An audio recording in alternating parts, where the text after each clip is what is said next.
Hey guys, happy Saturday. I've got my docket like it's hot hat ready.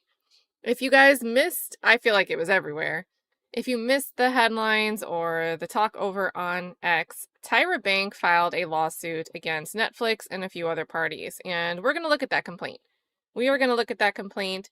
It is for false light, defamation by implication, two actually, and breach of contract, and a Lanham action, which is like a false endorsement.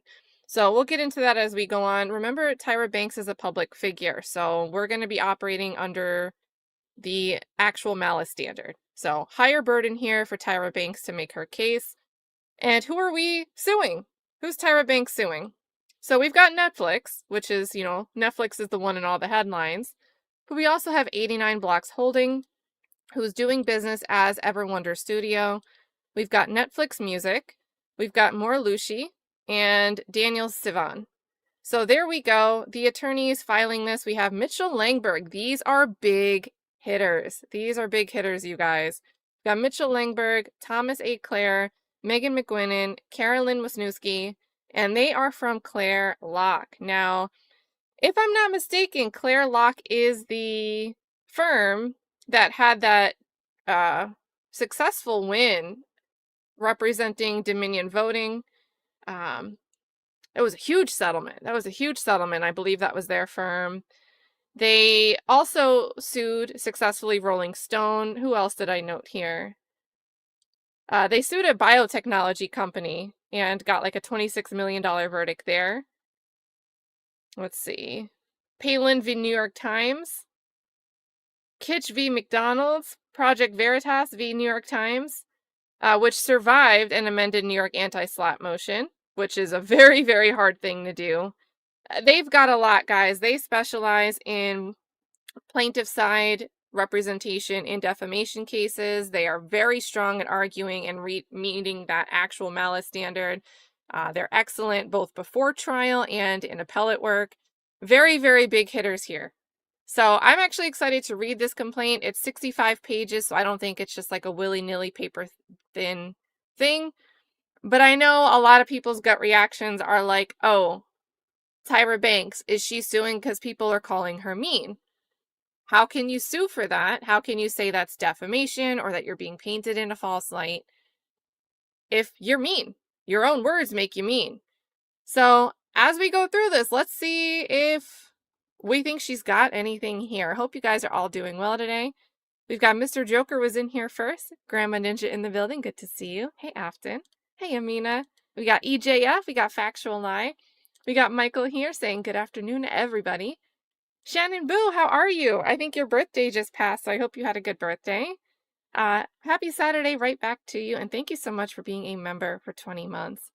Mavka, remind me. I have something I gotta show you that I bought that made me think of you. So remind me another time. Jersey Girl Trey Keisha, how are you? Hey DB. Hey DB. Hey Curiously. Amanda says, didn't she take part in the doc? Yes, and that's actually going to be part of, obviously she's claiming that she was defamed through this production, but that they also portrayed her in a false light through the way that they edited certain things in the final cut. Because it was a 3-part series that came out in February of this year. And she's going to argue that, like, look, I participated, but the way you edited it put me in a false light. And you also made representations when I agreed to do this project with you, and you breached those terms. I believe this Lanham action, this false endorsement, relates more to, and I'm assuming it's why Netflix Music is here. There was some music, like, album with a few songs that was going to be released or has been released in association with this 3-part series. And they put her on, like, the album cover, even though she's not, like, endorsing the album. So that's what that relates to. It's attached, but sort of ancillary because the album is attached to the 3-part series. So that's what we're going to be looking at. Jersey Girl Trace says, just own it. Just own it. It's fine. Smize and keep it moving. Nathan says, suing for retelling the truth. Former contestants and other judges speaking out is interesting. Hey, Kat. Hey, Nathan. I also saw I think it was E Entertainment, like, you know, the E with the exclamation after it. I believe they did a series on America's Next Top Model that released after the Netflix production came out in February. I don't know when the E one came out, but I believe they focus more on contestant stories rather than the production. So there's like a few, I don't know, it just seems like it's almost like a renewed interest in America's Next Top Model, because in my mind, America's Next Top Model, I remember watching reruns of different seasons like a decade ago. And you know, I have like bits and pieces that I remember that I remember like the smize exercise. Like everybody had to walk towards Tyra and smile with their eyes. You know, there's certain things that I remember from that show, but it's not like, you know, I'm not following it contemporaneously, but I've seen that there's been renewed interest, especially after these documentary type shows are coming out about it. So we've got Shannon did have a good birthday. That's super good to hear. Let's see. We've got Granny Debbie in the building. Good to see you. And yeah, Amanda says, whoa, jury trial demand, LOL. Well, you know what? I think there's something to be said when people assume that you're the bad guy all along, and then you're presented the other side. Sometimes it makes people want to course correct. So I actually don't think it's weird to see a jury trial demand. And also, you know, who knows if it'll even get to that point. Hey, Frank. Hey, Frank. Hey, Sweet Pea from Take You to Trial. Hope you're doing well. And DB says, wasn't that the whole point of the show? Like, to be mean? Like, I think in part, especially when America's Next Top Model started, I don't think the modeling industry is like all roses, right? Like, even today. But I would say like a decade ago, 2 decades ago, it was probably a lot less rosy than it might be today, right? High standards, high demands. Um, I had someone in my friends group growing up was like a top model. She became a top model, always very beautiful. She used to work at a pizza shop. Her name is Emily DiDonato.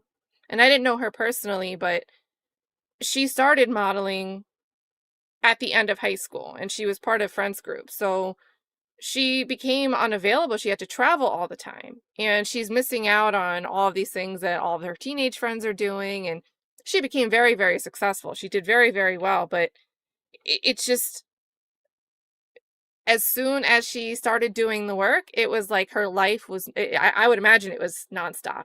I can't speak for her, but it just seemed like on the go all the time. So I just think it's a demanding thing in general. So Mavka says, my friend went and modeled in New York City, then suddenly returned home and became a firefighter despite being maybe 90 pounds. Well, you know what? You know what? Maybe it's the grit. She built up the grit, or maybe he built up the grit. Who knows? DV says it's like Hell's Kitchen. The Apprentice, Simon Cowell era of TV. Host being mean was the thing. I think so. I think so. And Frank says, Tyra must need some money. So who knows? I mean, maybe this is on contingency. Maybe she's shelling out for it. Maybe this is a little bit of, even if we don't get too far with this lawsuit, maybe filing this lawsuit is supposed to do some crisis management for my reputation, right? Because part of filing a lawsuit like this that you know is going to make the headlines, People magazine was the first to report on it. Every other outlet was rushing to report it, even without getting the complaint themselves, is to have the lawsuit itself, the complaint, what we're going to read here, do some damage control. In addition to the purpose of the litigation, right? It's doing two things at once here. So let's get into it. Let's see how we rate this. Let's see. And again, I'm excited to read it because I think these attorneys are big hitters. Let me put myself, well, I'll block it if I go here. Let me make this bigger. That way, even if you're on mobile, we want to make sure people watching on mobile can read it.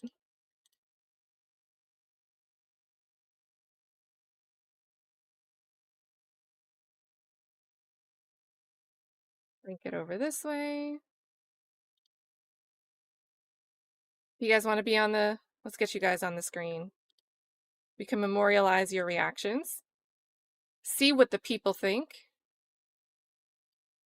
And maybe we're unique here. Maybe this chat is not a reflection of everybody, but I think your thoughts are great. I think your insights are great. So we've got plaintiff Tyra Banks hereby alleges against Netflix Worldwide, 89 Block Holdings, who's doing business as EverWonder Studios, Netflix Music, Morlushi, and Daniel Savan as follows. So they're going to say this court has original jurisdiction. So remember, we're over in federal court. We're in U.S. District of Southern California? Central District of California. All right. So District Court, Central California. And they say it's under 1331 because this action arises in part under laws of the United States, specifically under the Lanham Act. This court also has original jurisdiction under 1332 because the amount that they're going to look for, we've got parties that are citizens of different states, and the amount in controversy is in excess of $75,000. So all of this is just establishing why we can bring this complaint forward in a U.S. District Court. In the alternative, this court has supplemental jurisdiction over all state law claims because they form part of the same case or controversy as the federal claims asserted herein. And they say venues proper because a substantial part of the events giving rise to the claims occurred in this district. Plaintiff resides in this district, and one or more defendants maintain their principal place of business in this district. So here we go. Tyra Banks participated in the Netflix documentary series about America's Next Top Model. They're going to continue to abbreviate that as ANTM, which I don't think is that much shorter to say. It's like 2 syllables left, maybe 3. Because she believed viewers deserved a candid conversation about the show's legacy, its successes, and its shortcomings. Now, what are they doing already? How are they framing this already? Because she believed. Why did she do this? She wanted viewers to have something candid. She's the one who wants transparency. She's the one who wants to put it all out there candidly, as it is, right? So I'm going to double down. I think these attorneys are big hitters, you guys. They are framing right out the gate. They say they want to show its successes and its shortcomings. They're not going to try to hide the bad. There are aspects of the show for which Miss Banks takes accountability, and she wanted, and I'm just going to say America's Next Top Model, Anthem, can we just say Anthem? Anthem viewers to hear that from her directly. Going into her interview, Miss Banks did not limit the Anthem topics the interviewer could ask. During a 3.5-hour interview, Miss Banks answered questions about the show's groundbreaking history, including criticism of decisions she would approach differently today. So they're saying, look, she was criticizing decisions that the show made, and she had an executive role in the show, so those decisions she had control over, she played a role in, and she looks back and can reflect and say, hey, those were some mistakes. Very, very interesting framing. The Netflix series Reality Check, Inside America's Next Top Model, they're going to call that the Netflix series, was sold to viewers as a documentary series. They're bolding this here. So they're going to argue that, look, Netflix is representing themselves as something that's supposed to be documenting the truth. It's supposed to be accurate. It's supposed to be historical retelling. It's not supposed to be something that's just like taking creative licensing for entertainment purposes. So they are emphasizing here, it's pitched as a documentary series. Netflix called it the definitive must-watch chronicle of America's Next Top Model. The genre matters. Viewers of a documentary do not expect manufactured drama or construed narratives. They expect facts. So this is getting into, of course, if we're talking about defamation, and if I'm a parody site, and if I'm the Onion and I say something, is a reasonable reader going to read something on the Onion and believe that it's true? I know some of the stories that the Onion posts can be like a not the Onion, like that actually seems like this isn't the Onion. But in general, a reasonable reader wouldn't be expected to go read something on the Onion and go, oh my God, this is really happening. So they're painting out right here, and I think they're doing this less for the courts who already probably understand this, but for the readers. the layperson readers who might not be familiar with the way things work and understand why Tyra Banks might have a grievance and why she's bringing this lawsuit forward to say, look, this Netflix, the way it's presenting itself versus what they're actually doing, this is why I have a problem with it. I'm not just being nitpicky. So they emphasize that these viewers expect facts because they were promised a documentary that is exactly how viewers interacted with the Netflix series.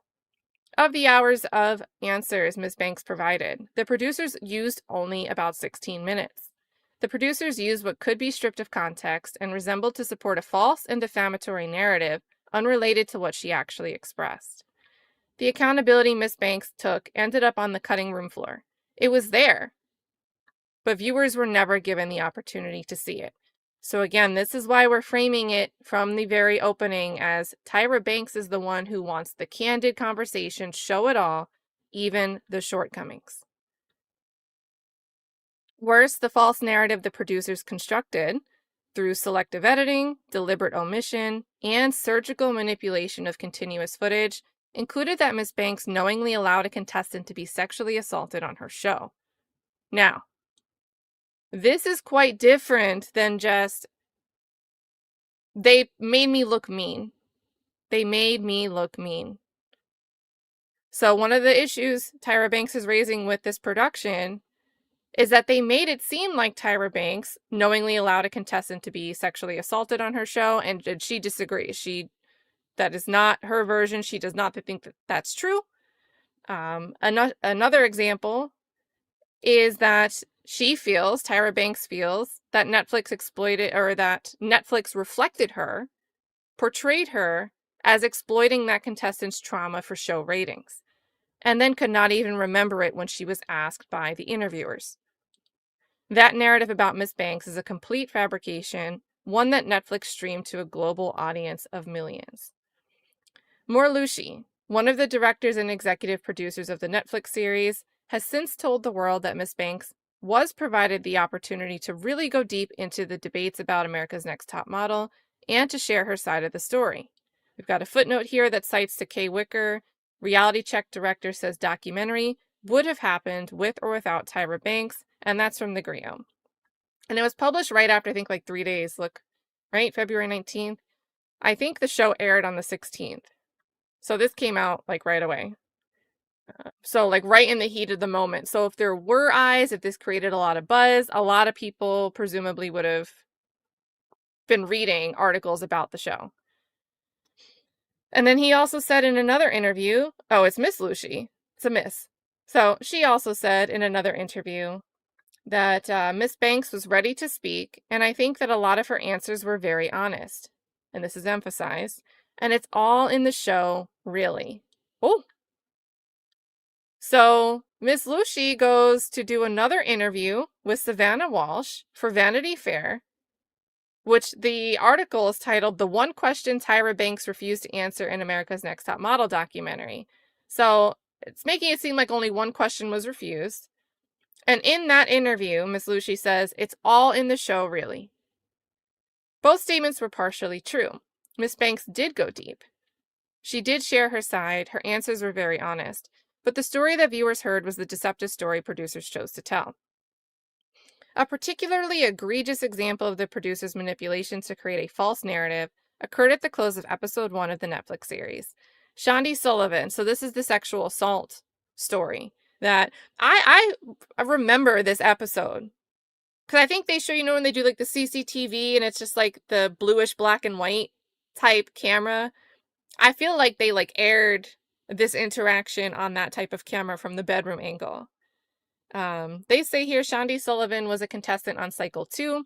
One of the areas of interest about America's Next Top Model over the last 20 years has been about an evening which Miss Sullivan was intoxicated, had intercourse with a man in Milan, and quickly confessed her infidelity to her long-time boyfriend. On the Netflix series, Miss Sullivan is shown describing the event as an assault, something Miss Banks had never heard before, and they're emphasizing this part, and was not told during her interview. So for this 3.5-hour interview, they don't tell Tyra like, hey, we've already spoken to Shandi Sullivan, and she's telling us that what happened on your show was actually an assault. Are you aware of that? They don't tell her that. According to Tyra Banks in this complaint, she's representing that they never informed her of this. And the complaint goes on. Having withheld that information, Miss Lucy told Miss Banks, "You remember the story with Shandi?" The episode shows Miss Banks glance upward and say, and then the screen cuts to black. The implication is devastating and deliberate, that Tyra Banks cannot even remember the story of a woman who was assaulted on her show. But that was false. The full footage of Miss Banks' interview reveals two things that the producers cut out and did not show viewers in episode 1. Before the upward glance, Miss Banks nods affirmatively, unmistakably, and immediately says, "I do remember her story." By carving the nod out of the middle of the sequence and cutting off Miss Banks' comment at the end, the producers ensured that viewers would see only the lie and not the truth. Defendants didn't stop there. In the second episode of the Netflix series, they also rearranged footage from the original America's Next Top Model broadcast to make it appear that Miss Banks initiated a discussion about cheating to manipulate Miss Sullivan into making an on-air confession. The truth is that Miss Sullivan, not Miss Banks, brought up the subject of infidelity, and Miss Banks responded. The producers had the original footage. They knew the truth. So again, they knew it. They're trying to build up for that actual malice standard. This manipulation was part of a scheme that the producers concocted before they conducted Miss Banks' interview. Miss Sullivan had already made the difficult decision to tell the producers she had come to view the events in Milan as a sexual assault, but they purposefully withheld the information from Miss Banks. So, I don't know, do you think this is a little bit of a different issue than they're making me look mean? And again, this is only Tyra Banks' side. I'm sure there will be a response to this. Maybe the response will include additional context that shows a totally different picture, or says, "Hey, we actually did put you on notice. We did tell you, and you knew. You undoubtedly knew what we meant when we asked you this question for our interview." Right now, this is only Tyra Banks' side. But so far, to me, it's not just like, they quoted me saying something, and it's my own words. At face value, this could have a manipulative effect on portraying what was said in a different way to give a different meaning. To me, if you ask me. Then we've got Miss Banks wishes that it was not necessary to recount those facts here. She respects Miss Sullivan's right to speak up in her own words. The issue is not Miss Sullivan sharing her views and speaking up. The issue is that Miss Lucy never asked a single question to Miss Banks that framed the encounter as non-consensual. Miss Banks' answers were given as part of a discussion that she was misled to believe was about regret and infidelity, which was the only framing Miss Banks had ever encountered. So that's going to make you look like an ass, right? If Netflix, and now I want to go like watch how this is portrayed, like just with this in mind, watch how it's portrayed and see what I think after reading this. But the idea that somebody, like, let's say I'm going to use Amanda as an example. Let's say Amanda tells me like a sad story about something that happened, and I go and ask somebody else how they would react to like one part of Amanda's sad story, but I don't give them all of the bad things that Amanda went through. And then that person I'm talking to is like, "Well, it's not that bad. I would move on." Like something that would be so insensitive to a whole list of something very bad that happened, but because they only heard one part, they give this response that kind of makes them look like a douchebag if you don't understand what's missing. And, we live in a culture that I think is hypersensitive to, if you aren't, empathetic, if you aren't sympathetic, if you don't show warmth and understanding to somebody who went through some type of trauma, you're a monster. Right? So it's not just like, "Oh, they're cold, they're too busy, you didn't give them the time of day." It can be extremely damaging to someone's reputation for them to be portrayed in a way that makes it seem like they disregard someone who is a victim of a traumatic experience.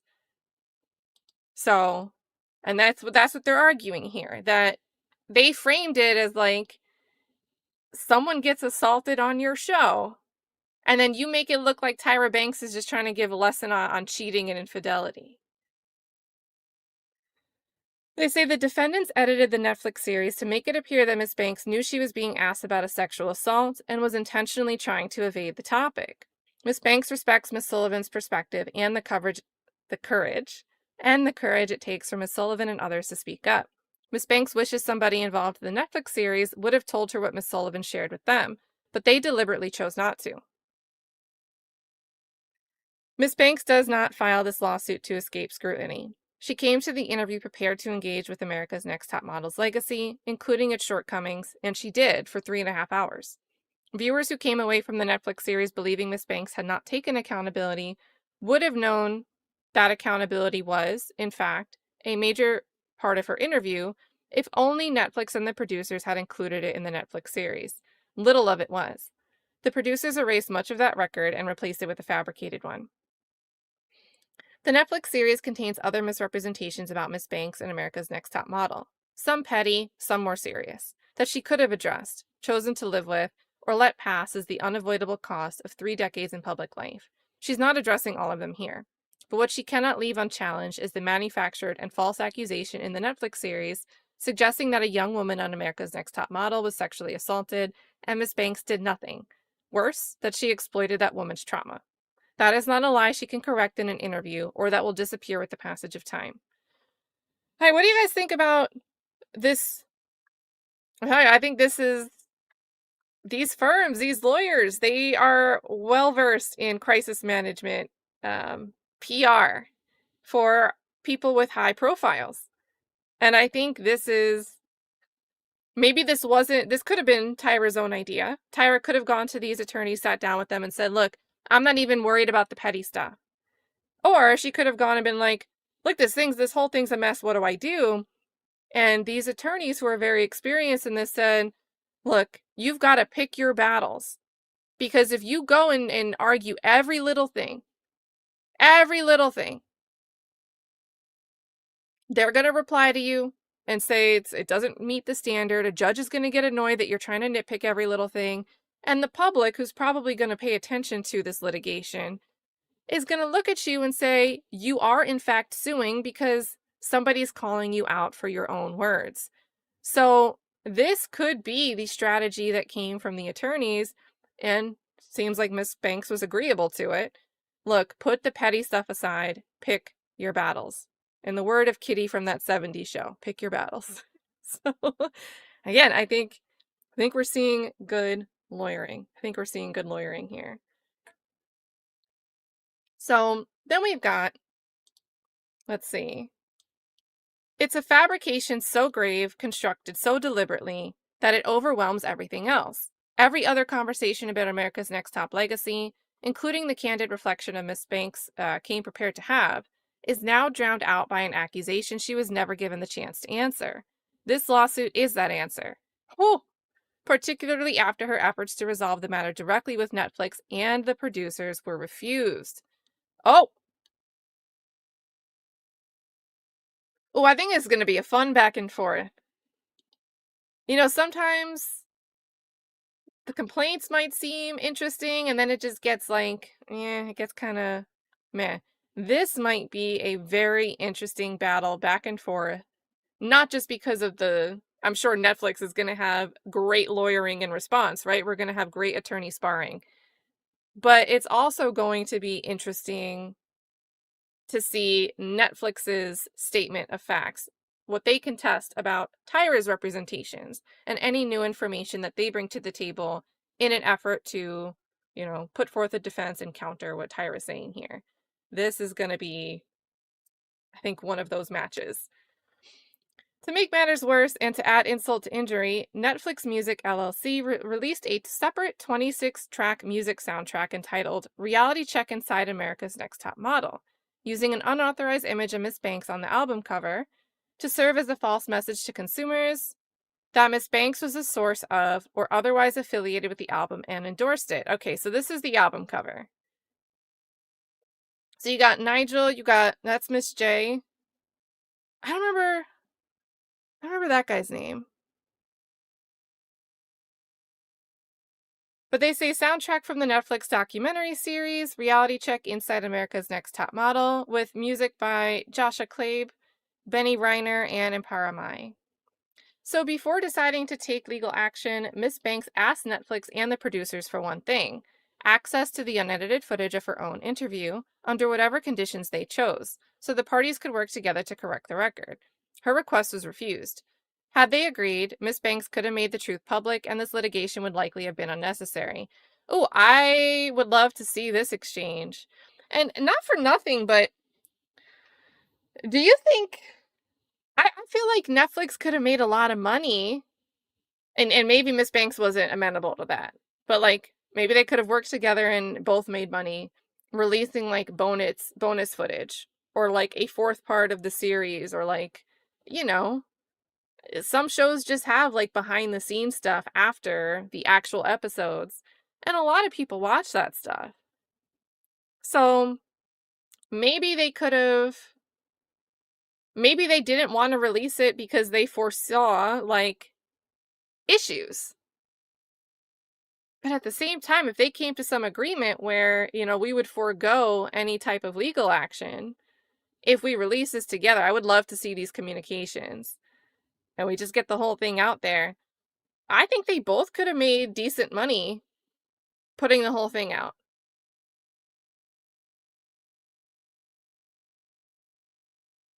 So I don't know. But again, I don't know what those communications said. You know, it could be represented as like very amicable and forgiving here, but maybe Netflix's perception and the way it was communicated isn't so. So we've got Miss Banks brings this action to hold defendants accountable for the harm they deliberately engineered. She wants the public to have the opportunity to view the complete unedited footage and form their own opinions based on the truth. And look, like, I don't know how many people are going to read this complaint, but I feel like a lot of people who get to this, whether they're on Tyra's side or not, whether they care for Netflix or not, if they're interested in just seeing it, if they're interested in America's Next Top Model, if they're interested in seeing what actually went down, I think a lot of people will get here and be like, yeah, we want the footage too. So, and then as of now, Miss Banks does not have that footage or the ability to make it public. Only Netflix and the producers do. So I think this is written for the public to also want and wonder why Netflix doesn't want to release it. Kind of putting the pressure. It's a little bit of a chess move. All right, so then we've got the parties, and we might breeze through some of this. You know, Tyra's in California. They say Netflix is in Los Angeles, California. The music company is also in Los Angeles. 89 Blocks is in New York. Morlushi and Daniel Sivan. Oh, they're husband and wife. Okay. On Information and Belief, they're domiciled in the state of New York. They met in 2004 when they were both working on what they call the trashiest version of The Swan. Oh, man. So this goes back to what DB was saying. Like, this is from an era where, like, everybody was a mean host. So they have a footnote that says, it's from that interview with Savannah Walsh, the one question Tyra Banks refused to answer in America's Next Top Model documentary. They were the directors of the Netflix series and were co-executive producers. Miss Lucci interviewed Miss Banks for the Netflix series, and they both substantially participated in the editing of the Netflix series. And I think one of the bigger reasons that they want them included is not just because they were executive producers, but because they're saying certain things and giving additional... Oh, that doesn't even work. Well, that link is a 404. Well, anyway, they're probably especially important parties because they've done these interviews immediately following the release of the Netflix series. So then we've got Wise Child Studios is a non-party co-producer of the Netflix series. Okay. So they're just saying that Wise Child is not named, but that's just in case we mention them later on, you know who they are. And then the facts according to Tyra. So Tyra Banks enters the modeling world and fights for a more inclusive industry. That's what I said. These lawyers experienced in reputation management, crisis mitigation. They start the facts section, which is a section a lot of people might just scroll right to, with a first headline that people will see claiming this big, humble, humility, altruistic, benevolent, whichever one you want to use, image of Tyra. She's entering the modeling world for everybody else. She is fighting for a more inclusive industry. And I'd argue her size, her proportions, she's beautiful, but it was still kind of a challenge and unique for someone with her figure to break into the industry and become a top model. So there's objectively some truth behind there that she did break through, and her success is symbolic of inclusiveness, increasing inclusiveness. So before she became a household name, Tyra Banks struggled to make headway in an industry not built for her. When Miss Banks started modeling in the late 1980s, the fashion industry's standards of beauty were narrow and not diverse. Miss Banks challenged the status quo. Undeterred by antiquated industry standards, a teenage Miss Banks set out in search for her big break. She worked tirelessly to be signed by an agent, but faced repeated rejection in an industry where opportunities for black models were narrowly limited. Miss Banks was denied by 6 agencies before finally being signed by LA Models in 1989. Despite countless challenges, Miss Banks persisted to become one of the most widely recognized figures in her industry. In the late 1990s, she became the first black model to be featured on the cover of Sports Illustrated, the first female model to appear on the cover of GQ, and the first ever black model to contract with Victoria's Secret. She's been widely credited as helping transform the industry at large, paving the way for a more diverse industry and opening the doors for women and girls who do not fit the traditional mold. America's Next Top Model is the next header. America's Next Top Model premieres and becomes a global cultural phenomenon that persists for 24 cycles. Against this backdrop, Miss Banks had the idea to launch the television series that would become America's Next Top Model. As Miss Banks has described, she created America's Next Top Model to challenge the industry that had tried to exclude her. This is a quote. It says, "What if I created a show where you saw what it took to become a model? And for this show to represent not all white, not all skinny, but just showing all the differences in all the different types of beauties." Miss Banks' more inclusive project received rave reviews. The first cycle of America's Next Top Model premiered in 2003 on UPN Network, garnering millions of viewers per episode. It featured a cast of 10 aspiring models. Miss Banks' mission was to challenge who the modeling industry was willing to recognize as a model. The industry's definition of beauty was narrow. Her goal was to expand that definition from within. Within an industry that, for generations, favored a limited standard, she fought to ensure the show represented a broader range of aspiring models than the industry had historically made room for. That broader representation became part of what made the show resonate with millions of viewers. The show grew both in popularity and global impact. The US version of America's Next Top Model has aired in approximately 180 countries. Dang. And international versions of America's Next Top Model were licensed and launched in approximately 50 different countries. Also, dang. The original show's global popularity was enhanced by the structure of America's Next Top Model, which, across its cycles, sent aspiring models to countries on every continent other than Antarctica. So if they do a season 25, they've got to go to Antarctica. That's just what they've got to do. To participate in modeling challenges and film full episodes. The US version alone aired 24 cycles between 2003 and 2018. Now they're going to talk about Tyra Banks as a creator, a judge, and executive producer. And I think most importantly, she's executive producer. She has a role in strategies, decisions, big decisions for the show. Miss Banks created America's Next Top Model and served as an executive producer. Her primary focus was the show's creative vision, including helping shape the cast, photo shoots, fashion shows, and modeling challenges that became central to the episodes. Like any major television production, the show involved many voices and layers of executive approval, but Miss Banks takes accountability for her own creative choices, the groundbreaking ones and the ones she would approach differently today. Telling you, man, this is a firm that is experienced in reputation management. Like every line in this is like a carefully worded. It's like reading a biography rather than a complaint. So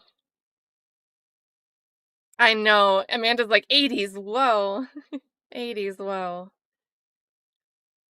And Sexy Smart Sweet says she was still responding to the narratives as she tried to spit on a show. And, okay, I was looking for the other part here. And I don't think she has a lawsuit because she's saying, well, if they would have advised me what I was responding to, I would have known what to say. But she could have just told the truth. But it sounds like, and then that's where we get this, she was still responding to the narrative if she tried to spit on the show. Yeah, Coke Fairy says, if everyone's beautiful, then how do we define the most beautiful? It's in the eye of the beholder, Coke Fairy. In the eye of the beholder. EJF says, I want the contracts. I want to see the contracts. Me too. And maybe there were some exhibits.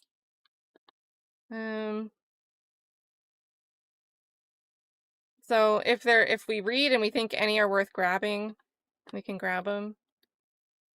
Maybe one of them is like some type of contract or communication between the parties. And then where were we? We were here, right? Each episode was built around approximately 4 days of production, including a judging day.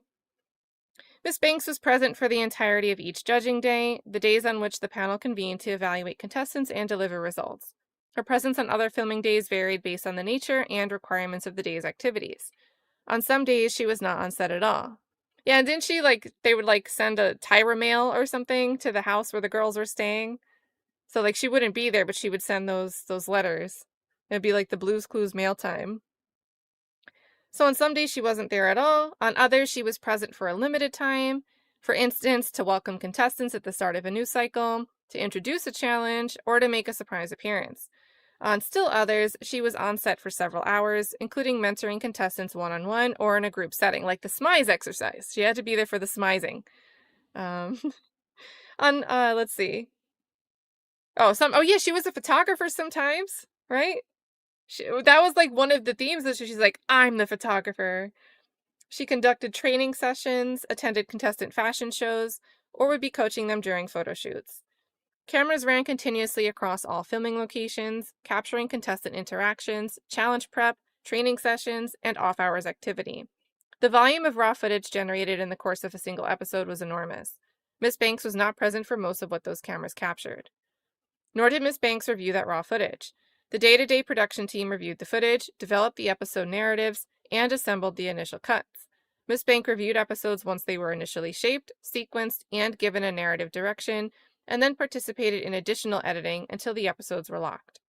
Her role of executive producer was focused on the creative aspects of the show, including helping shape casting, coaching themes, conceiving challenges, designing photo shoots, and performance evaluation. Certainly, it was not Miss Banks' role to supervise every video camera or to personally review everything those cameras recorded. In the early cycles of America's Next Top Model, including Cycle 2 with Shandi, Miss Banks typically first encountered edited material for notes and review only after filming for the full cycle had concluded, often months after production took place. Miss Banks has engaged, this is a headline now, new section, Miss Banks has engaged with legitimate criticisms of America's Next Top Model. So she's not maintaining that it was flawless. That's what they're saying here.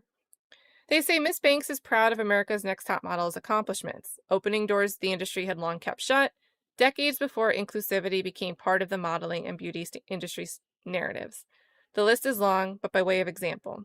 So then they give a bullet point list here. So first, they have America's Next Top Model provided a worldwide television platform to a transgender model at a time when the industry offered none.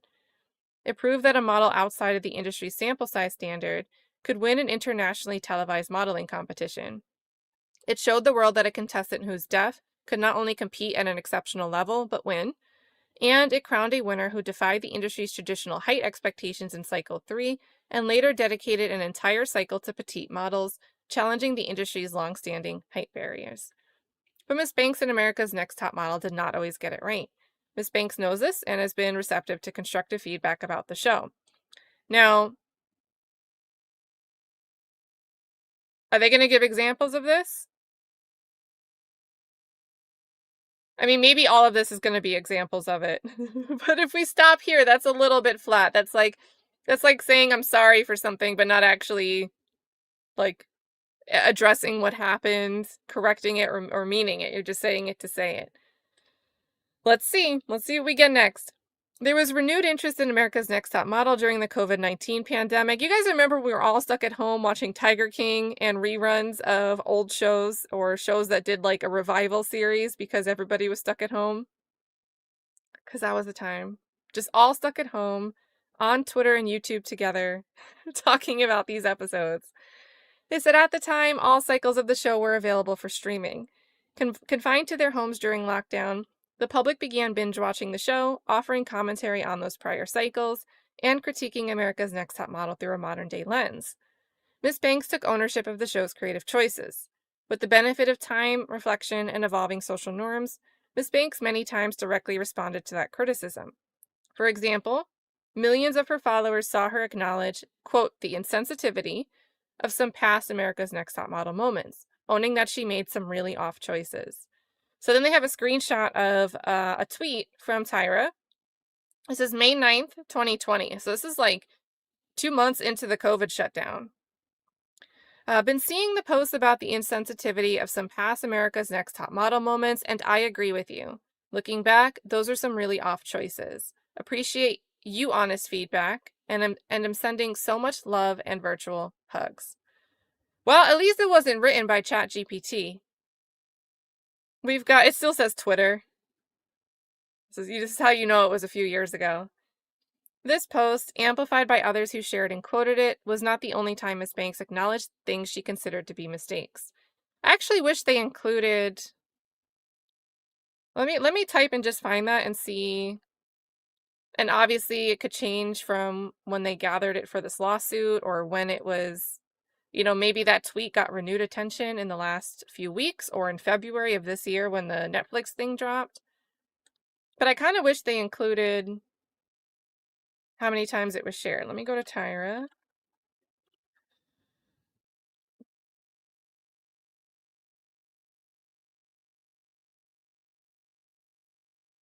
Wait, is she not on here? Or is it search just being dumb?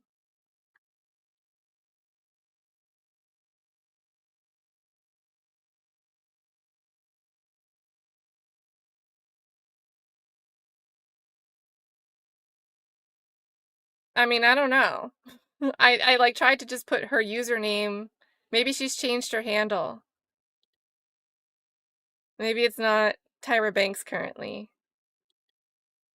Oh well, whatever. I was just gonna look quick to see how many times it was amplified to get an idea, but who knows?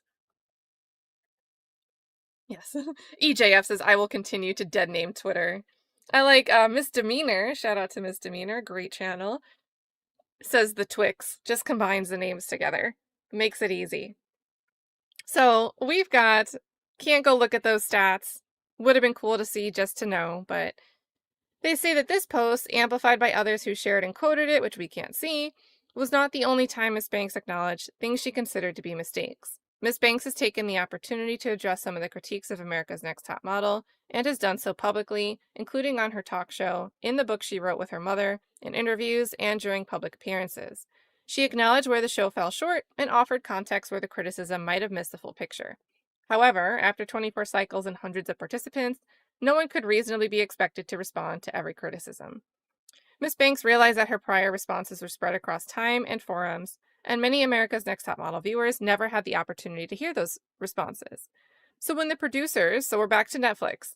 So when the producers approached Miss Banks about participating in, quote, the definitive docuseries on America's Next Top Model, she took time to understand the scope and purpose of the project. Over the course of several discussions, the producers made a series of representations that convinced, careful wording. It's basically saying, but for these representations, Miss Banks might not have been on board. They're choosing the word convinced. So these series of representations made by the producers convinced Miss Banks that they intended to create a fair and truthful documentary of America's Next Top Model. Relying on them, Miss Banks agreed to participate, ready to engage with America's Next Top Model's legacy and share her perspective on it, flaws and all. So next section, we've got defendants pitch the Netflix project as a balanced, definitive account of America's Next Top Model's legacy. So in February of 2025, John Adler, an executive producer at EverWonder, reached out to Miss Banks' publicist with a written summary. They're just going to call this the pitch materials of a proposed project then titled On Top. Right, because that was like, you want to be on top? The pitch materials bore a Netflix logo on its corner and described the project as a definitive 3-hour Netflix docuseries exploring America's Next Top Model as a groundbreaking pop culture phenomenon. Miss Banks had long trusted and admired Netflix. That Netflix featured prominently in the pitch materials and was putting its own brand behind the producers was of deep personal significance to both Miss Banks and the other members of her household. Netflix's involvement is the reason Miss Banks even considered the project. She had no prior knowledge about the other entities and people involved. And I don't know, do you guys?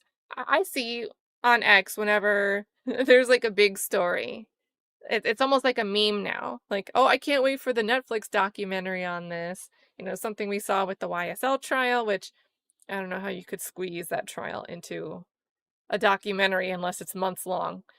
But, you know, it's Netflix has a name now tied to documentary of people wanting to see the quote unquote Netflix documentary of anything that's a big news story now.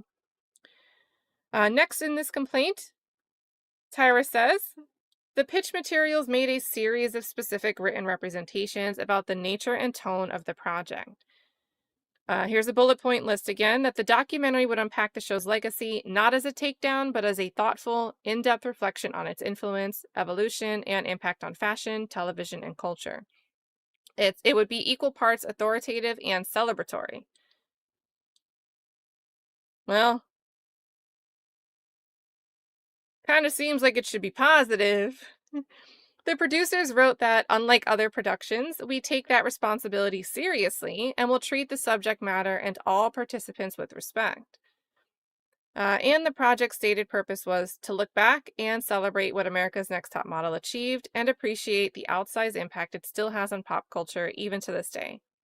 For years, Miss Banks publicly discussed how the show was groundbreaking and where they made mistakes. The Netflix series was presented to her as an opportunity to address all aspects of America's Next Top Model. So again, we're framing this as Miss Tyra Banks wants it all out there. She's the pro-transparency person here. The way the producers described her role in the project convinced Miss Banks that it was the perfect forum to share all of that. As they put it in the pitch materials, the documentary would provide, quote, the space to reflect on America's Next Top Model in a way that hasn't been done before, and to explore how this show broke barriers, where it sparked critical conversations, and how its impact is still felt today. The producers told Ms. Banks this was her opportunity to share her personal journey, addressing the challenges, successes, and complexities of shaping a show that changed the landscape of reality TV and modeling. While that framing held out the prospect of candid discussion, including the difficult parts, nothing suggested that the project would falsely accuse Ms. Banks of covering up a sexual assault or being indifferent to what a contestant characterizes as a traumatic experience. The producers' representations about the project's tone were not limited to the pitch materials. In a subsequent conversation about Miss Banks' public relations and talent teams, Mr. Adler reiterated that the goal was to explore the cultural and television impact of America's Next Top Model. Netflix was aware of all of this. Mr. Adler informed Miss Banks' team that Netflix was aligned with that approach. The project that was pitched to Miss Banks bears no resemblance to the one defendants produced. Next, we've got defendants conceal that other America's Next Top Model personalities were serving as consultants. The pitch materials identified America Next Top Model mainstays, Miss J, Nigel Barker, and Jay Manuel as confirmed participants in the project, alongside a diverse lineup of models. When the producers were communicating with Miss Banks, the former judges were presented as interview subjects, just as Miss Banks would be. What Miss Banks did not know, and what the producers did not disclose, was that Jay Manuel, Miss J Alexander, and Nigel Barker were not mere interview subjects like she was. As Nigel Barker has publicly revealed, the 3 former judges were the people who first conceived the idea for a documentary. They were ultimately credited as consultants on the Netflix series, a designation confirming that they had editorial influence and, possibly, were being paid or otherwise compensated in connection with their involvement with or contribution to the Netflix series. Now, they are not named as parties in this, so interested to see where this is going. And this is a bit of foreign territory for me, right? Even when I've read lawsuits about this, it's not usually if there's a consultant that is a source of information that's an issue, sometimes that person's a named party, but they don't seem to be, they're not defendants named here for the purpose of this lawsuit. So we've got this intentional omission by the producers was material, and they knew it. In particular, J. Manuel had made no secret of his grudge against Miss Banks and the show following the non-renewal of his America's Next Top Model contract. So they're very nonchalantly just saying, like, he had a grudge, and the why, they're putting the why right here, because his contract wasn't renewed. They are closing that loop as soon as it was opened. And maybe that will be contested, right? Maybe that's something Netflix will choose to address in their response here. But again, you got a law firm that's very experienced in reputation management. So had Ms. Banks known these individuals were so deeply involved in the formulation of the Netflix series, also serving as consultants shaping the editorial direction, and that she had been excluded from such a role, it would have raised a red flag. She would have known that she was being set up. She would not have participated. She also did not know, and was never told, that Netflix planned for these former judges to go on a press tour, amplifying the false attacks laid out in the Netflix series. The producer's deception could only have been for the purpose of depriving Miss Banks of the ability to make an informed decision about whether to sit for the interview that they would later use against her. Now, if there's like this press tour is already planned, could be hard for Netflix to deny that they had embraced these consultant roles for these three individuals. Again, just those three individuals, not maybe saving a seat for Tyra. And yet they still didn't disclose that information as part of the pitch materials. Defendants disclose, next headline is defendants disclose interview topics in apparent good faith while concealing their preconceived narrative. In the weeks before the interview, Ms. Banks' team worked with defendants to establish the length and scope of the interview.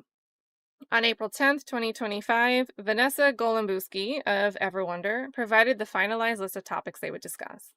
They included Ms. Banks' early modeling years, the making of America's Next Top Model, changes in the fashion and beauty industry, and, quote, what's been misunderstood or untold about the show. Again, Ms. Banks was encouraged that the interview would not be a mere puff piece and would cover some of the events that were misunderstood and untold. But the list contained no reference to sexual assault, no reference to Ms. Sullivan or the events in Milan. Yeah, and all right, so before I read any further, and maybe they'll get into it, but if you're approaching me to talk about what's been misunderstood or untold about the show, either it's going to be something that's coming from me that I have knowledge of and you maybe do not, and I'm the one saying like, hey, people think this, but this is what actually happened. Let me give you the tea. Let me take you behind the scenes and show you what was missed. Or you as a producer know of something and maybe you want to ask me about it. And the expectation would be that whatever it is, you want to, is this a myth? Is this really what happened? Can you tell us more? Is something is on your plate that you are going to put in front of me to ask me about? And the way they're writing it is, I think, letting the reader already make the conclusion themselves that, all right, if you want to know what's misunderstood about something, but you don't tell me this information you already have from Miss Sullivan, how can I address how it was misunderstood if I don't have the personal knowledge or the same knowledge that you are in possession of? So here we go. They say no reference to any allegation that Miss Banks had knowledge of or involvement in, allowing an assault to take place and then covering it up. No reference to the false central thesis of the documentary the producers were already manufacturing. The absence of these subjects from the topic list was not an oversight, it was a tool of concealment. Next, we have Ms. Banks sits for a 3.5-hour interview in reliance on defendant's representation. Based on the written representations in the pitch materials, the oral commitments of Mr. Adler and his team, and the list of discussion topics, Ms. Banks sat for an interview in New York on April 18th of 2025. A member of Ms. Banks' public relations team attended the shoot. Mr. Adler was present on set throughout. Now that's a long, it's not necessarily unusual, but I think in the context here, I wouldn't be surprised if we see the attorneys here in this complaint say, look, they did this interview 10 months before this series actually aired on Netflix. So Netflix had more than enough time to try to get with Tyra and be like, hey, is this actually a correct reflection of your thoughts? Are we getting this, ample time? They say the interview was originally scheduled to last only 30 minutes. During the interview and Comforted by everything she'd been told about the project's purpose and the producer's intent, Miss Banks did not end the interview after 30 minutes. Oh. Instead, she spoke openly for more than 3.5 hours. Miss Banks used the time as an opportunity to candidly reflect on America's Next Top Model's history. Responding to questions posed, I would like to see the questions that were asked in that first 30 minutes. Specifically, responding to questions posed, she took accountability for aspects of the show she wished she'd handled differently and engaged with the kinds of legitimate criticism she'd heard before. She gave the producers exactly what they needed, not because she was naive, but because she'd been deliberately and systematically misled about how it would be used. Once Miss Banks left the interview, neither the producers nor anybody from Netflix contacted her again for fact-checking. That's why they're emphasizing, like, they're going to give the date either way, but they're going to lean into this 10-month period. Nor did they give her an opportunity to respond to the accusations they were building into the Netflix series. Accusations they'd gathered from other participants before Miss Banks ever sat down, and in which they deliberately withheld from her during the interview. They did not seek her input in any way before the Netflix series was finalized. Anyway, so if they did, maybe Netflix will come back and be like, well, she's saying we didn't try, but here we are. Here's us asking her team this. We reached out to her publicist who was there for the interview, and they can provide any such attempts. Next, we have defendants deceptively reassure Miss Banks. Having secured the interview footage they needed, the producers did not stop cultivating Miss Banks' trust. Instead, they escalated. Though Miss Banks now sees it all as a disingenuous ploy, both Netflix and the producers' conduct following the interview was a clear effort to persuade Miss Banks about how important her participation was to the success of the Netflix series and how badly they wanted her to continue participating. To accomplish this, they continued their efforts to ingratiate themselves with Miss Banks. This was particularly true of Mr. Adler. During her interview, Miss Banks expressed to the interviewer, "You have no idea what we have planned for Cycle 25.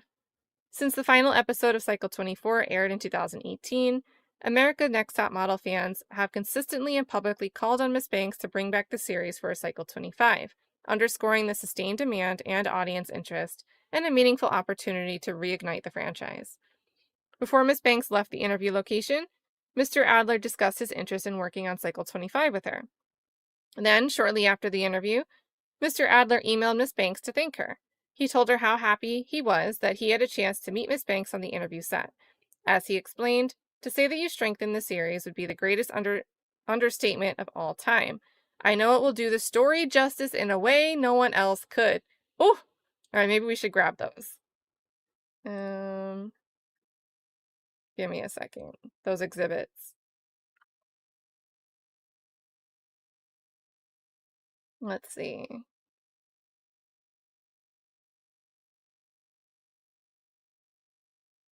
Okay, it's going to make me buy the exhibits one by one. That's annoying.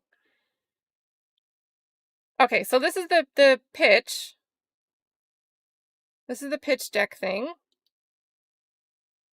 Because remember, they said it was originally going to be called On Top. You want to be on top? The definitive docuseries on America's Next Top Model, and it's got the Wise Child and EverWonder, but they have the Netflix on the top of the page. So this is how they described it. They said the project on top, it's the working title. A definitive 3-hour Netflix docuseries exploring America's Next Top Model as a groundbreaking pop culture phenomenon. From its unexpected rise as an underdog hit on UPN, the original network, to becoming a global force, this premium documentary series will unpack the show's legacy, not as a takedown, but as a thoughtful, in-depth reflection on its influence, evolution, and impact on fashion, television, and culture. This series will be equal parts authoritative and celebratory of one of the most unique chapters in pop culture history. It's undeniable that audiences in 2025 are eager for the definitive look back at America's Next Top Model, and as producers, we are both excited and honored to be in a position to make it happen. Unlike other productions, we take that responsibility seriously and will treat the subject matter and all participants with respect. And then exclusive bookings. So confirmed for this project are America's Next Top Model mainstays Miss J, Nigel Barker, and Jay Manuel, along with a diverse lineup of models. We are also in talks with several producers, executive producers, and network exclusive executives. Tyra's role. For the first time, this documentary provides a space to reflect on America's Next Top Model in a way that hasn't been done before. Through a candid and all-encompassing conversation, all-encompassing, uh-oh, Tyra has the opportunity to share her personal journey before, during, and after America's Next Top Model, addressing the challenges, successes, and complexities of shaping a show that changed the landscape of reality television and modeling. This isn't just about revisiting America's Next Top Model, it's about telling the real story. The series will explore how the show broke barriers, where it sparked critical conversations, and how its impact is still felt today. Tyra's perspective is an essential piece of this larger narrative, offering insights into the highs, the struggles, and the evolution of both the show and her own career. We are in production now and are expecting the series to air on Netflix in Q1 of 2026.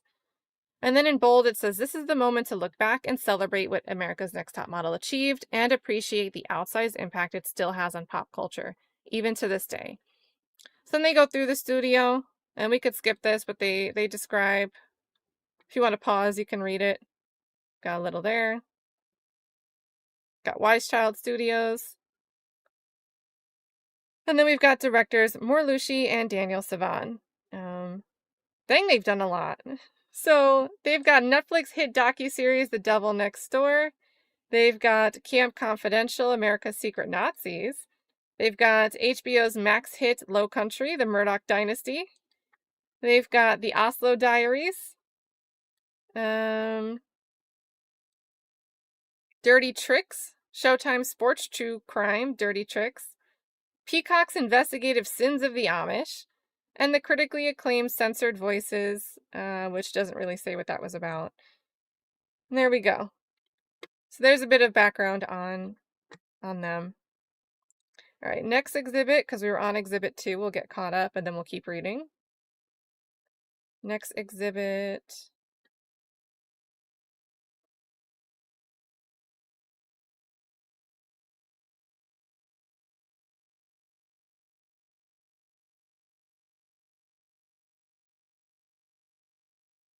Okay, so this is the email communications.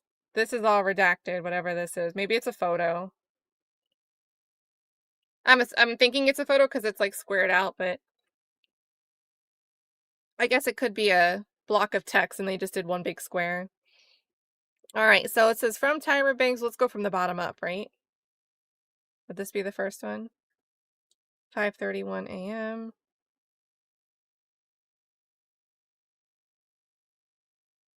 Okay, so this is like quoted in. It's from John Adler. It says, "Tyra, I hope you had an easy flight back to Australia. I wanted to reach out and say thank you again for joining us for an interview this past Friday. To say that you strengthened the series would be the greatest understatement of all time. I'm so happy that you did, and I'm so happy that we got a chance to meet, and I know it will do the story justice in a way no one else could. Like I said, I'm getting into the live companion piece with Netflix, and talking to your agents about development for Cycle 25, smiley face, talk soon and thank you again, John Adler." And then Tyra says, "Hi, John. I appreciate this note. Thank you so much. It means a lot to me to hear that my interview added something deeply meaningful to the series. I honestly planned on 30 minutes, but the conversation just kept flowing and I felt good with you all, so I stayed for 3 hours. I care deeply about the legacy of America's Next Top Model, and I want the story to be told with heart, and I'm happy my voice will be integral. And what if it's 3 hours she's like unhinged? Like, what if we listen to this 3 hours and it's not like what this lawsuit makes it sound like? And she's just like, they couldn't get her to stop for 3 hours. Or it could be one of those conversations that's so good on both sides that it just flows and goes. So she says, "I care deeply about the legacy of America's Next Top Model. We read that. It was great to meet you too. I can tell the project is in thoughtful hands. Uh-oh." And that gives me peace. Uh-oh. "I'm excited to see how it all comes together. Uh-oh. I'm looking forward to continuing the conversation with you about live and so much more. People are so ready. Thanks again and talk soon, John." And then signed, Yellow Heart, Tyra. All right, so that was exhibit 2. We are caught up with the exhibits here. We've got Miss Banks had no idea of defendant's plan, as reflected in her response to Mr. Adler. "I care deeply about the legacy of America's Next Top Model, and I want the story to be told with heart, and I'm happy my voice will be integral." It was great to meet you too. I can tell the project's in thoughtful hands, and that gives me peace. I'm excited to see how it all comes together. Miss Banks' trust was violated. Dun dun. The false story Netflix would stream to the world and the true facts the producers withheld from viewers did not do Miss Banks or the true story any justice at all. But Mr. Adler, Netflix, and the producers did not care. Their goal was clear, and it had little to do with telling the truth. Knowing the truth now, Miss Banks finds it particularly odd and offensive that Mr. Adler also used his post-interview emails to continue to press for his involvement in Cycle 25 of America's Next Top Model. He wrote, talking to your agents about development for Cycle 25. Smiley. The flattery continued. The following month, Mr. Adler reached out again to request that Miss Banks participate in a reunion bonus episode of the Netflix series. He asked, are you open to a reunion moment as part of a larger creative that would bring together you, Miss J, Manuel, and Nigel? And we can read that. Let me get that one.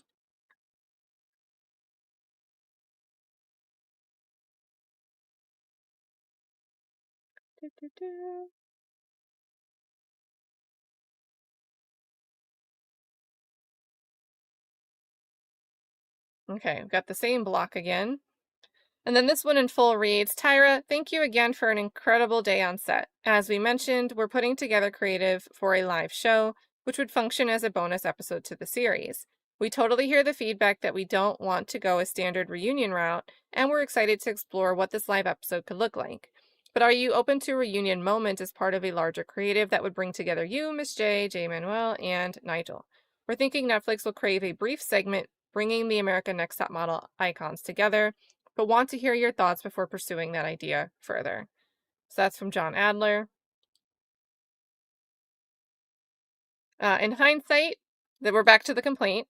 In hindsight, it is very fortunate that Ms. Banks declined through her agent, explaining that she had not seen the documentary and was not comfortable participating in additional content without having viewed the finished product. It appears that Netflix and the producers were already planning to have those 3 former judges participate in a national and online PR campaign that would be used to amplify their false and defamatory attack. Further, neither Netflix nor the producers, well, no, I mean, if I'm Netflix or the producers, if I'm anybody, I'm grouping all the defendants together under Netflix. I should just say defendants. When I say Netflix, I probably mean all of the defendants because I'm dumb like that and I just can't remember the whole list. But if I'm responding to this, my argument would be, and I don't know, like, they'd have to get a representation from John Adler, have him sign an affidavit. But no, maybe I could explain that the purpose of such an interview, the vision for such an interview would be for everybody to get their true and accurate, candid reflections forward. And they can give that response mirroring the exact language that Tyra Banks and the attorneys preparing this complaint are using to frame Tyra Banks as the pro-transparency, the candid, take the good with the bad, don't try to hide the bad person in this story. And they can say, look, exactly what Tyra is saying here, we'll use those same words. And that's exactly what we were trying to do by putting together this interview. With everybody, the good and bad, all together, able to share their reflections on America's Next Top Model. Right? To me, this one is like one of the easiest things to just flat out contest. Because this is so subjective. This is such an interpretation.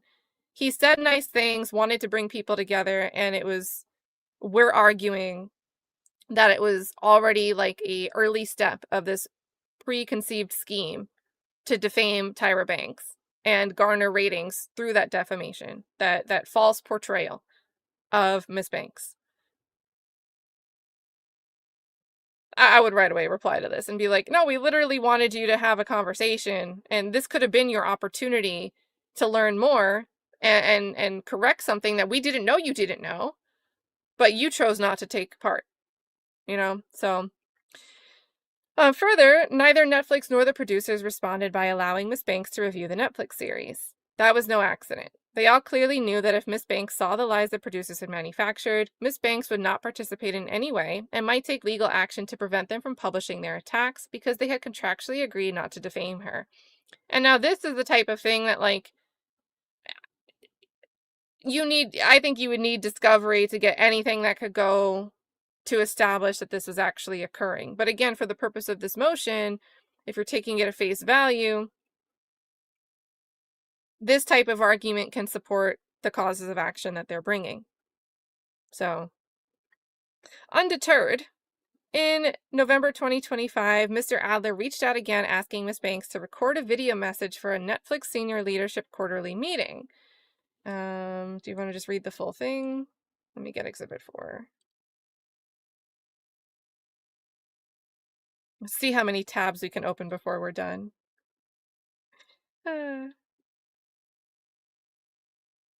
we got the big redaction block left. It went on to another page this time. All right. So, again, we don't know what's redacted there. And it's not just like something that's attached. You know how like some people, their emails always come with this giant disclaimer block.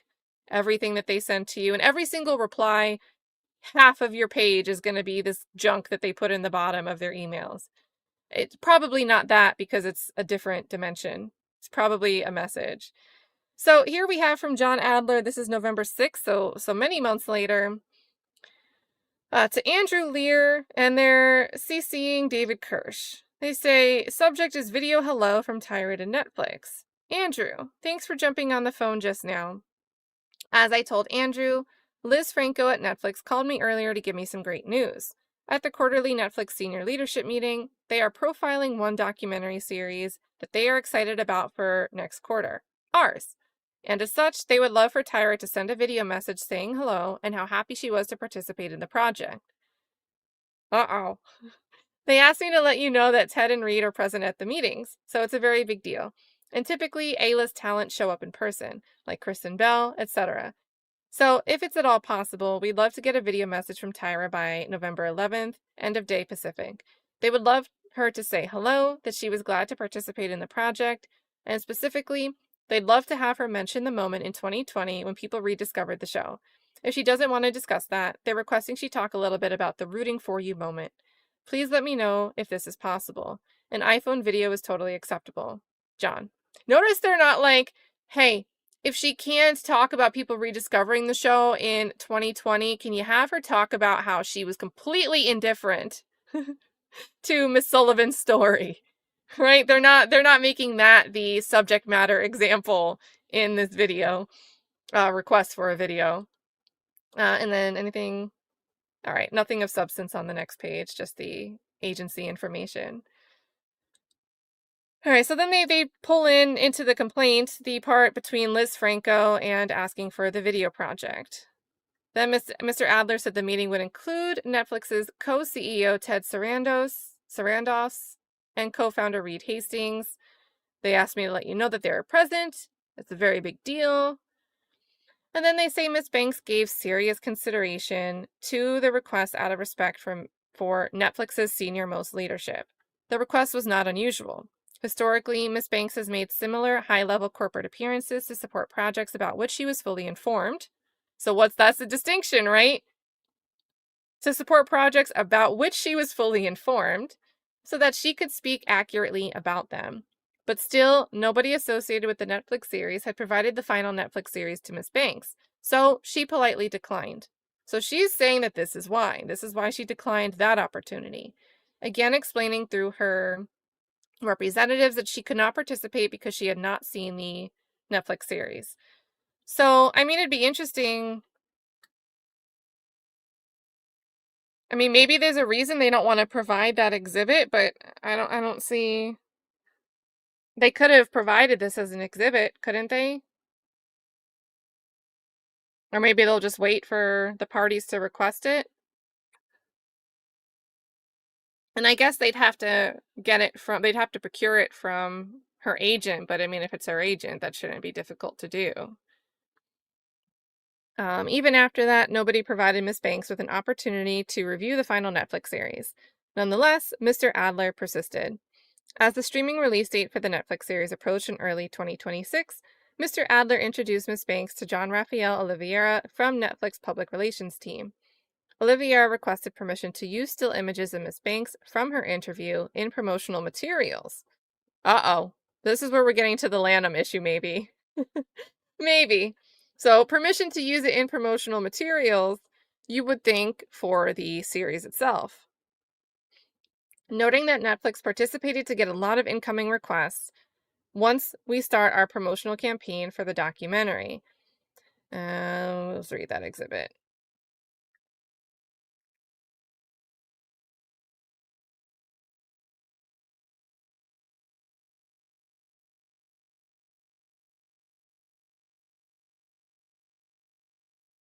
All right. So this one says, this is from January 6th of 2026. So we're finally in 2026. From John Raphael Oliveira to John Adler, and they're CCing Andrew Lear. Sean Martin, potentially criminal. I think it's a different Sean Martin. But somebody let him know. Somebody ask him if he knows Tyra. And Lily Ferguson. Thank you, John, and hello again, Team Tyra. Apologies for my double email as I sent an intro earlier this morning. As mentioned, Sean and myself, see? Look, potentially criminal is doing it all. Potentially criminal and John Raphael Oliveira. Just kidding, guys. It's Sean Martin, not potentially criminal. Will be the PR team handling the release of Reality Check Inside America's Next Top Model on Netflix. We're here if you have any questions. We anticipate we'll get a lot of incoming requests once we start our promotional campaign for the documentary. So looking forward to working together. I also wanted to loop in Lily Ferguson to our photo team. Lily is currently sourcing images from the series for our main key set to be used with press. We have a few images attached, if possible. We'd love to get your team's approval on, for us to include in our show's key set in order to provide images to press. Please let us know if you have any questions or need alternate images. Very much appreciated your help. So we've got another redacted block. Yeah, all right. So maybe these are all just photos then, because they are big and square. It says here it's a PNG, so in this little tiny fine print. So maybe all of the redacted blocks have been images so far. Let's see. Then this is, all right. Hello, reaching out from EverWonder Studio. This is from John Adler. We produce the Top Model three-part, I guess, docuseries that Tyra Banks sat for last year. I'm introducing John Raphael Oliveira from Netflix PR. We have some questions about images that we can use that I will let John ask. Thanks so much, John Adler. All right, so there we go. That was that one. Yeah, get the sandwiches. Get the sandwiches.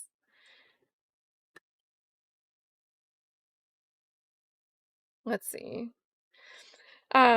Eve says, good to see you. Says Netflix is turning into Bravo TV and creating fires and drama for content. I mean, I feel like, because like Diddy suing over the Diddy lawsuit, didn't the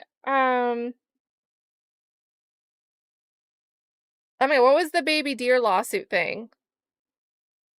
That was the Netflix documentary too, right?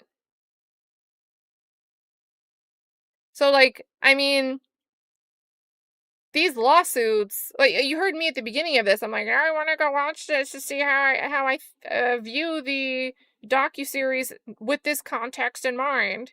So like these lawsuits have to bring attention to the underlying docuseries, movie, show, whatever. Yeah, baby reindeer. What did I say? I don't know what I even said. It slipped my mind after I said it. 30 seconds went out the window. But yeah, I think like those big news stories surrounding the litigation bring attention to the material itself. You know, if there's a trial, what are we going to call this? Man, definitely going to do a thumbnail that's like an America's Next Top Model thumbnail. Oh my God. And can you imagine, like sometimes parties get dismissed from a lawsuit? I can like eliminate someone from the thumbnail if they get dismissed from the suit, just like they eliminate contestants on America's Next Top Model. It'll be fun. It'll be fun. What do we call it? I've said smize too much. We gotta find another theme from the show that we can turn into the title for this. Like, oh man. This is just going to be a good time. So the causes of action, there's 2: defamation by implication, false light, a Lanham claim for false endorsement, and breach of contract. Right? I think that's all 5. Right? Hold on, let me just do this. We are on page 21, so I can find my place and come back. There we go. Yep, false light, defamation by implication 2 times, breach of contract, and Lanham action. Let's go back down, find my place. Oh my god, did it unhighlight? Well, that was not effective. Alright, we were on like 21. Oh, it did highlight, okay. So there we go. So they wanted her to come in person. They're like, our A-listers, they come in. Miss Banks declines, and for the same reason, because she cannot promote what she had not seen. Each of these requests followed the same pattern. And again, this might be, I don't know, she could just be saying this. I would like to see her reason for declining. I would like to see some exhibits where we can see, here's her agent. It might not have been Tyra responding to these emails, but her agent like, hey, we were wondering if we could see at least Tyra's part of this before whatever, that way she knows. And if they declined in response or didn't answer, I would love to see those records, because that would indicate that what they're representing here, there's contemporaneous proof that that was a sentiment Tyra Banks held contemporaneously with her declining this opportunity, right? It's one thing to say in retrospect, I declined it because I didn't know what was going on. They weren't letting me see it. It's a lot stronger to be able to show, here's me declining it then for this explicit reason. But it's not attached here as an exhibit. So we've got, each of these requests followed the same pattern. Miss Banks was asked for more content, more promotion, more of her name and likeness, without ever having the opportunity to see what Netflix and producers wanted her to promote. They kept her in the dark because they did not want her to know. Then we've got Miss Banks does not get access to the Netflix series until only one day before it streams to a global audience. So technically she gets it before it's distributed. Netflix and the producers finally gave Miss Banks access to the documentary on February 15th, 2026, one day before it premiered on Netflix. By that point, the promotional campaign was already underway. Netflix had distributed a trailer across social media platforms, shaping public perception of the documentary before Miss Banks had any opportunity to see it, let alone respond. Netflix sent press kits and screen grabs to journalists. The narrative had been set. Miss Banks was given less than a day to absorb a 3-episode attack on her character before it was streamed to a worldwide audience of millions. She had no opportunity to corrections. I think this is a typo. To correct inaccuracies is what it should be. Or to make corrections, whichever. To request edits to false or misleading statements, or withdraw her participation. Was that in contract? See, this is where the contract becomes important. And again, that's Netflix, and the defendants could turn around and focus very heavily on the contract agreements and the bylines in there. They say that was not an accident, it was by design. Next, the Netflix series is released for streaming. The Netflix series premiered on Netflix on February 16th, 2026. The final product consisted of 3 episodes, 165 minutes in total. Well, her interview would have been longer than that. Like, just her interview raw, without any extra footage, would have been longer than this. The Netflix series immediately garnered significant attention and millions of viewers. It occupied Netflix's #1 most watched spot during the week it premiered and beyond, and on Information and Believe, multiple subsequent weeks in its top 10. The Netflix series is still streaming in approximately 130 countries worldwide. Even though she sat for roughly 210 minutes of questioning. So you could have done a whole bonus episode for the other part of the interview. You could have done 3 episodes, split between 165 minutes, and added a 4th to get those additional, 45, 55 minutes. There you go. You've got a 4-part series just of a raw interview, because the conversation was flowing. It was going and flowing. So 210 minutes. Miss Banks, and she says questioning. They're calling it questioning here. So, did they keep asking her questions? Was it still an interview format, or was it the type of thing where the first 30 minutes, these are the questions we intended to ask, and maybe we had some backups planned, but you can see a clear distinction between the rest of the conversation after what was the intended part of the production and what was included in that initially planned 30 minutes, right? Because I'm not convinced that just because Tyra consented and the interviewer continued to go and the cameras were rolling that whole time, that all 210 minutes should be covered under the umbrella of that initial 30-minute plan. However, if that 30-minute plan involves the odd stuff that's at the heart of this claim, I really think the heart of this claim is the claims about Sullivan and the representation that Tyra Banks was indifferent to a sexual assault on her show when she wasn't aware that Sullivan was now saying that what happened wasn't just infidelity, it was actually a non-consensual encounter. I think we're still in problem territory. So we've got Miss Banks' footage was edited down to 16 minutes.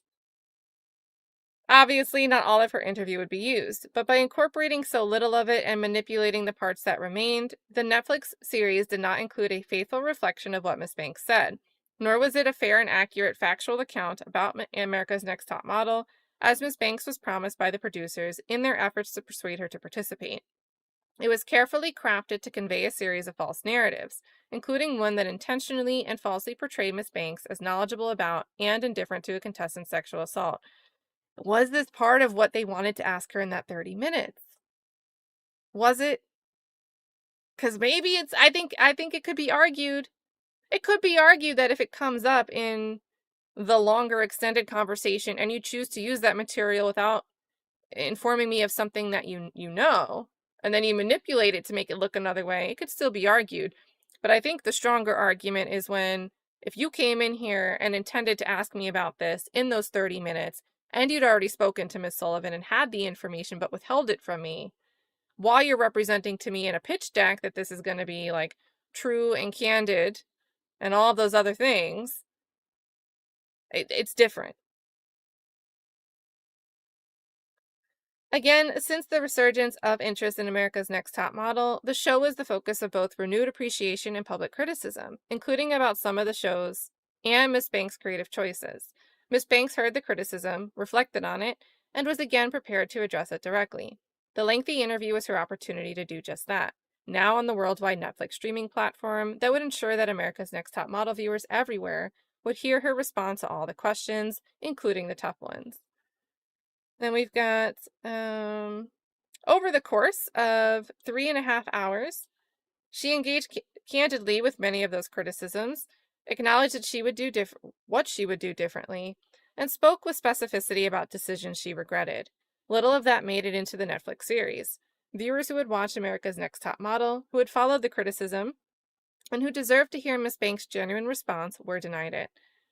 What Netflix and the producers chose to air erased that record and replaced it with the false impression that Miss Banks refused to take accountability for many of those criticisms. She had taken accountability. Defendants made sure no one would hear most of it. Now they're going to focus on Shandi Sullivan's appearance on America's Next Top Model Cycle 2. From the very first episode, the Netflix series prominently features Cycle 2 contestant Shandi Sullivan. All right, so if they're making the Shandi Sullivan story a figure piece, a central piece of this 3-part series, and they leave out context when they ask her about the episode in question. Uh-oh. At the time she appeared on Cycle 2, the same time Netflix series directors Maura Lucci and Daniel Savan were editing The Swan, Miss Sullivan was 18 years old. A Missouri native, she was working at Walgreens when her then-boyfriend encouraged her to audition for America's Next Top Model. Miss Banks was excited about Miss Sullivan as a contestant, given America Next Top Model's mission to showcase people from a variety of different backgrounds and to challenge then-conventional beauty norms. Miss Sullivan was a talented and memorable contestant whose story was prominently featured in many episodes of the cycle, including the 10th episode, titled The Girl Who Cheated. At the time of Cycle 2, and for years thereafter, viewers publicly discussed Shandi's storyline in the 10th episode as a public airing of the events surround Miss Sullivan cheating on her boyfriend.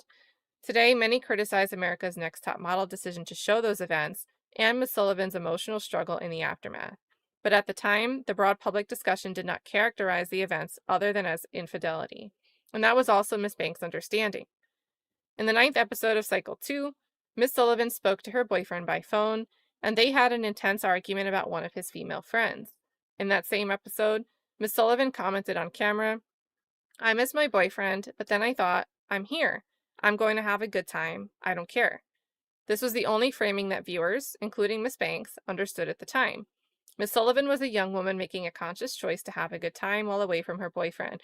Wouldn't it be crazy if they find out if Netflix's response and on information and belief, America's Next Top Model chopped and framed this episode up the same way Tyra Banks is accusing the defendants here of reframing bits and pieces from her interview. I'm telling you, I think this could be a lot of back and forth, Again, some lawsuits, the interesting stuff is only in the complaint and then it fizzles out and then that's it. And then you're like, oh, I forgot about that. I don't know. I think the reply could be really interesting with this one. So say in the 10th episode, the remaining contestants include... Oh, wait. Did I read this part? Miss Sullivan was a young woman making a conscious choice to have a good time, in quotes, while away from her boyfriend. And then in the 10th episode, the remaining contestants, including Miss Sullivan, were in Milan attending appointments around the city. The men who operated their transportation, providing rides on mopeds, were later invited to the contestants' apartment for dinner. The footage from that evening depicts Miss Sullivan and the others socializing and drinking wine. Miss Sullivan is shown kissing one of the men and later discloses on camera that the two had intercourse. The America's Next Top Model episode shows Miss Sullivan afterward as extremely upset and crying. Later, she called her boyfriend to confess in an emotional conversation. As the America's Next Top Model episode shows, the contestants later met with Miss Banks for coffee, but the producers of the Netflix series changed the sequencing. As they depict it, Miss Banks started a discussion about infidelity and asked Miss Sullivan if she cheated on her boyfriend. In truth, Miss Sullivan, not Miss Banks, introduced the subject of infidelity. Miss Sullivan turned to Miss Banks and asked, "I have a personal question. Have you ever cheated on anyone, or had anyone cheat on you?" Miss Banks honestly replied that, years prior, a model she was dating cheated on her and that it hurt her deeply. Only after that did the discussion about Miss Sullivan cheating on her boyfriend unfold.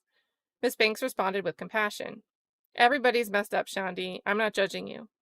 At the time of the original broadcast, and for nearly 2 decades afterward, the publicly available understanding of Miss Sullivan's experience in Milan was that the strong feelings Miss Sullivan expressed in that episode, and those that followed, stemmed from regret over infidelity. Before the Netflix series was released, that was the only framing Miss Banks had ever encountered.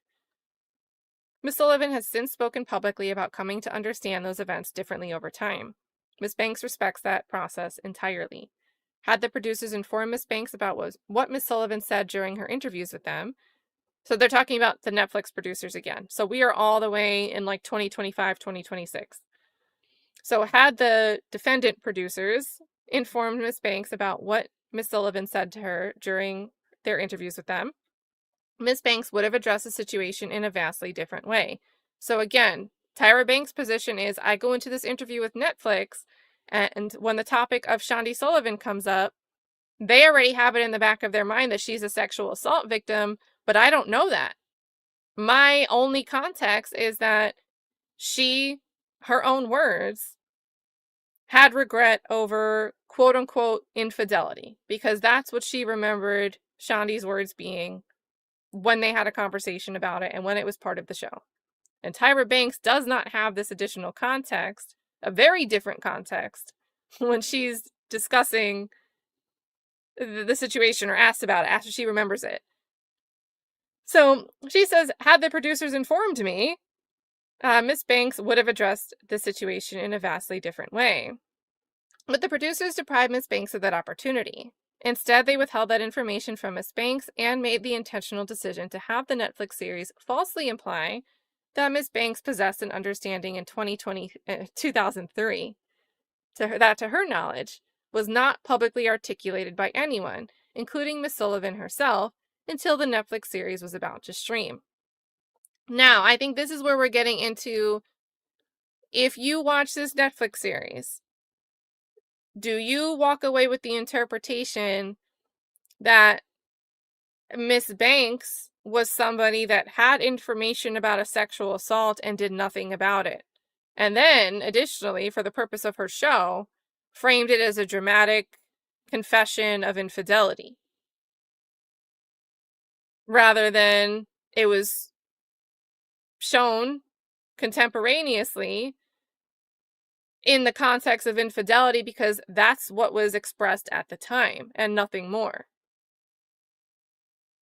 Is that defamation by implication? Is that false light? Is not informing Tyra Banks, is that a breach of contract? Not just not informing her before this interview, but not giving her a chance to review it for the some months leading up to the release. So, all right. So Amanda says, I watched it. It kind of made it look that way to me. So, and I'm going to be like tainted if I go and watch this because I've just read this whole complaint. So I will not have a blank slate first impression if and when I go watch this Netflix production. So I got to rely on you guys. Got to rely on you guys. So, and Amanda also says, watching the doc, Tyra was made to look like the villain in all of the situations. And again, I think it's interesting that they've said, look, maybe Tyra is the villain in some of the situations. She disagrees with some of how she's portrayed in relation to other stuff. Petty, some more serious. But for the purpose of this, she's like really focusing on a narrow subset of examples, which I think is very important because I don't think there's any way you're going to convince somebody that she hasn't been a mean girl, that she hasn't done something that sounds mean. The type of thing that would make a reader of this lawsuit be like, yeah, but you did that. This specific example, I think, is more contentious.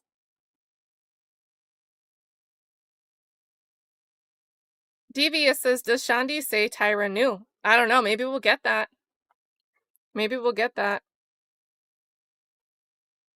And who knows? Maybe that becomes like a whole like side story. Does Shandi say to Netflix or like whoever was interviewing her, does Shandi say, I told Tyra I was assaulted and she did nothing? Then we still have the problem of if Shandi Sullivan made some type of representation like that and everybody else relied on her representation, kind of makes it harder for them to argue that they were using that information. They knew it was false and published it anyway, knowing it would be a reckless thing to go and put out there about somebody for it to not be true. But it gets to another issue. And I think this is good lawyering again, right? This is not just a defamation suit. We've got false light, we've got breach of contract. So maybe we get into the contract issues then, if we could see it. These representations that were made to Tyra Banks about what this was going to be, what the terms were, all of that, the list of topics. If Shandi Sullivan made some representation to that effect, and the interviewers, the producers, nobody ever went to Tyra and said, look, as part of this production, when we interviewed Shandi Sullivan, she told us that you knew about this. Can you address that?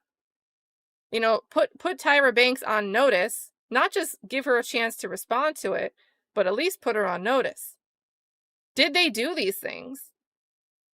Because even if it takes the defamation a little off the table, I think we have other issues. And it's a bit hard to say because, again, the defendants could respond right here and say, look, this is what we were relying on. And we did mention, maybe they asked Tyra Banks, like, generally, infidelity on the show, have you ever considered that infidelity on the show may have been something else? I have no idea what's in this through this 210-minute interview to know what was asked, what information was given to Tyra or was omitted from Tyra that they already knew. I can only take this complaint at face value and address it in this context, knowing that I'm only getting Tyra's side right now. But still, if Shandi says Tyra knew, I think that would be a bit of an obstacle, but I think the attorneys were very wise to put other causes of action in here. And, I think if they were told, they would still, the producers, the interviewers would still kind of have a duty to try to ask the other side. Ask the other side. So, and then Amanda says, at least this again would be within the context of what was aired, that no, she did not say that on the doc that she told Tyra. So, from what the public would know, and I think that actually, if we loop this back to Amanda's earlier impression, that it kind of made it look like Tyra Banks knew that this was an assault back in 2003, and she held that information to herself and let it go on the show, never did anything to protect Shandi. And then they also don't show that somebody did or didn't tell Tyra. It just leaves the inference there to be drawn.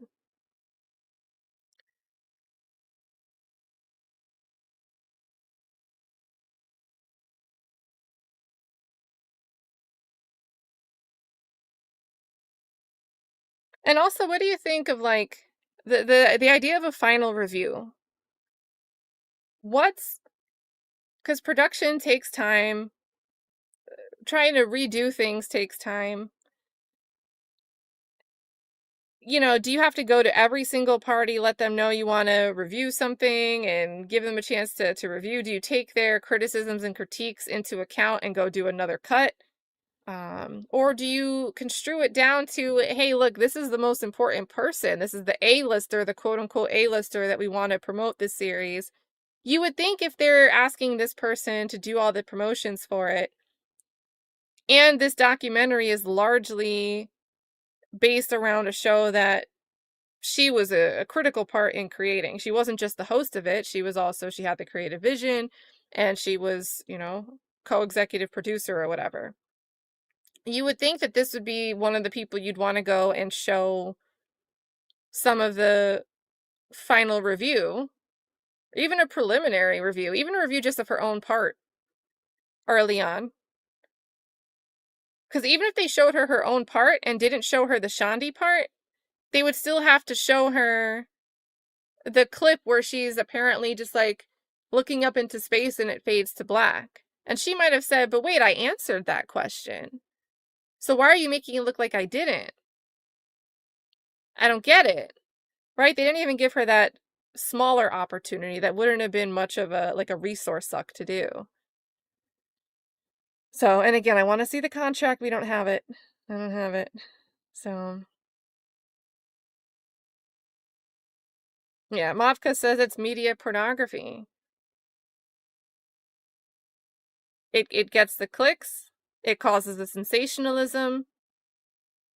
You can't look away. Yeah, this is in a U.S. District Court of Central California. So, yeah. Although there have been some federal courts that, because of the interest in cases, are starting to allow, like, live audio from proceedings. So maybe we'll get that. Some of the Tyrone Blackburn, it's a fat joke case against Terrence Dixon, Tyrone Blackburn, and his law firm. Some of you guys already know. Some of the hearings have a public listen-in line that you can call. That's Southern District of New York. I think Blake Lively and Wayfarer, Justin Baldoni, those were all Southern District of New York as well. And some of those hearings also had a public listen-in line that you could call. So there is some listening availability. And I know when you listen, you don't always get you don't get the vibe in the room just from listening that you might be able to get if you can look around the room. Even when we watch trials, we're watching the George Pino trial right now, but we obviously, watching a trial stream, we can't see all of the gallery. Sometimes the camera's only zoomed in on the witness stand and it's not showing, the attorney who's doing the questioning, what their face is like. It's not showing the opposing counsel's table to show how they're reacting to what's going on. And you certainly can't see jury reactions from a TV stream, understandably so. But right, like every little bit of access helps, even though it might still be missing something. It's better than nothing at all. Better than nothing at all. Because otherwise you end up with people reporting things that might not have happened at all, but you have no way to challenge it because courts closed off the media. So, let's see. So producers deprive Ms. Banks of the opportunity to review. They didn't inform her, rather. They didn't give her the information ahead of time so she could appropriately and with context answer the questions. Instead, they withheld that information from Ms. Banks and made the intentional, they're calling it intentional, decision to have the Netflix series falsely imply that Ms. Banks possessed an understanding in 2003 that, to her knowledge, was not publicly articulated by anyone, including Ms. Sullivan herself. So, to Tyra Banks' knowledge, Tyra Banks, the representation here is that Sullivan did not tell Tyra Banks such a thing. She never told Tyra Banks such a thing. So whatever was aired in that America's Next Top Model season, Tyra Banks only knew that, hey, like this infidelity thing happened. And then she didn't know until the Netflix series was about to stream. So Tyra Banks found out that this is now viewed as a sexual assault one day when she's given the footage for the review on February 15th, one day before the series releases on the 16th. So then the publicly available record confirmed this understanding as recently as 2020. On October 16th, 2020, Miss Sullivan appeared on a YouTube interview with Oliver Twixt. Hey, that's kind of what Miss Demeanor calls Twitter and X. On the Twixt. Oliver Twixt is an American Next Top Model superfan who's interviewed many former contestants. During that interview, Miss Sullivan discussed what happened to her in Milan without referencing a sexual assault or indicating that she perceived the event to have been non-consensual. Miss Banks recognizes the seriousness of Miss Sullivan's account and does not take such allegations lightly. All right, can we... Understanding the position that Tyra Banks, really the attorneys who are writing this are in, where they're trying to show Tyra Banks' knowledge, but they're trying to do it in a way that isn't going to come off as, say this was a complaint involving Sullivan and the man who was part of that encounter, right? In a response, that man would be like, look, she's falsely accusing me. She didn't bring this forward. She never said it was an assault until 2 decades later. Look at the way, I think this is a very diplomatic way. And I wonder how long it took them to write this without appearing accusatory or insensitive.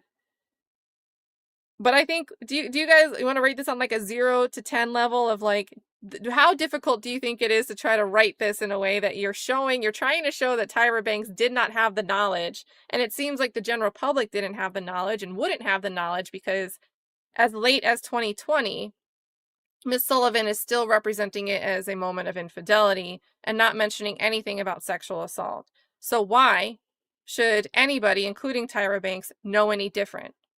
Not just in 2003, but even in the future, without trying to step on the way victims might not come forward until years later. I think this is a 7.5, 8 out of 10. You need to have some good writing and be very thoughtful to be able to represent your client here without making your client look like a D-bag at the very same time, accidentally. So I think this was very delicately written. Miss Banks recognizes the seriousness of Miss Sullivan's account and does not take such allegations lightly. What she can say with certainty is that she had no awareness whatsoever, and this is what they need to convey. They do not need to challenge Miss Sullivan's decision to speak the way she chooses to speak or when she chooses to do it. They just need to get across that Tyra had no awareness. It's just she had no awareness whatsoever, according to Tyra, that Miss Sullivan's experience in Milan might have involved anything other than a regrettable but consensual encounter. That understanding was the only one available to her from the original episode as broadcast, from Miss Sullivan's own public statements over 2 decades, and from every other publicly available source Miss Banks knew of. No one, including the documentary's producer during Miss Banks' 3.5-hour interview, ever told her otherwise. And this is the heart of the issue here, right? She didn't know, and the producers didn't tell her, and yet they, according to Tyra's arguments here, they flipped around the footage to make it seem like she did know and was just indifferent to it. Netflix series episode 1, The Manufactured Cliffhanger. So the first episode of the Netflix series sets up the emotional weight of what is to come. An off-camera voice asks Miss Sullivan, "Did you want to stay in the running? Did you want to win it all?" Miss Sullivan replies, "I did until what happened in Milan, and then I didn't care." Over flashbacks of the original America's Next Top Model episode, present-day Miss Sullivan narrates, "I don't think I'd eaten anything at all or had any sleep. I remember getting in the hot tub. I remember April and Mercedes getting in the hot tub. And then I just remember the guy looking at me, and I looked at him, and I was pretty drunk at that point." The music turns ominous. The screen alternates between scenes from the original America's Next Top Model episode, Miss Sullivan in the hot tub, later in bed with a man, and clips of Miss Sullivan speaking in the present day in the Netflix series. She says, "Everything kind of after that is just a blur. All I remember is just like him on top of me. I was blacked out. No one did anything to stop it. And it all got filmed. All of it. Every moment of it." With the viewer still absorbing this, the episode turns to Miss Banks. Miss Lucy says, "A more difficult territory is Shandi."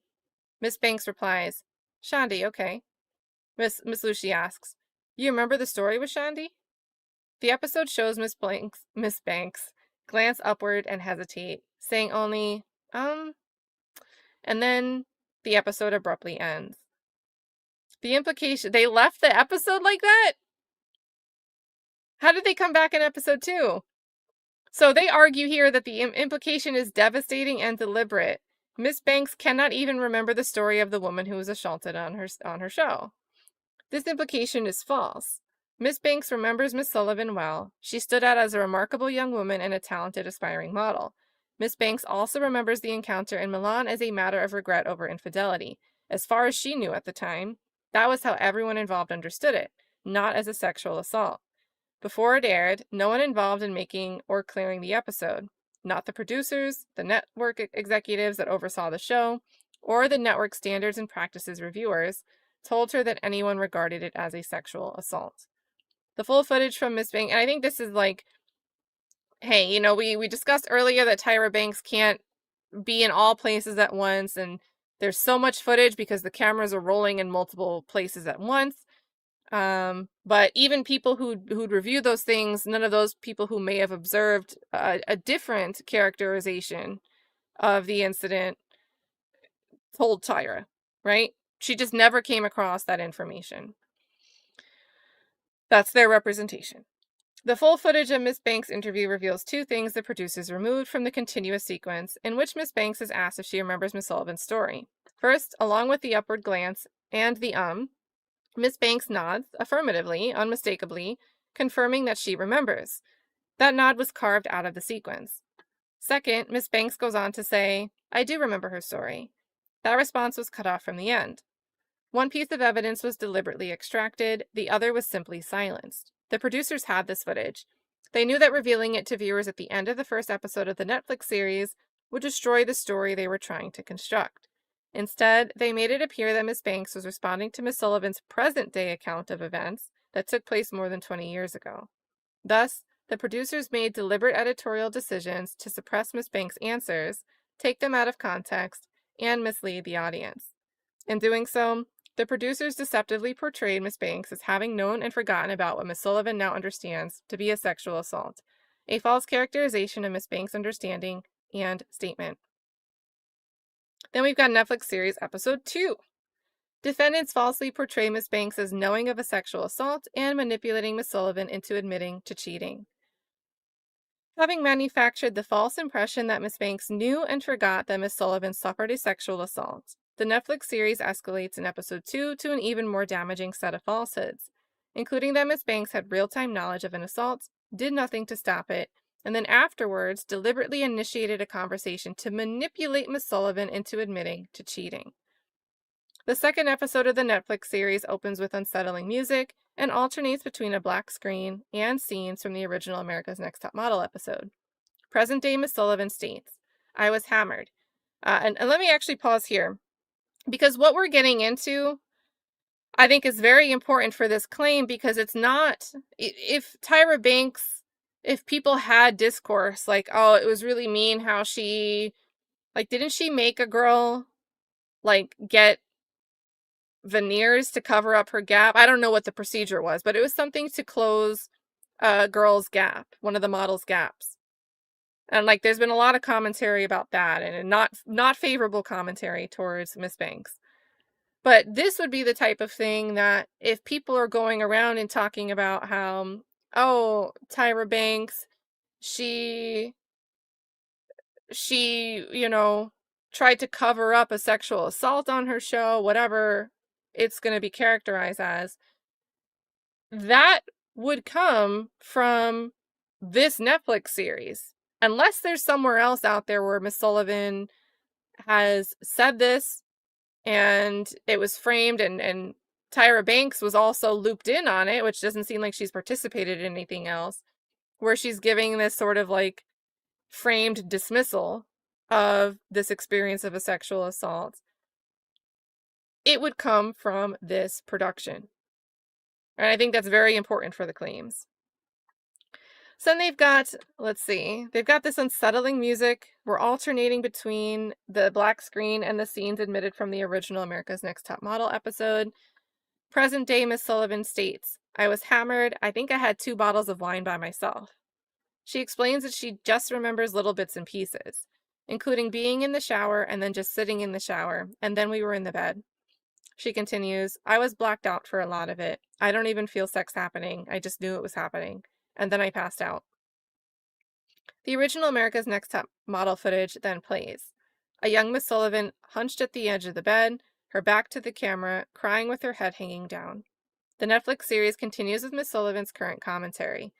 "It all effing hit me. It just flooded over me. I just sat there and cried." The Netflix series continues with another cut to the original America's Next Top Model episode. The other contestants hold and comfort her. One whispers, "It's over, it's over. You don't let this take away your spirit." Through this editing, the producers cause viewers of the Netflix series, think of this, it's over, don't let this take away your spirit. This editing, they argue, causes viewers of the Netflix series to perceive Miss Sullivan's emotional breakdown, understood by viewers at the time as flowing from infidelity, into a reaction to a traumatic sexual assault. Even the journalist the producers used to comment on the episode of the Netflix series confirms the original understanding. Though she was not present during the original events, the journalist discussed the exchange Miss Sullivan and Miss Banks had over coffee that next day. The journalist explained that Tyra and the contestants were talking about cheating. But the producer of the Netflix series used the journalist to turn that coffee discussion on its head. In addition to the sequence editing discussed above, the producers added a clip from the journalist in which she says, "The next day, Tyra has a girls' talk, and it is not a coincidence that she starts talking about cheating." The journalist was mistaken. Miss Banks did not initiate the topic. The producers knew it, and the original America's Next Top Model episode proves it. Contrary to what the Netflix series suggests, Miss Banks did not draw out the confession. The America's Next Top Model original episode, reveals that it was Miss Sullivan who raised the subject. Miss Sullivan turned to Miss Banks and asked, "I have a personal question. Have you ever cheated on anyone? Or had anyone cheated on you?" Miss Banks did not introduce the topic. She responded to a question that Miss Sullivan had asked her. The producers purposefully rearranged this entire sequence to depict Miss Banks as raising the issue, not responding to it. The interview journalist's assertion appears to be a reaction to the intentionally manipulated sequence the producers had constructed. Having orchestrated the journalist's reaction and manipulated the facts, Netflix and the producers then streamed that commentary to the world as though it represented the truth. The producers compounded this by adding a comment from the journalist. Of course she's going to have producers in her ears. Ah, so they're acting like the whole America's Next Top Model show knew it and covered it up in the moment.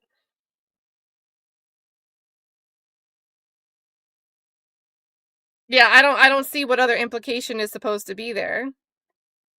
The implication is devastating. That before Miss Banks sat down with Miss Sullivan that morning, someone had pulled her aside and told her that Miss Sullivan had been blackout drunk and had been sexually assaulted. There is no evidence that Miss Banks was told any such thing because she never was. Were that not enough, the producers also show Jay Manuel stating in his interview, "I know the girls, they were doing their evening hanging with the guys. We were off. And then we got word. Shandi's having sex in the shower with a guy." Mr. Manuel's reference to "we" is naturally understood by viewers to include Miss Banks. The Netflix series presents this statement as proof that Miss Banks was informed of all details in real time. Miss Banks has never denied that she was likely informed that Miss Sullivan had participated in a sexual encounter the evening it occurred or the next day. She was not aware of the details. And of course, when Miss Sullivan discussed it with Miss Banks the next day, she only characterized it as a regrettable act of infidelity. Again, Miss Banks appreciates that Miss Sullivan's understanding of the event is different today, but Miss Banks did not know that at the time of the events, and nobody told Miss Banks before or at the time she was interviewed for the Netflix series. Then we've got more on episode 2. The executive producer juxtaposition. They say episode 2 of the Netflix series then reveals what the producers concealed in episode 1. Miss Banks appears on screen. The Netflix series repeats Miss Lucy asking, "Do you remember the story with Shandi?" This time, and they bold this, it shows Miss Banks nodding to confirm that she does. Wait. So they loop back to this question only after they do an interlude and go through the sexual assault description and how we got word at the time. Then they come back and have Tyra Banks say, "Do you remember the story with Shandi?" after they just went through a story of Shandi's sexual assault. I'm picking up what this lawsuit's putting down. I don't think this is just like some pull something out of thin air and claim it's portraying someone in a false light and see if we can get some money. I think this is, and maybe this isn't how the production goes. Maybe this is not how the series goes.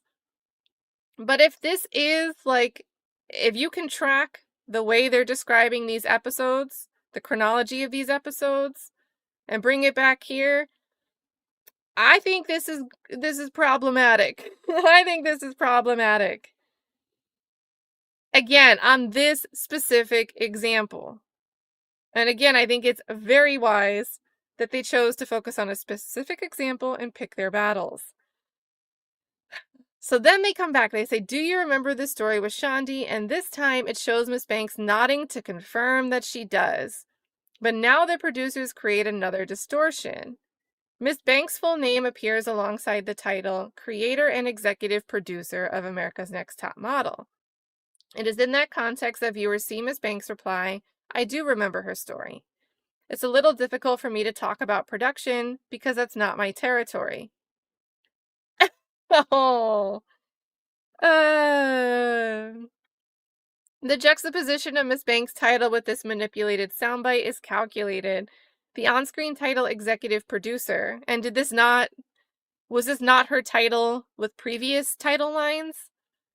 Placed alongside Miss Banks' statement that production is not my territory, is designed to make her appear evasive and dishonest. The viewer is led to conclude that Miss Banks is lying, that she knew what happened, that she failed to intervene, and that she is now trying to distance herself from responsibility. I think this legal team is very, very in tune with the details. Unless the details are wrong here, right? But if these details are what's being reflected, if I were to watch episode 2, to point this out, it's compelling. I think it's compelling.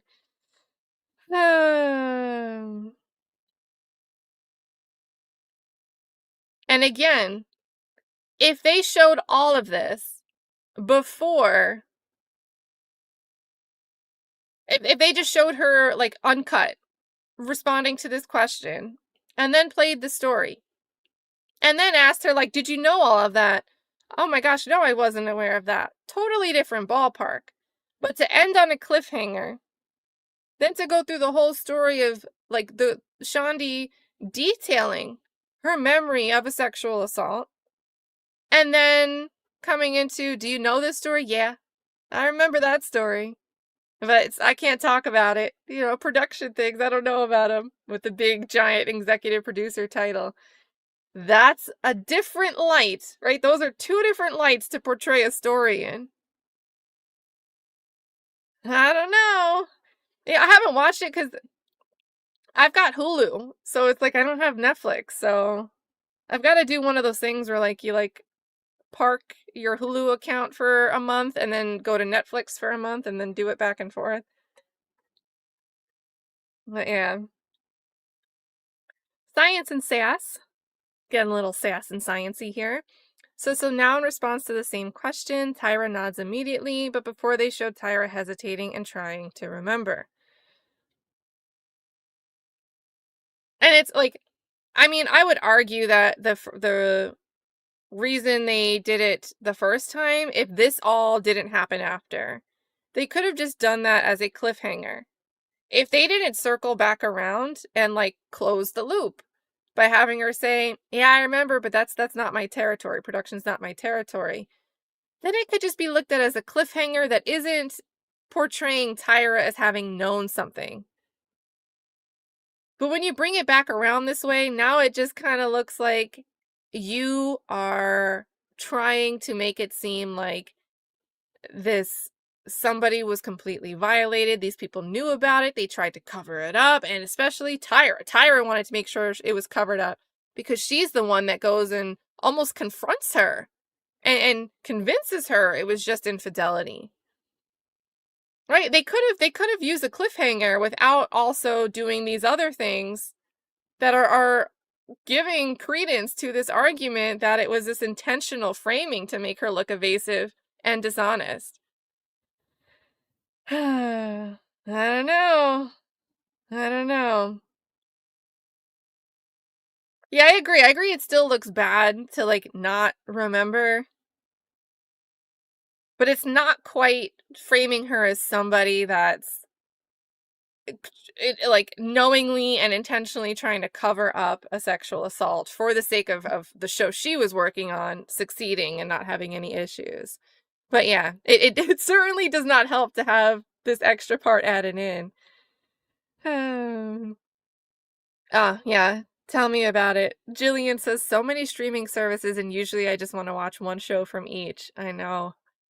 That's why I gotta trim the choices, right? Just gotta luckily I really enjoy B movies because I really like trying to figure out, sometimes in like a horror movie, a drama, suspense, a character's supposed to lie and be manipulative and convince another character to do something.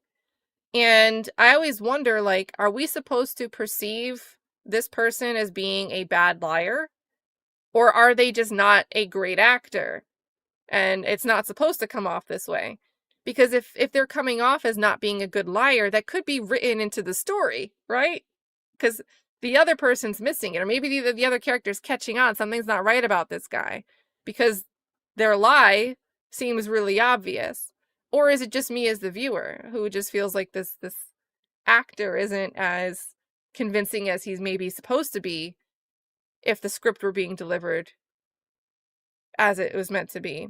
And I don't know, I just really like that gray area in B movies with is it the acting or is it how it's supposed to be? so, so luckily, like with Hulu, there's a lot of options in like the B horror suspense thriller territory for me to check out. Um, let's see, if it's for research, can I claim one? Do you guys remember when Netflix used to have like a comment section under movies where you could like leave like sort of a review? It was like less formal than a critical review of a movie, but you could like leave a comment, and I used to love it because people would be like, hey, I'm a fan of movies like this, this, and this, and I really like this movie. Or, I'm a fan of this, this, and this, but this wasn't that. Like, I thought it was going to be like that, but it really wasn't my thing. And I really liked having that commentary. It helped me pick what to watch. And now we don't have that anymore. So, just like, I don't know. I love thinking, like, is the character supposed to come off this way? Is it just the actor? Just write it off. Yeah, you know. We've got, let's see, I don't know where I was. Let's see. She's now okay. The viewers led to conclude that Miss Banks is lying, that she knew what happened, that she failed to intervene, and that she is now trying to distance herself from responsibility. But Miss Banks was not disavowing her role in America's Next Top Model. She was distinguishing between her involvement in America's Next Top Model's creative vision, casting, and contestant performance evaluations on the one hand, and the day-to-day production operations on the ground in Milan. Miss Banks was not on set while filming took place at the contestant's Milan apartment. She did not direct video cameras. Her use of the word production referred to the operational production, not her executive role, which there are distinct roles. And would the average viewer be aware of that, or would they go, I don't do production, and then there's the big word production on the screen, and they're like, in her role, and it's possible maybe Tyra Banks did have a role in this production she's saying she didn't have a role in, right? Maybe the defendants will respond and assert such arguments.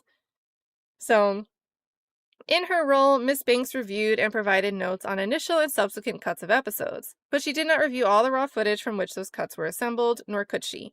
The contestants were filmed by multiple cameras throughout most of the day. There were hundreds of hours of footage per episode.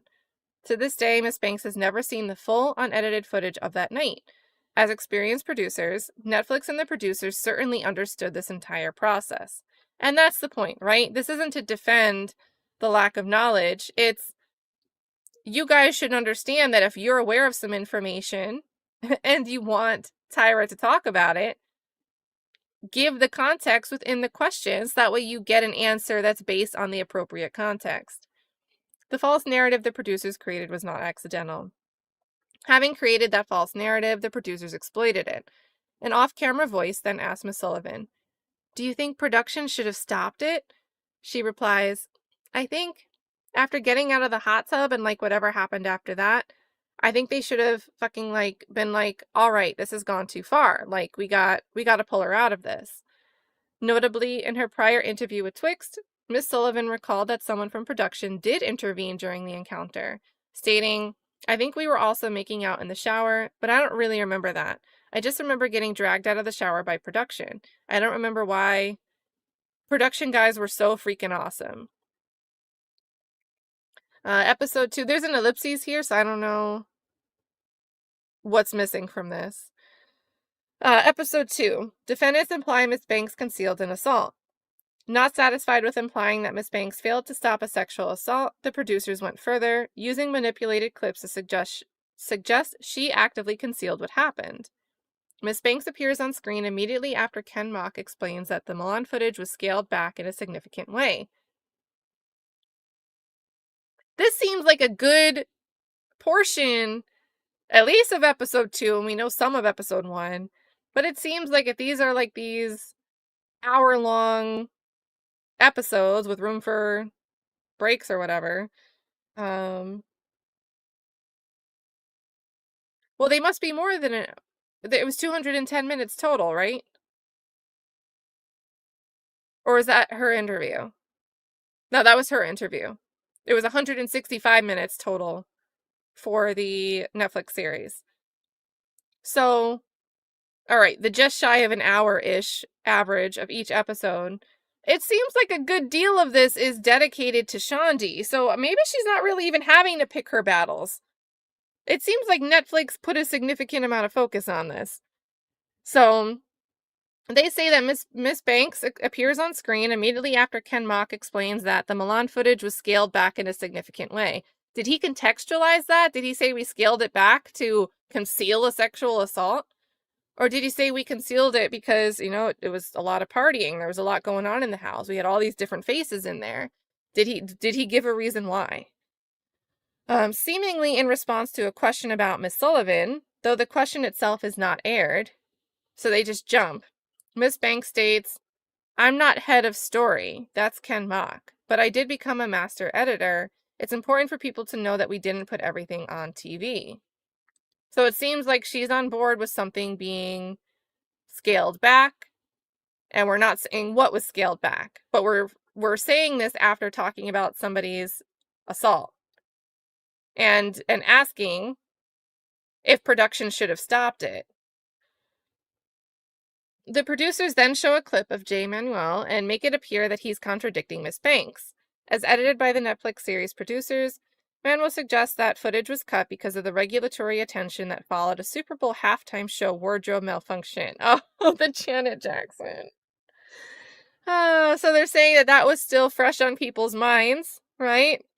There was a lot of regulatory attention. We don't want to put anything that's not safe for work out in front of where the children could see it. So they're like, all right, we're making cuts to cut out things of sexual interactions, things that would be explicit content.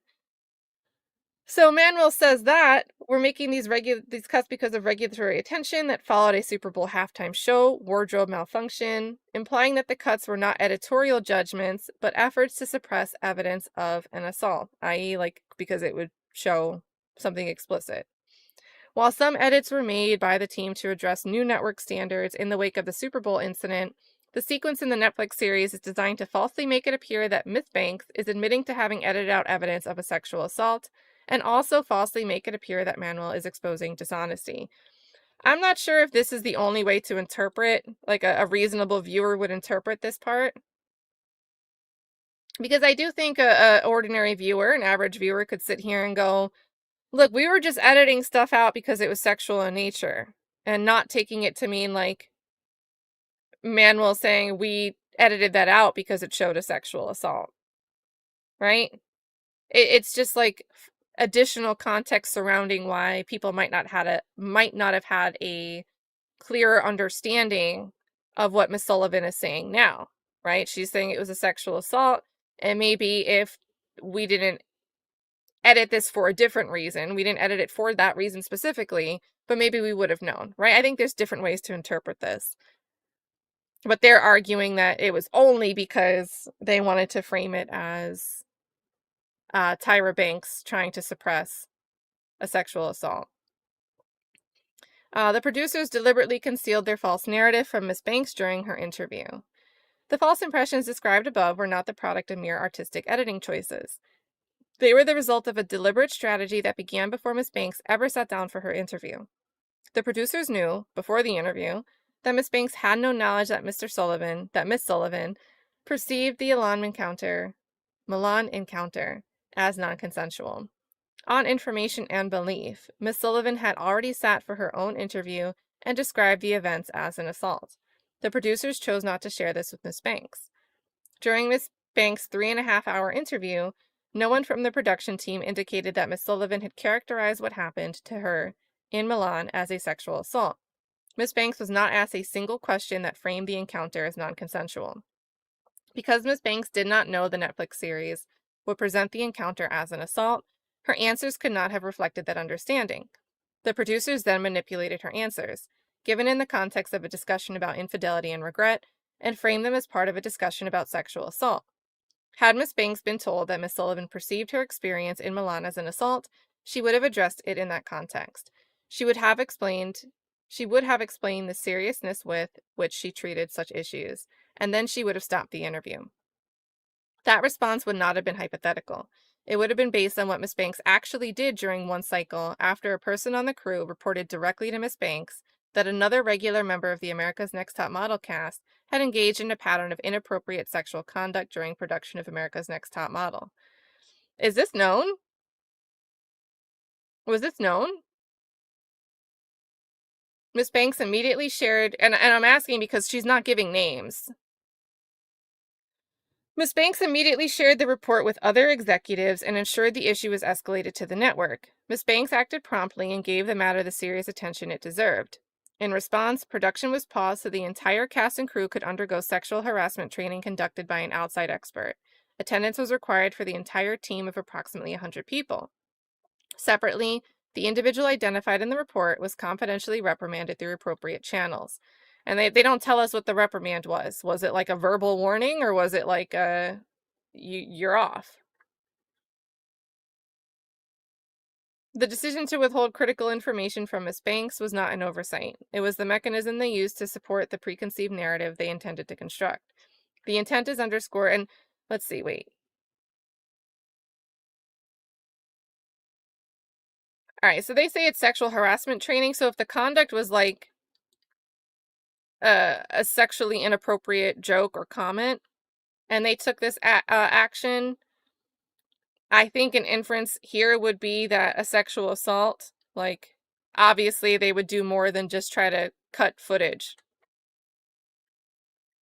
They say the decision to withhold critical information from Miss Banks was not an oversight. It was the mechanism they used to support the preconceived narrative they intended to construct. The intent is underscored by numerous other false and misleading representations throughout the Netflix series, none of which the producers presented to Miss Banks during her interview so she could correct them. Nor did the producer do any fact-checking with Miss Banks before making their final edits to the Netflix series. The producers kept information from Miss Banks because they wanted allegations and mischaracterizations to go unanswered by her, so they never gave her the chance to respond. As another example, had the producers informed Miss Banks that part of the Netflix series narrative would be that America's Next Top Model did not oversee contestants' careers post-show, Miss Banks would have explained that she made the deliberate choice not to create her own agency to do so because of the conflict of interest it would create. Miss Banks did not want to be in the position of being compromised. Yeah, because the winner gets a contract with like CoverGirl or something, right? So it could be said that you're not going to choose somebody as a first place winner for CoverGirl because you're going to try to, not even backdoor, but like side door the contestant to your own agency because you want to be the one that gets all of the first ins and gets to represent this model that you know has what it takes. So, I mean, yeah. So she's saying, I didn't want to be in the position of being compromised and making decisions on America's Next Top Model winners based on what she thought would be the most profitable for a modeling agency business in which she had personally invested funds in. She also felt that her agency would have been subject to legitimate criticism, that her casting decisions were driven by considerations about who would be most commercially profitable, or who she just personally liked and would want to sign to her agency. I mean, I think that really would have changed the dynamic of the show. It would have been more like a Making the Band situation. The structure of refusing to profit from the winners was intentional, even if imperfect. But the Netflix series viewers learned none of this and were deprived of forming their own opinions because defendants chose not to give Miss Banks any opportunity to address this. And that kind of sucks because this is the type of like once you think about it, you've thought about it, but if you don't think about it until you read it, like which I just did here, like this is my first time thinking of what could be the philosophy behind this. And if this is authentically the philosophy behind it, it's the type of thing that when I watch a good biography, I love to learn little things like this. So I think a lot of people watch documentaries because they like it's like adjacent to biographical genre. Like I think viewers just plainly would have enjoyed learning the origin story and why is it always like a cover girl contract? Why wasn't it Miss Banks doing her own agency? I just feel like that's the kind of thing that makes for a good production. Maybe that's a smaller audience of people though that's interested in that. They say the structure of refusing to profit from the winners was intentional, even if imperfect, but the viewers didn't get to learn that. They were deprived of forming their own opinion. They were told, this is very good language, they were deprived of forming their own opinions because defendants chose not to give certain information in something that's called a documentary. Perhaps the most hurtful example involved Miss J. Alexander. Had the producers informed Miss Banks that part of the Netflix series narrative would include Miss J saying that Miss Banks never visited him in the hospital, Miss Banks would have explained that she'd been living in Australia for 2.5 years. She would have shared the text revealing that on a New York trip, she reached out to Miss J to say she wanted to see him, but he never responded to that message. Now, was this something that was like publicly discussed before Netflix? Like, were people were already like, "Oh, Tyra was a bad friend to Miss J. She didn't even go see him when he was in the hospital dealing with whatever." Or is this something that became a rumor because of this Netflix production coming out? Like, yeah, I don't know. She would have shared the text revealing that on a New York trip, she reached out to Miss J saying that she wanted to see him, but he never responded to that message. She would have shown lengthy text chains she was a part of where America's Next Top Model crew and cast members were all trying to figure out how to locate Miss J soon after his stroke. She would have shown how hard she tried to get in touch with Miss J personally when she had initially heard the news of his stroke. And she would have shown the text message that arrived from Miss J's family member who eventually texted back months later and apologized for not responding to Ms. Banks' text and multiple calls sooner due to her being focused on getting him better. Ms. Banks would have explained that after that contact, she and Miss J spent 3 years communicating. Oh, they spoke live on the phone at least once. They exchanged voice notes, many photos, and video messages. They texted numerous times. All right, so we're already in a territory where they're communicating more than I communicate with some of my friends. So, oh man. Sometimes you just find out what your people are up to when you see them post an update on Facebook. You got to make an effort once in a while to make it more personal. As recently as Christmas Day 2025, Miss Banks and Miss J exchanged holiday messages, and he updated Miss Banks about his improved health. She replied, "Yes, can we speak this week?" They never spoke. Just weeks later, the Netflix series streamed to a worldwide audience. Again, the producers deprived viewers of truth by withholding from Miss Banks the information about what others had said in their Netflix interviews and not providing her with an opportunity to respond. There are numerous other examples. With the benefit of hindsight, none of this is a surprise. The producers needed Miss Banks to answer as if Miss Sullivan's experience in Milan involved only infidelity, because only those answers, stripped of context and reassembled, could be made to look like evasion of a known assault. And they repeated that pattern of deception over and over on topics ranging from serious to petty. Concealment during the interview, manipulation in the editing room, and the decision not to do any fact-checking with Miss Banks were all part of the producer's overall strategy. And then Miss Banks suffers serious harm. As was defendant's intent, the public's reaction to the Netflix series was swift, harsh, and directed squarely at Miss Banks. Viewers accepted the documentary's false narrative at face value, including that Miss Banks knew a contestant had been sexually assaulted, did nothing to stop it, and could not even be bothered to remember it. Not surprisingly, viewers took to social media to express their disgust and outrage. For example, here we go. Oh boy. Oh boy. So, we've got, is this a Mariah Carey meme? It says Tyra. I can't read suddenly, I don't know. Then we've got Tyra acting like she doesn't remember who Shandi is. Tyra Banks talking about Shandi literally felt like that scene in Promising Young Woman where the dean doesn't remember what happened to Cassie's friend Nina. You don't remember a girl that was your responsibility getting sexually assaulted and then doing nothing about it? And this one, they left the view count. That was seen 650 times.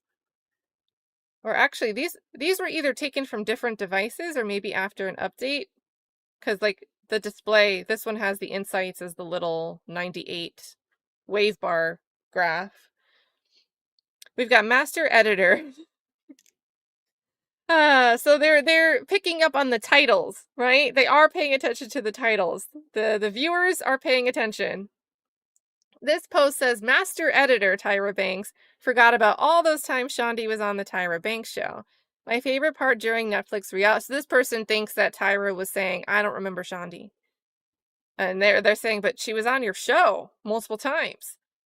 My favorite part during Netflix's reality check was when she pretended not to remember Shandi and her story from America's Next Top Model with like that flat bug eye smiley face. It says, here's the deal. Tyra had every opportunity to admit her faults and take accountability, and then all of it's like cut out. Tyra pretending she doesn't recall fully what happened to Shandi is really pissing me off. You can tell she's really trying to speak neutral on it and say a whole lot of nothing. Hashtag reality check. When they asked Tyra, do you remember Shandi, the Shandi story? The look she gave was very telling. Like, bitch, you remember. And hashtag reality check and America's Next Top Model. Okay, and this one. There's one more. Tyra pretending like she didn't know Shandi right off the bat shows how slick she really is. That was just gross. No one takes accountability. Hashtag reality check. And now maybe there's like 20 people in all these replies like, you took it that way? That's not how I took it.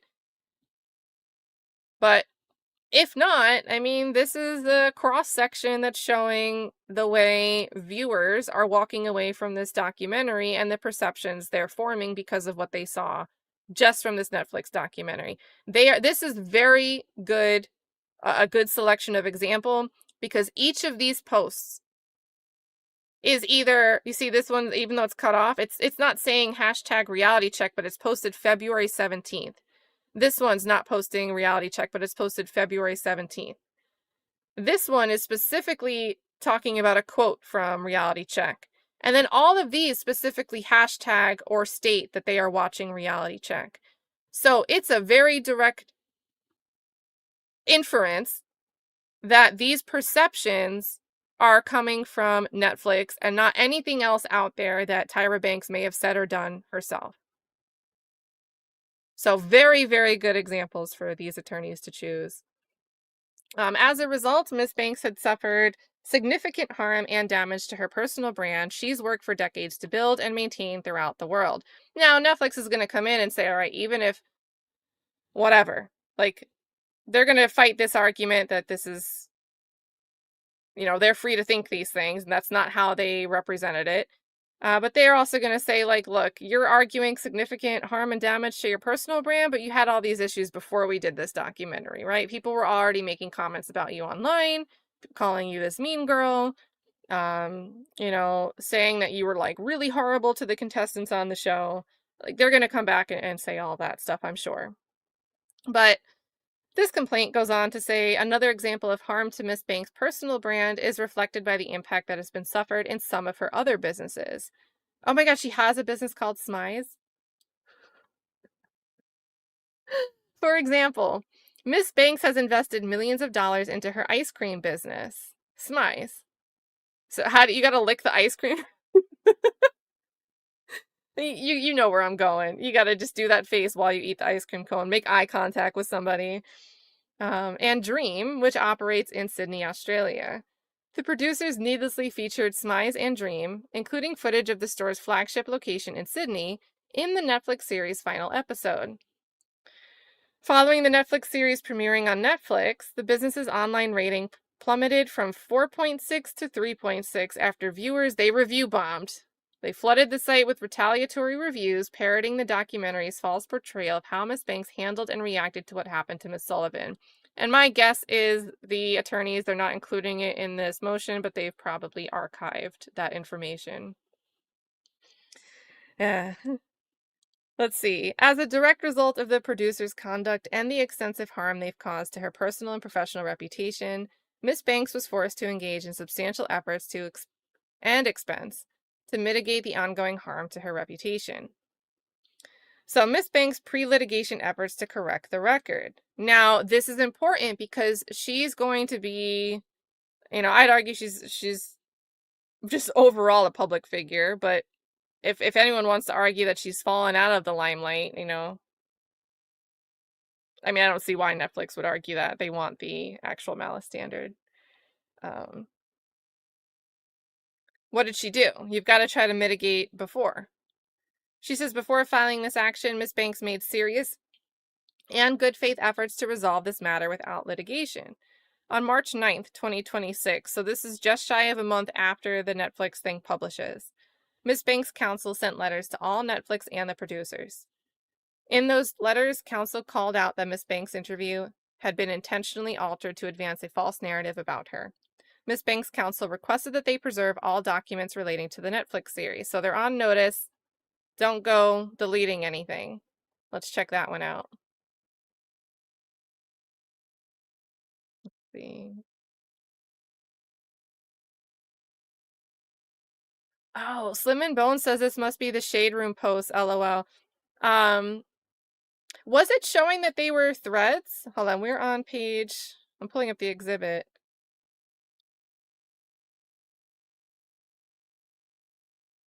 So maybe I took this to be like standalone tweets and they just like search for Tyra's name or things that were mentioning reality check specifically, or they went back to the specific time window for some of them where it just says Tyra but doesn't mention the name of the doc. But that would be that's got to be a wild, wild place. If they go back and look at like a Shade Room post reply, especially like on Instagram, you can have GIFs in the comments. So it's probably like a war zone in there. Oh my goodness. That sounds like 3 a.m. when I don't know what else to do and I can't fall asleep. Slim and Bones, I might go like find an old Shade Room post about Tyra Banks and see what's going on in there. Oh my goodness. Anyway, let me get this Exhibit 6. Let me get this Exhibit 6. All right, so they're writing here March 9th.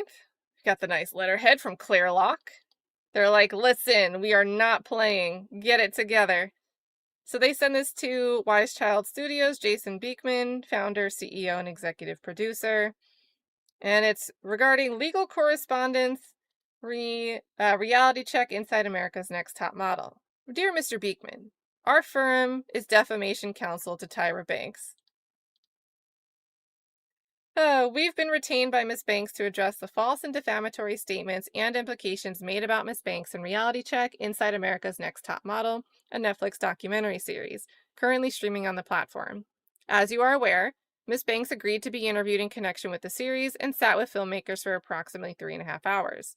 Well, remember, this is only intended to be 30 minutes, and we still don't know exactly what came from those 30 minutes. Yet through selective and manipulative editing, the as-released series intentionally mischaracterizes Ms. Banks' statements, sentiments, and beliefs on a variety of sensitive topics. We trust that you understand the seriousness of these issues. We will be in touch with additional correspondence in the coming days. Any correspondence related to this dispute should be directed to us. You should reasonably... Am I not... Okay, I thought it wasn't showing, but it is. You should reasonably anticipate legal action regarding these issues.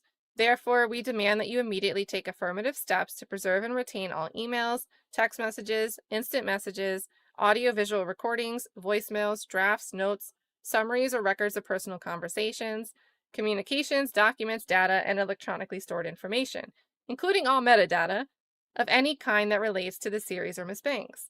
This demand should be construed in the broadest possible sense, regardless of device and regardless of medium, including but not limited to, they want all documents and communications with any person relating to these subjects, all documents, blah, blah, they're naming it all, guys, the kitchen sink. They want all people involved as a consultant, whether hired, credited, or otherwise engaged, and any and all recordings of or relating to Ms. Banks' interview. These obligations include disabling any auto-delete functions on relevant devices, apps, or software. Probably good language to include these days. How many times, you watch one trial these days and you've already run into a situation 90% of the time just from one trial where it's like, oh, something auto-deleted. Documents and communications must be preserved in their original format, including metadata. Please confirm your compliance with this demand. This is not a full statement of our client's rights and remedies, which are expressly reserved. So we got Thomas Clare and Mitchell Langberg. Who has the better signature, guys? Who has the bill? I like this one. I like this one. But I like this big T-top. I like this big T-top there. This one's all like spaghetti. So there we go. That's Exhibit 6. On March 19th, 2026, Ms. Banks' counsel sent Netflix a letter asking for an opportunity to review the unedited and uncut version of Ms. Banks' entire 3.5-hour interview. So Exhibit 7. And we don't have any indication on if there was communication between then, or any response from any of the defendants. All right, so Exhibit 7 is to Rachel Strom with Davis Wright Tremaine. They say, Dear Ms. Strom, we write again on behalf of our client, Tyra Banks, regarding Netflix's documentary Reality Check, Inside America's Next Top Model. So we're going to go through, as we've said before, we have concerns regarding the way in which Ms. Banks' interview footage appears to have been selectively edited to misconstrue her views on a variety of sensitive topics.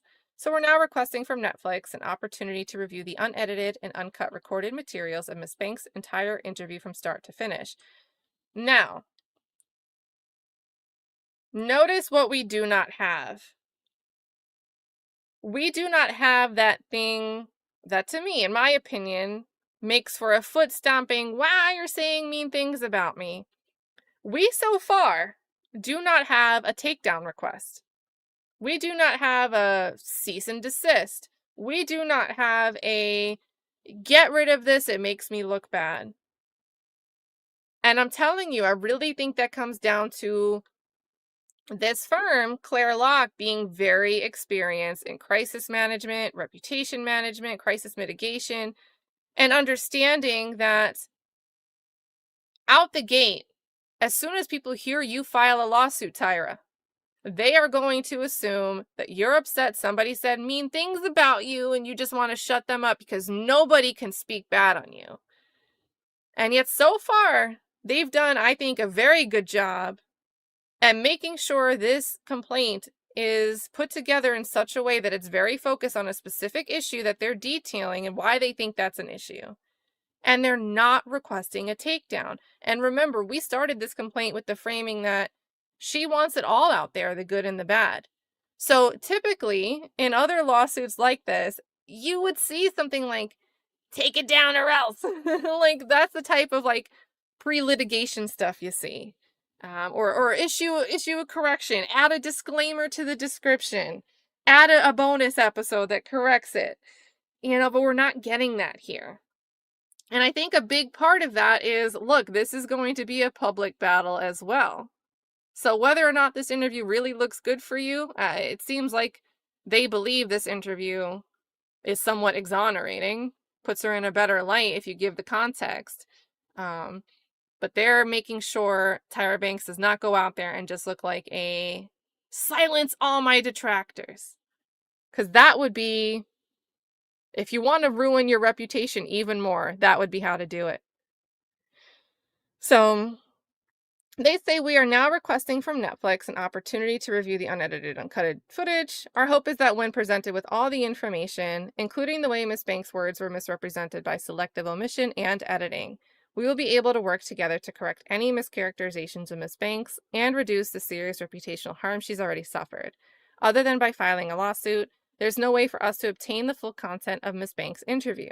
We are sure Netflix understands that if a lawsuit is filed, it would have to provide all of these materials to Ms. Banks in discovery, and it would also become public record. Providing that information now will allow us an opportunity to address and resolve these matters outside of court and outside the public court. We understand that Netflix may have concerns with allowing us to view edited or presently unreleased interview footage relating to one of its projects. As such, we are happy to accommodate your schedule and preferences with respect to this request. We will come anywhere at any time to review the materials at your convenience and under any reasonable circumstances that Netflix deems appropriate. So we're not going to create a situation where you'd have to worry about Tyra leaking footage that you own. Just because she's asking to review it, she could go and release it in a way that you're not intending to release it, and then you would lose any IP for it. We would appreciate a response to our request by March 26th. Please do not hesitate to contact us if additional information would be of assistance. And then they sign again. And they sign again. And back to the complaint. We've got, in the March 19th letter, Ms. Banks' counsel explained that the Netflix series had selectively edited Ms. Banks' interview to misconstrue her views on a variety of sensitive topics. And so they go through what we just read in full. Through counsel, Netflix declined Ms. Banks' request, stating that the footage was in the possession of EverWonder and Wise Child. When Ms. Banks' counsel renewed the same request directed at EverWonder and Wise Child, defendants' counsel again declined. They offered no explanation for their refusal. There is no legitimate reason to deny Ms. Banks access to footage of her own interview, except to deprive the public of the truth that would be revealed by that footage.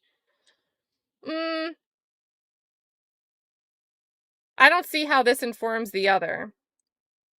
How would giving Miss Banks access to her footage of her own interview? And remember, we just read that she was like, I'll fly in person to see it. Again, that's to get ahead of any, like, well, we don't want to just send you a file because what if it gets out?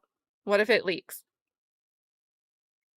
You're offering to go view it in person, which means that it's like you in a closed context with whoever's there watching this thing. How does that give the public, if you deny Miss Banks the access there, that's not the same as depriving the public of the truth. Like, if you give her that access, you aren't also giving the public access. So I think this is a weird argument. It doesn't make sense. It's like it sounds good till you think about it. So, they say, except to deprive the public of the truth that would be revealed by that footage. Miss Banks is confident that the complete, unedited footage of her interview will confirm what the existing evidence already demonstrates, that the producers intentionally constructed a false narrative that misrepresented Miss Banks and misled viewers. But because the Netflix and the producers have refused to provide access to the footage, she's been denied the ability to make the full truth public.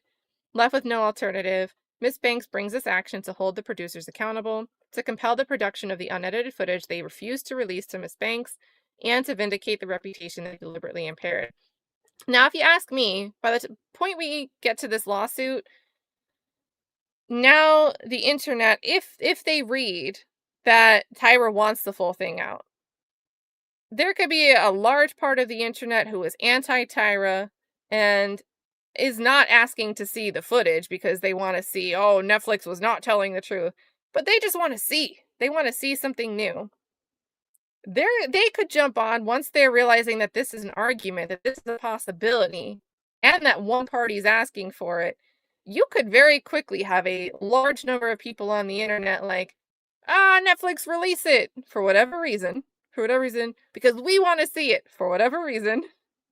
And now Netflix is going to look like the person who's withholding it when a ton of people start saying they want to see this thing. And again, those same people that could want to see it could be people that don't care what happens with this lawsuit. They just want to see the extra tea, right? Release it. So now you're going to create this problem because you allowed it to get to this point with litigation that I think Tyra Banks, she can claim, yes, I want transparency, but there's going to be a lot of people questioning why Netflix won't just release it. So most of all, the Netflix series has used Miss Sullivan's current account of sexual assault and weaponized it, portraying Miss Banks as uncaring and orchestrating a sexual assault cover-up. The producers clearly did not care what impact that would have on Miss Banks, Miss Sullivan, or on viewers, particularly those viewers who've been the victims of sexual assault. Not only is Miss Banks entitled to vindication, the public is entitled to the truth. Miss Banks is committed to giving them that opportunity, even if she must do so through the public forum of a courtroom. As of the filing of this lawsuit, Ms. Banks cannot be certain whether Netflix was a knowing participant in the false and defamatory attacks against her, or just the vehicle through which those lies were told to a worldwide audience. Either way, she is profoundly disappointed that the institution that she respected and trusted would have any involvement in causing her such serious harm. And so this is like discovery, if we get there, would show this, would allow us to find out. The rights agreement. The rights agreement and its protective provisions. On July 18th, 2025, 3 months after her interview, Ms. Banks signed an acknowledgement and release agreement. They're going to call it the rights agreement with EverWonder. EverWonder countersigned the rights agreement on July 21st, 2025. And let's see if Exhibit 8 has anything. Exhibit 8.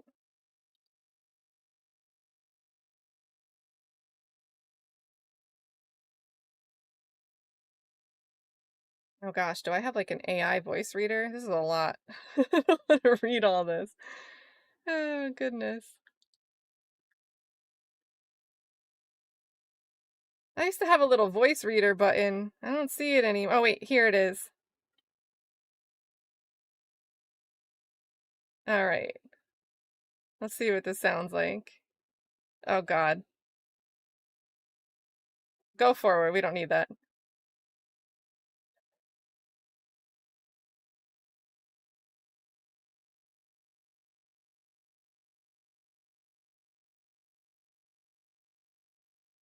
I don't know if I can do it. All right, we know. All right, so I'm skipping the who's who. We're just going to the agreement terms. This is muted for you? You can't hear it? Oh, Lord. Okay. All right, this is such a weird... Like, this font is so tiny that I feel like I can't really zoom in for you guys. All right, let's do it. It's probably tiny for you guys, but here we go. I acknowledge and agree that producer shall be the sole owner and all rights in and to the programming, and that producer has the right to edit the programming. All right, so they have the right to edit the programming, and to exhibit and license others to exhibit the programming in whole or in part throughout the world in perpetuity, in all media now known or hereafter invented, including the use of the material for the in-context publicity and promotion of the programming. Provided, however, the material may not... Sheriff Chuck shows up as we're reading terms and conditions. Very riveting, very riveting. Provided, however, the material may not be... Okay, what do we have here, chat? Let's see. Provided, however, the material may not be edited in such a way as to... First, portray me in a manner that constitutes actionable defamation. Or 2, overdub or otherwise replace any words actually spoken by me in the recordings with other words that materially and objectively alter the meaning of my statements. So I don't think they're alleging in this lawsuit that, like, they've put other words. But they give an example. If I state while being recorded that I love something, producer may not edit or replace the word love with the word hate. Yeah, so I think they're going to focus on, hey, look, there's a provision that says you're not supposed to edit me in such a way to portray me in a manner that constitutes actionable defamation. And now we've got to make an argument that your portrayal does constitute actionable defamation. So, notwithstanding anything to the contrary herein, producers shall not use the material in any merchandising or commercial tie-ins. And that might be a problem because of that, like, attached on Landman issue with the album for the Netflix series that has Tyra's picture on it, right? So maybe we're touching on another issue here. Or in a manner that constitutes an endorsement by me of any product, service, or entity, including without limitation, producer, without my prior written consent in each instance. Producers shall not use any making of, bloopers, outtakes, or behind-the-scenes footage that includes the material without prior written consent in each instance. For the avoidance of doubt, there shall be no behind-the-scenes or making of footage created featuring the material, and I shall only be recorded or photographed after having been notified that such recording or photography shall commence, provided I shall have the right to decline such footage or photography, it being understood and agreed that I willingly participated in the interview conducted on April 18th, 2025. Producer agrees it will not use the material separate or apart from the programming beyond what is expressly permitted herein without my prior written consent in each instance. And it seemed like they were aware of this because they're like, hey, we want you to come out and promote this with, like, new material. I think that was like November 2025 when John was sending those emails. Recognizing producer's reliance on this agreement and release, and that producer is incurring considerable expense based on my agreements and permissions granted herein, I irrevocably release and hold harmless producer, each of its affiliates, parents, subsidiaries, employees, agents, licensees, and assigns, and all individuals and entities involving in producing, exhibiting, or distributing the programming from all claims, known or unknown, other than claims arising out of producer's gross negligence or willful misconduct. So we've got that qualification. Including without limitation, privacy, misappropriation, publicity, defamation, false light, emotional distress, breach of contract, or other claims arising out of the programming, my appearance therein, or the uses described herein, and I understand and acknowledge that I will not be able to revoke my permission after I've signed this. So again, they have to allege that these claims arise from gross negligence or willful misconduct. And so far in the complaint, that's how they're alleging that everything was intentional. So they say, let's see. I understand and acknowledge that I will not be able to revoke my permission after I've signed this. Acknowledgement and release. I agree that I shall have no right to review or approve the programming or any related advertising or any materials in which I appear or am described and which are contained in the programming or related advertising. All right, so She agreed here. No right to review or approve the programming. So I think this is helpful, but it's kind of, standard. Although, sometimes people don't include the language and make it clear. But this seems like, they had no obligation to show her this programming. She didn't actually include a clause that says, like, look, I want to be able to review beforehand. I represent and warrant that I have the full right and authority to enter into and grant the rights contemplated hereunder, and any statements made by me during my interview are true, to the best of my knowledge, and that's the end of the sentence.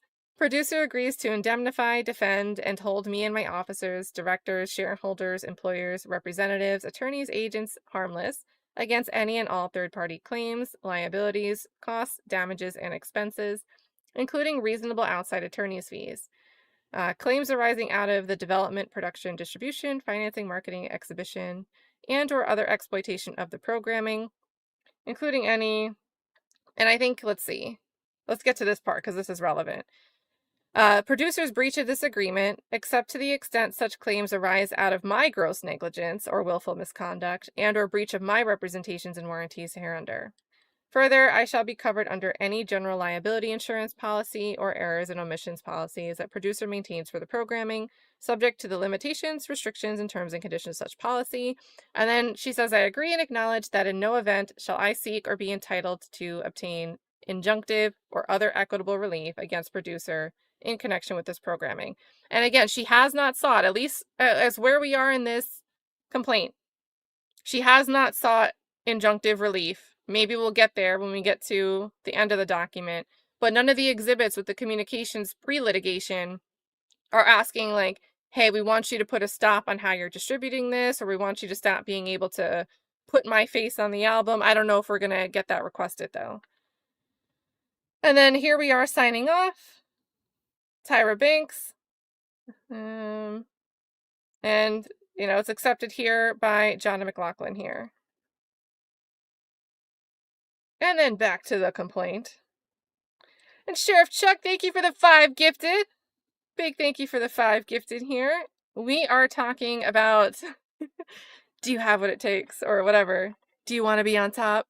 We are talking about the Tyra Banks and her lawsuit here. You missed, I think you missed some good little throwbacks to America's Next Top Model and some other shows that were, in their prime in the early 2000s. All of this, like, mean host eliminating somebody as a contestant from a show was the theme. Good to see you, though. Hope you're doing well. Hope you're having a good weekend. Thank you for the gifts. Let's see. We've got, though executed long after Miss Banks' interview, the rights agreement purported to grant EverWonder the right to interview Miss Banks, to film and record her likeness, image, voice, and name, and to incorporate the resulting material into the programming. Oh yeah, so the interview was April 18th, and then this was signed on July 21st as a release, I guess, rights agreement. Which is why it was worded. I thought it was kind of worded odd. There's like, including the interview on April 18th, but okay, that might be why. Though executed long after Miss Banks' interview, the rights agreement purported to grant EverWonder the right to interview Miss Banks, to film and record her likeness, image, voice, and name, and to incorporate the resulting material into the programming, then under the working title of On Top. The rights agreement authorized EverWonder to edit the programming and to exhibit and license others to exhibit it, in whole or in part, throughout the world in perpetuity. The rights agreement contained a waiver of claims, under which Miss Banks released the producer and its affiliates, licensees, and assigns from various claims. There we go, this part though. That waiver, however, expressly excluded claims arising out of producer's gross negligence or willful misconduct. Critically, the rights agreement also imposed affirmative obligations on the producer. It provided that Miss Banks' material may not be edited in such a way as to portray her in a manner that constitutes actionable defamation, and that the producer would not overdub or otherwise replace any words actually spoken by her in the recordings with other words that materially and objectively alter the meaning of her statements. It also prohibited the use of Miss Banks' material in merchandising, commercial tie-ins, or endorsements without her prior written consent. It expressly provided that producers shall not use the material in any merchandising or commercial tie-ins or in a manner that constitutes an endorsement by Ms. Banks of any product, service, or entity. The producers promised not to use the material separate or apart from the programming beyond what's expressly permitted. These were not boilerplate courtesies. They were bargained for restrictions that defined the boundaries of what Ms. Banks authorized. The producers violated each of them. So then they're going to go into the breach of rights agreement. So, and which, is that 4? All right. So we're going to touch more directly. They haven't, the cause of action is going to be at the end, but this is really going to touch on number 4. We're on like page 40.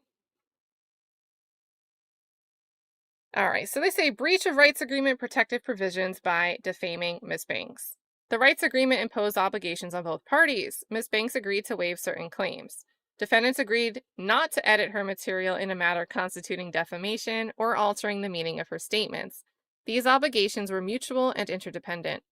The producers breached the no defamation clause and the no word replacement clause, both material obligations of the rights agreement, before and at the time the Netflix series was released. Those breaches were not minor or technical. They go to the heart of the bargain. Ms. Banks agreed to participate and to waive claims in exchange for, among other things, the assurance that her material would not be used to defame her or to alter the meaning of her words. Breach of the rights agreement by exceeding its overall scope. The rights agreement defines the programming only by its working title, on top as a working title. The rights agreement contains no description of the programming's content, editorial approach, tone, or subject matter. It does not state that programming will accuse Ms. Banks of covering up a sexual assault. It does not state that the programming will incorporate footage from productions outside Ms. Banks' interview. It does not describe a 3-episode attack. They're trying to cook. They're just like trying to sling here. The term programming is on its face ambiguous. However, the party's intention regarding the meaning of the term programming is readily ascertainable. The pitch deck described the project as not a takedown, but a thoughtful, in-depth reflection on America's Next Top Model's influence, evolution, and impact. It represented that the project would be equal parts authoritative and celebratory, and Mr. Adler represented that Netflix was aligned with this approach. The producers portrayed the project as one that would show America's Next Top Model and Miss Banks in a positive light. We've got the finalized topic list contained no reference to sexual assault, Miss Sullivan, or any allegation of misconduct. Taken together, this evidence establishes that the programming the parties understood Miss Banks to be authorizing was a retrospective of America's Next Top Model's cultural legacy, not a sustained editorial attack accusing her of complicity in a sexual assault. I mean, did anybody read that pitch deck and get the impression that, all right, we're going to do a show about how I covered up a sexual assault? Yeah, let's do it. Okay. Now, Netflix, the defendants, I keep saying Netflix, but the defendants could come in and say, look, that subject matter falls under the descriptions within that pitch deck. But I also think it's true that they're not saying, like, yeah, this is what we're really aiming to do. And somehow we're going to say it's authoritative and celebratory. This seems a little bit contradictory there. The Netflix series that was actually produced bears no resemblance to the programming as the parties understood it. It was retitled Reality Check. It is built on fabricated editorial sequences. It accuses Miss Banks of knowingly allowing a sexual assault and exploiting the victim's trauma. Because the Netflix series materially departed from the programming that Miss Banks authorized, her waiver of claims does not extend to the Netflix series as produced. Then we've got unauthorized use of Miss Banks' image and likeness to endorse a music album. The rights agreement defines producer to include EverWonder and its affiliates, parents, subsidiaries, assigns, and licensees. The rights agreement defines the material to include Miss Banks' likeness, image, voice, name, actions, activities, and statements as captured. The rights agreement defines the programming. Guys, we know this. Let's just get into, well, what do they do here? The grant of rights is expressly limited. The producer can incorporate the material into the programming and use the material for the in-context publicity and promotion of the programming. The grant does not authorize the material in any other product, on any other product's packaging, or in connection with the promotion of any product other than the programming itself. Rather, the rights agreement contains the following express restrictions. So you can't do merchandising and tie-in restriction. The rights agreement provides that, notwithstanding anything to the contrary herein, producers shall not use the material in any merchandising or commercial tie-ins in a manner that constitutes an endorsement by me of any product, service, or entity without my prior consent in each instance. And then the separate or apart. So we read this full agreement like a minute ago, so we're going to skip that. By the express terms of the rights agreement, these restrictions bind not only EverWonder, but also EverWonder's affiliates, parents, subsidiaries, assigns, and licensees. Any person or entity in the licensing chain receiving rights from EverWonder received those rights subject to and limited by these restrictions. So Miss Banks has not granted, in writing or otherwise, the prior written consent contemplated by this rights agreement for any use of the material in commercial merchandising or tie-ins on any other product cover or packaging. So this is why they're going to get into this music album. Nevertheless, defendants Netflix and Netflix Music released a commercial sound recording titled Reality Check, Inside America's Next Top Model, and they're saying it's a soundtrack from the Netflix documentary series. Now, what's the problem? You might think, well, it's part of the production, it's the soundtrack for the series. Well, the rights agreement explicitly requires a licensee, anyone in the licensing chain, to obtain express written context for commercial merchandising or tie-ins. So if we're tying in a music album to the programming, that's something that, the way I look at the rights agreement, but I'm sure they'll argue it's intimately connected and not merely a tie-in in response. Maybe you should have gotten permission from that. So I don't know. This seems like a little bit of a side story, but I feel like they're going to have the lawyers like going at it on this one. Like, no, it's not. It's part of the programming. And then they'll respond, no, it's not. It's a tie-in that relates to the programming and hopes to capitalize on the performance of the programming. But it's really just a tie-in, and you should have gotten permission. And it's going to be just like a super litigious little story of its own in this litigation. And if you missed it earlier, this is the album cover where they used Tyra's picture, and according to them, this was not authorized. But they say they represent it as a soundtrack from the Netflix documentary series, Reality Check Inside America's Next Top Model. So there we go. There's that part.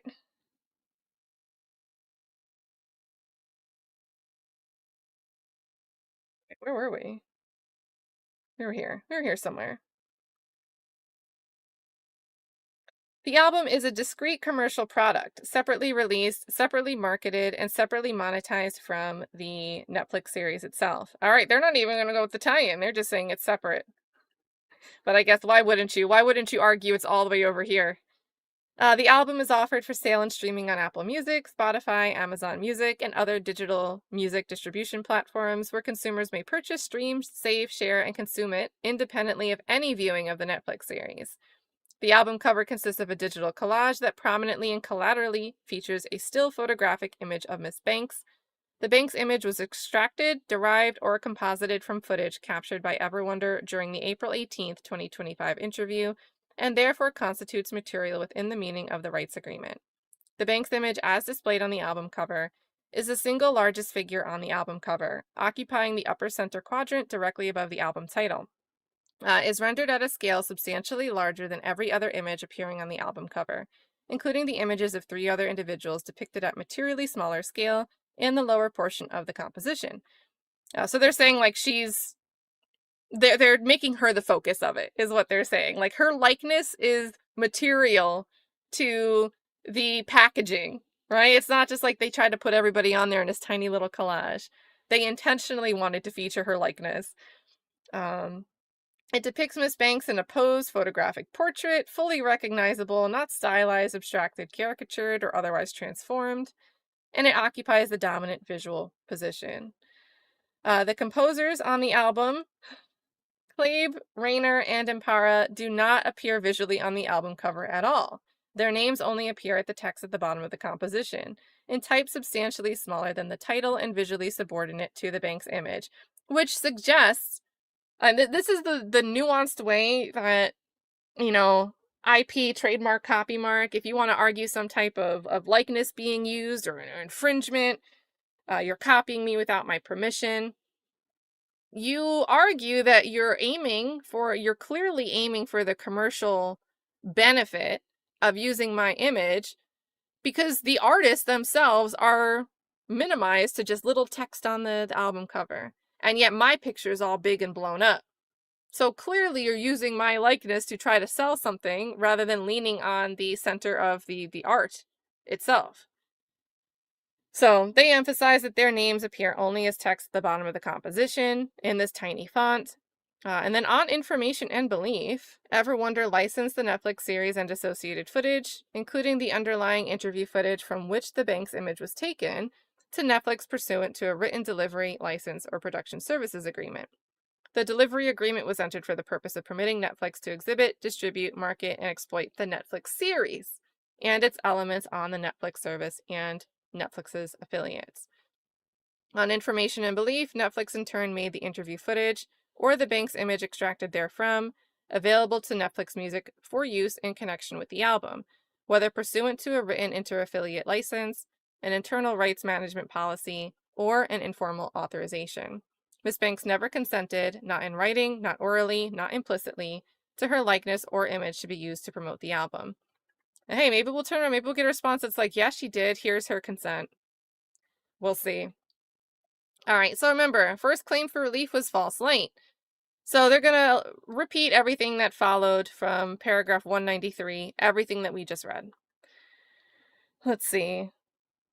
They released this, and as more fully alleged above, through the cumulative effect of deliberate editorial manipulation, including the surgical excision of exculpatory footage, the fabrication of false sequences, the strategic concealment of information during Ms. Banks' interview, and the juxtaposition of unrelated clips to manufacture false impressions, the producer-defendants placed Ms. Banks before the public in a false light that would be highly offensive to a reasonable person and was highly offensive to Ms. Banks.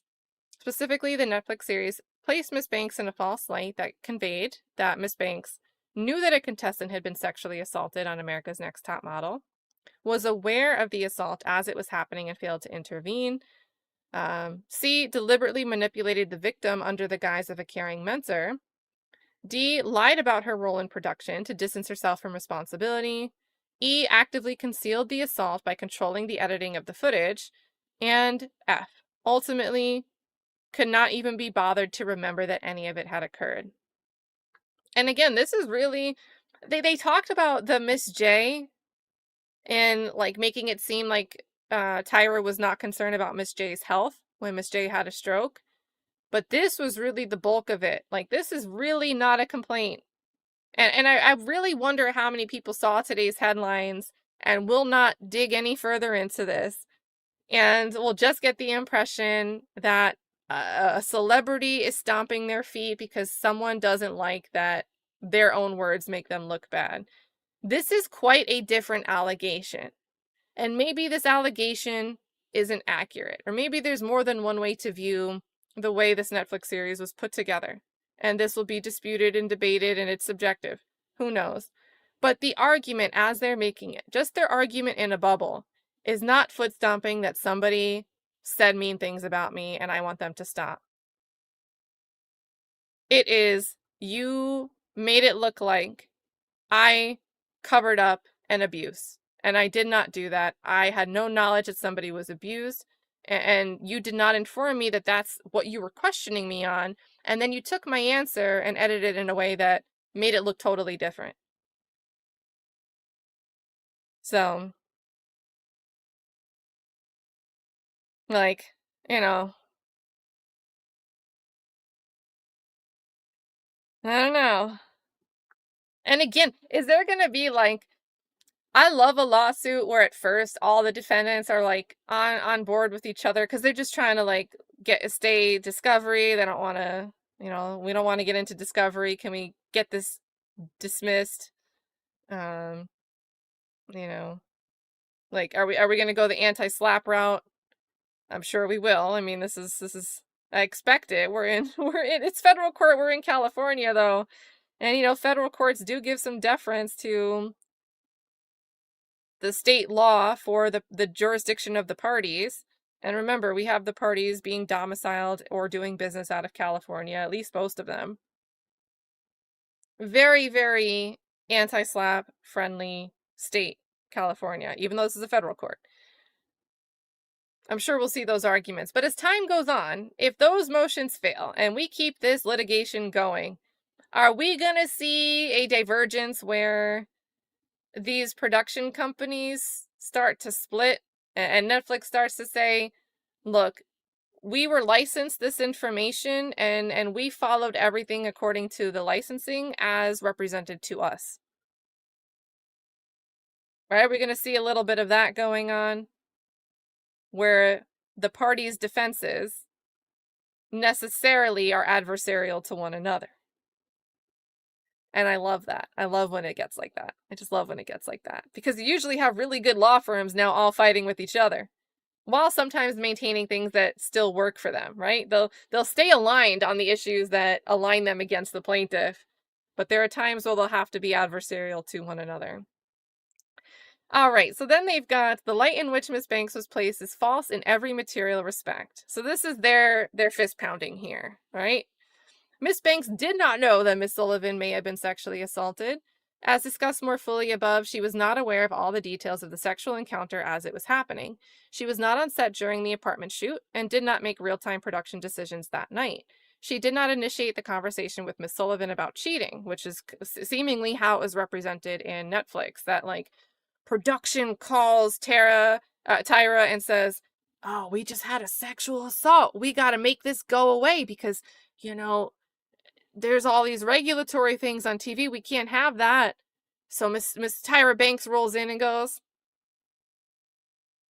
cheating's bad, right? And just starts this conversation and just manipulates this victim into believing what happened to her was just her cheating on her boyfriend. And it was consensual, and forget that you were assaulted. You're really mistaken. It was just infidelity. You were being a wild one.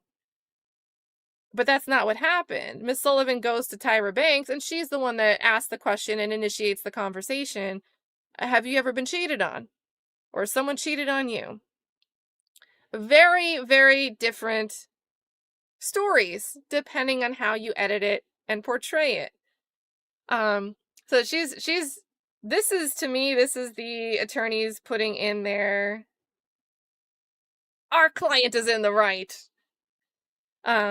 She was not on set during the apartment shoot. She did not make real-time production decisions that night. She did not initiate the conversation with Miss Sullivan about cheating. Miss Sullivan did. She did not mislead viewers about her role. She accurately distinguished her creative responsibilities from the day-to-day physical production operations on the ground. She did not conceal any sexual assault. She's never seen the full, unedited footage of Miss Sullivan's experience in Milan, and she remembers Miss Sullivan well, which the Netflix, it seems like, based on the screenshots included here of people's reactions. Again, it was a small subsection of reactions. People are like, wow, I can't believe Tyra Banks is claiming she doesn't know Miss Sullivan. She's like, no, that's not what happened. The producer defendants created this false light portrayal through affirmative acts of manipulation, not through the exercise of legitimate editorial judgment. They possessed footage that directly contradicted the false impression they were constructing, including Miss Banks' affirmative nod, her statement, I do remember her story, and the original America's Next Top Model footage showing Miss Sullivan initiated the cheating conversation, and they deliberately suppressed, rearranged, or excised that footage. So upon information and belief, Miss Sullivan had already been interviewed by the time Miss Banks sat for 3.5-hour interview, and so they also withheld from Miss Banks the fact that Miss Sullivan had characterized what happened to her in Milan as a sexual assault, and then edited Miss Banks' uninformed responses to make them appear evasive and dishonest. The producer defendants at no point contacted Miss Banks to inform her of Miss Sullivan's evolved characterization to allow Miss Banks to meaningfully respond. The producer defendants acted with actual malice. They knew that the overall false light created by the Netflix series was false, or acted with reckless disregard for whether it was true or false, as evidenced by the specific acts of editorial manipulation described in detail above. The producer defendants had the truth in their possession, in the form of the unedited interview footage and the original America Next Top Model episodes, and shows fabrication over fact. The evidence of actual malice includes, but is not limited to, the following. So they say, and they did argue this a lot in the body, but they had access to the complete 3.5-hour interview and therefore knew that she provided a full and responsive answer. The producer defendants possessed the footage of Miss Banks' affirmative nod and her statement, "I do remember her story," and deliberately suppressed both. The nod was carved out of the middle of a continuous sequence, an act of surgical editorial precision that could not have been accidental. The producer defendants chose to end episode 1 on a manufactured cliffhanger designed to leave viewers with the false impression that Miss Banks knew about, but could not remember Miss Sullivan's story of assault. The producer defendants rearranged the coffee meeting footage to make it appear that Miss Banks initiated the discussion about cheating, when the original America's Next Top Model episode shows that Miss Sullivan raised the subject first. The producer defendants had the original footage and knew the truth. The producer defendants created the impression that Miss Banks was aware of a sexual assault and worked to cover it up. The producer defendants juxtaposed Miss Banks' on-screen title, creator and executive producer, with her statement that production is not my territory, to make her appear evasive and dishonest, when in context she was distinguishing her creative role from the physical production operations on the ground in Milan. And the producer defendants withheld from Miss Banks, during her 3.5-hour interview, the fact that Miss Sullivan had characterized the Milan encounter as a sexual assault, and then edited Miss Banks' uninformed responses, given in the context of a discussion about infidelity, to make them appear evasive in the context of a discussion about sexual assault. And so for anyone that tuned in late, the timeline of this is Netflix does this interview with Miss Sullivan, where Miss Sullivan describes this encounter as a sexual assault, and Tyra Banks had never heard that characterization before and didn't learn of that until she saw the final cut the day before this production was released on Netflix. So even though the interviewers were aware of it, they didn't give her that information when questioning her and asking her questions about Miss Sullivan. They kept it vague, and so in Tyra Banks' mind, at least as she's representing in this complaint, is they were just asking her, hey, remember that time a contestant on your show was engaged in sexual, like she had sex with someone, she had an affair, caught on cameras in the house that you guys were staying in, and she had to call her boyfriend and say she was cheating. Like, do you remember that story? When she was asked, do you remember that story? In her mind, that's what she was being asked to recall, because she had never been aware of any other characterization.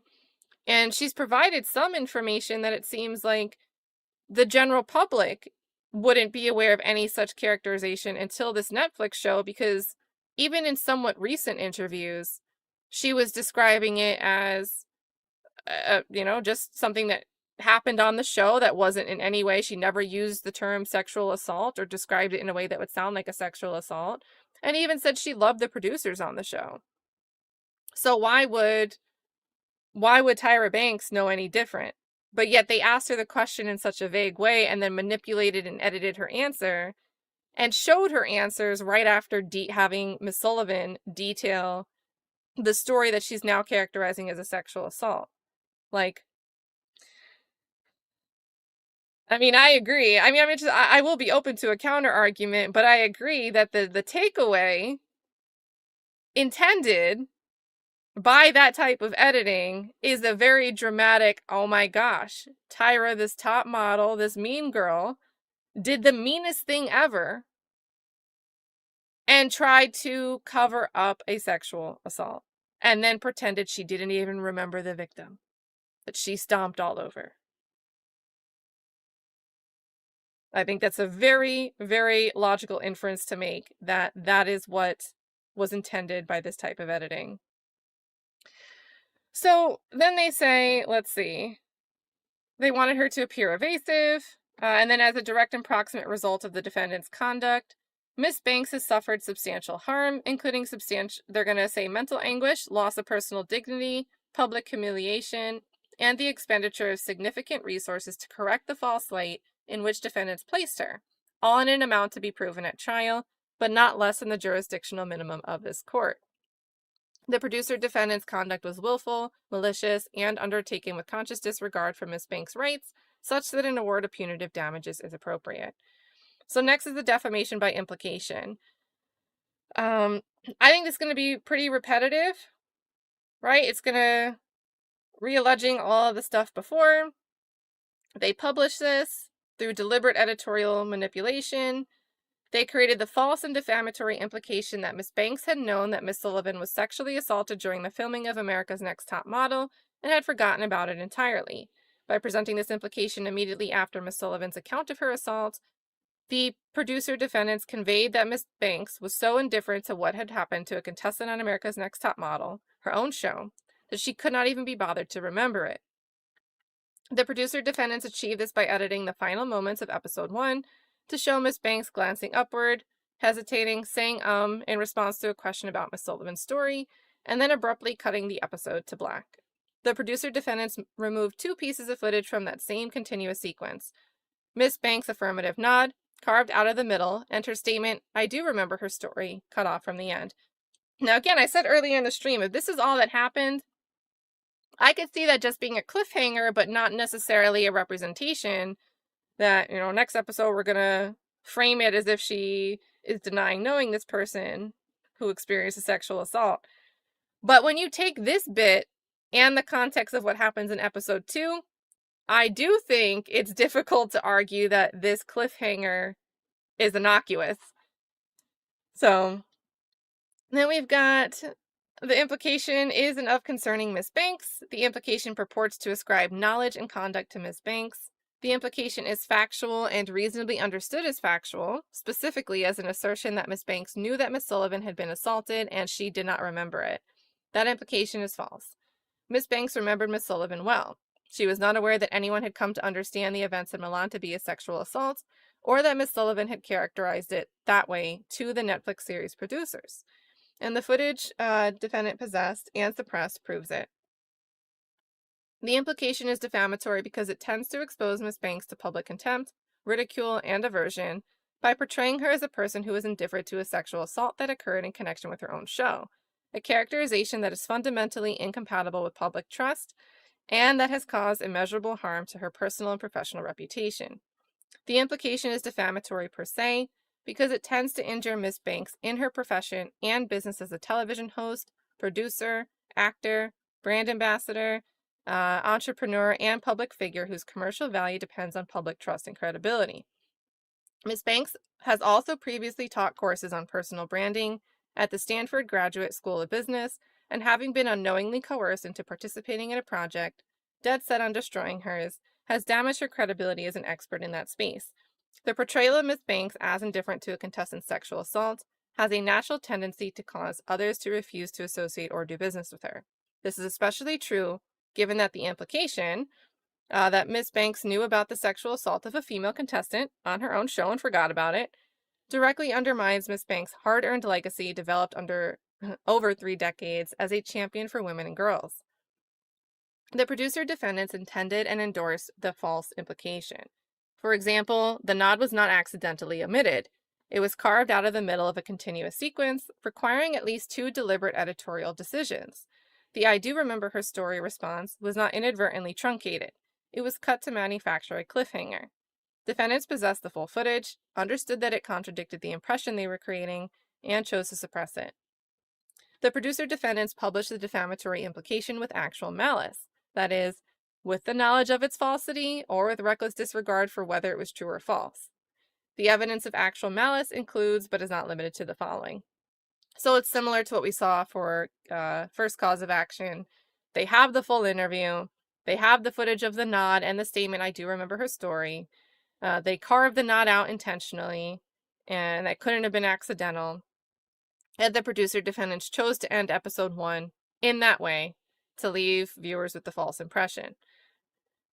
As a direct and proximate result, they're going to say we've got the economic damages, loss of future business opportunities, loss of business income, other compounding losses, as will be shown at trial, right? So they've got to allege that, you're going to suffer losses as part of this defamation. As a further direct and proximate result, Ms. Banks has suffered severe reputational harm and has been required to expend considerable resources to mitigate that harm. As a further direct and proximate result, Miss Banks has also suffered significant mental anguish. So Miss Banks is therefore entitled to an award of general and special damages, including for assumed damages, all in an amount to be proven at trial, but not less than the jurisdictional minimum of this court. The producer defendant's conduct was willful, malicious, and undertaken with conscious disregard for Miss Banks' rights, such that an award of punitive damages is appropriate. And I think we're going to have a lot of argument back and forth, like the defendants are going to deny everything, but they're going to say, even if you find that there was something untrue or even defamatory, it wasn't defamation per se. Or, even if you find something defamatory, there were no damages because Tyra Banks was already having her reputation fall off before we did this production. So, I picture we're going to see a lot of counter arguments to these things, but I do think it seems sufficiently alleged. Like they're meeting the elements that they need to allege. And they've got a third claim for relief, the defamation by implication, which is another defamation cause of action, but it's probably relating maybe to episode 2. So let's see, manipulative editing, fabrication of false sequences. Yeah, okay. So they contribute the false and defamatory implication that Miss Banks had contemporaneous knowledge that Miss Sullivan was being sexually assaulted during the filming of America's Next Top Model Cycle 2, deliberately initiated a conversation about cheating to manipulate Miss Sullivan into a confession, failed to take any steps to intervene or stop the assault, and subsequently concealed the assault by controlling the editing of the footage. So I think what they're doing here is they're treating it as two different implications, that in episode 1 is one implication, episode 2 is another implication. And they say it's defamation per se. They say the implication is false.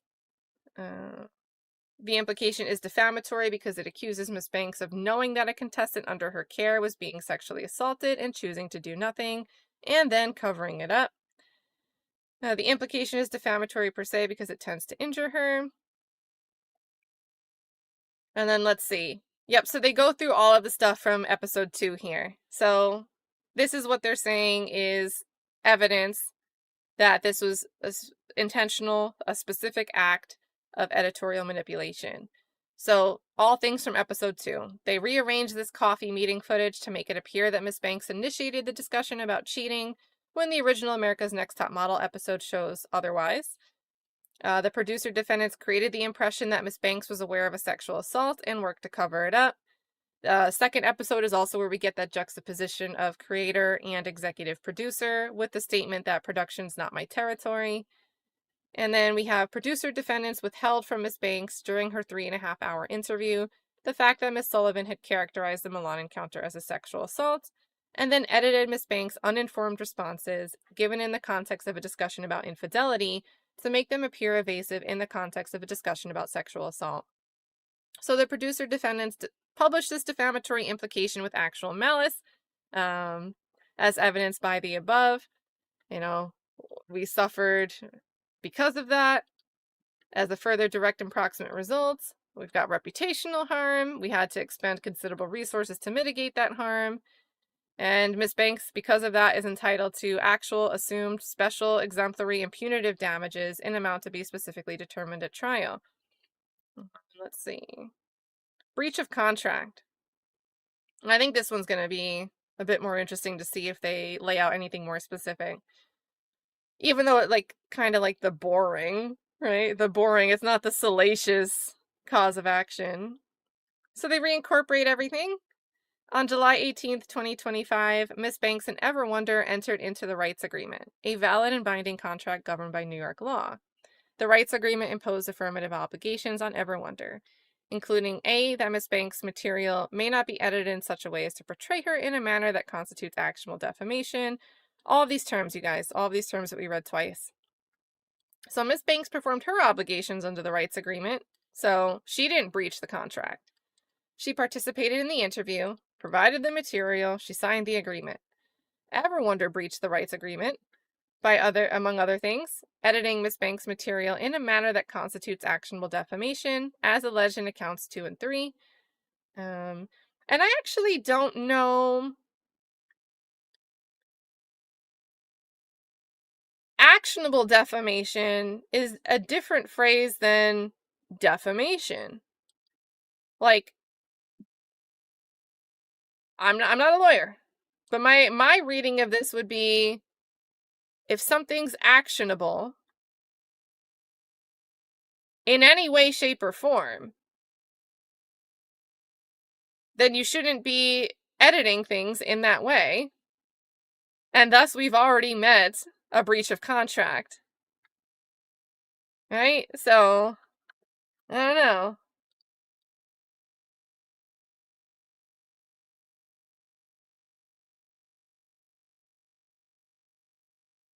And I don't know if this would mean, I would assume this gets into case law, like, does actionable defamation have to be, like, actionable defamation with the limited purpose public figure standard where actual malice tacks on if we're dealing with someone public, or can this be any actionable defamation even before we get into that? Because I feel like there's got to be case law that says, look, actionable defamation, it follows whatever bucket that the plaintiff would have to, whatever standard the plaintiff would have to meet to successfully argue defamation, this actionable defamation follows that bucket. So I'm going to assume that this would also include, it's got to rise to the level where it would include something that can get you to the actual malice standard, because that applies to Tyra Banks. But maybe that's not the case. I don't actually know. So that's going to be something that I can learn while we follow this lawsuit, especially how it apply with any relevant case law. I imagine they have to define that, right? And then we've got, let's see, excising Miss Banks' words and gestures and replacing the resulting gaps with silence, cuts to blacks, and fabricated sequences that materially altered the meaning of her statements. C, using Miss Banks' material in connection with a product, the music album, that materially departed from the programming authorized under the rights agreement. And so what I think is really interesting about the breach of contract, and I think this is, again, we're dealing with very experienced attorneys on this case. We have these 5 causes of action, one of which is breach of contract, but the breach of contract is giving several frameworks to get us there, right? To get to breach of contract, we don't need to have all 3 of these things dispositive. We could get there by just having this. We could get there by just having this. We could get there by just having this. And we've alleged all these other things as separate causes of action. And I think that's just a good strategy in how to structure and prepare a complaint. And I just enjoy reading. I read a lot of, if you guys are new to my channel, you might not have seen me cover, it's really like the Fat Joe case. But the defendant in that, one of the defendants is Tyrone Blackburn, and because of that case, I've started to follow like several other lawsuits that are similar, either because he's a counsel for somebody else in another lawsuit, or it's just like a similar, different attorneys, but similar behavior. And man, it's nice to see good lawyering, good complaints. And I fully expect good responses from at least the attorneys for Netflix. I assume they've got bigwigs, right? It's just a good learning experience. It's well written. I feel like I'm exercising my vocabulary. I feel like I'm gonna learn. When we get a response, if we get into the actual defamation argument, I feel like the attorneys for the defendants are going to explain what the case law says for me, right? Whereas there's some other lawsuits we read where the attorneys are hot messes and you cannot take them at face value when they say that, hey, case law shows that this is what you have to do to meet this standard, right? So here I'm kind of at ease where I know we're going to have this, we're going to learn, and we're going to be able to kind of like put some trust in the case law that we're going to read. Although, you know, counsel themselves should always check the case law and what their opponents are using, but I'm just a reader. We'll just try to learn along the way. We've got, let's see, as a direct and proximate result of EverWonder's breach, Miss Banks has suffered damages, including the cost of mitigating the harm caused by the breach. Then we've got the fifth claim. So we have this false endowment under like the Lanham, and all right, they're doing that against EverWonder, Netflix, and Netflix Music. And this is kind of where this and maybe the breach of contract, where like, is Netflix again, are they going to come in and say, look, we were given this representation that it was licensed to us appropriately, and it falls back on EverWonder. Like, what are the defendants going to do here? Are they going to like join forces and fight this one together? Are they going to like diverge a little bit? So the plaintiff repeats, realleges, and incorporates by reference the allegations in paragraphs 1 through 193 as if set forth fully herein. Miss Banks is a world-famous supermodel, television personality. Her likeness is worth something. Her likeness has value. Her likeness has pull. Clearly, they've even asked her to appear in person, like the A-listers, to promote something because you have pull. And she's an entrepreneur whose name, image, and likeness are uniquely and unmistakably associated with her in the minds of the consuming public. As alleged above, the album is a discrete commercial product from the programming authorized by the rights agreement. Marketing, monetized, and offered for sale, and streaming separately from the independent of the Netflix series. The Banks image prominently featured on the album cover was taken from the footage captured during Miss Banks' interview and constitutes material under the terms of the rights agreement. By virtue of the licensing chain alleged above, both Netflix and Netflix Music are assigns and licensees of EverWonder within the meaning of the rights agreement. The rights each received with respect to the material were granted subject to and limited by the express restrictions as described above, including the merchandising and tie-in restriction, the endorsement restriction, and the separate or apart restriction. Nobody sought, and Ms. Banks did not grant, the prior written consent required by the rights agreement for the use of the Banks image on the album cover or in connection with the marketing of the album. So EverWonder is the sole originating source of the material and the only defendant that possesses, controls, or licenses out the underlying interview footage from which the Banks image was extracted. No use of the Banks image by Netflix or Netflix Music could have occurred without EverWonder's delivery or grant of access to that footage. EverWonder is a sophisticated commercial party engaged in the production of documentary programming for distribution by major streaming platforms, including Netflix. EverWonder drafted, or had drafted on its behalf by counsel, the rights agreement at issue here. EverWonder knew, or in the exercise of ordinary care had reason to know, the scope and the limits of the rights it acquired from Banks under the rights agreement. On information and belief, EverWonder represented and warranted to Netflix in the delivery agreement that all necessary releases, clearances, and consents had been obtained for the use of the material in connection with the Netflix series and its exploitation. On information and belief, those representations and warranties either 1. Didn't disclose or affirmatively misrepresented the scope of the merchandising, endorsement, and separate or apart restrictions in the rights agreement, or 2. Accurately disclose those restrictions, in which case Netflix and Netflix Music proceeded with the album cover use in knowing disregard of them. So again, this is where the parties, I think you're putting them at odds with one another. EverWonder delivered the interview footage to Netflix in a form readily susceptible to extraction of still images for use in commercial packaging, promotional material, and merchandising, and did so with knowledge of customary industry practice that streaming service licensees routinely produce soundtrack albums and other tie-in products bearing imagery drawn from the licensed documentary content. EverWonder thereby intentionally induced or knowingly facilitated and continued to supply the means for Netflix's and Netflix Music's unauthorized use of the Banks image on the album cover and in the marketing of the album. And again, I don't know if they're going to turn around and just be like, this isn't like a separate product. And I don't know. I feel like having Netflix Music as a subsidiary maybe makes that difficult. I don't know. But maybe they'll say, like, look, this isn't a standalone merchandising endeavor. This is directly part of the production. It's the soundtrack of the production.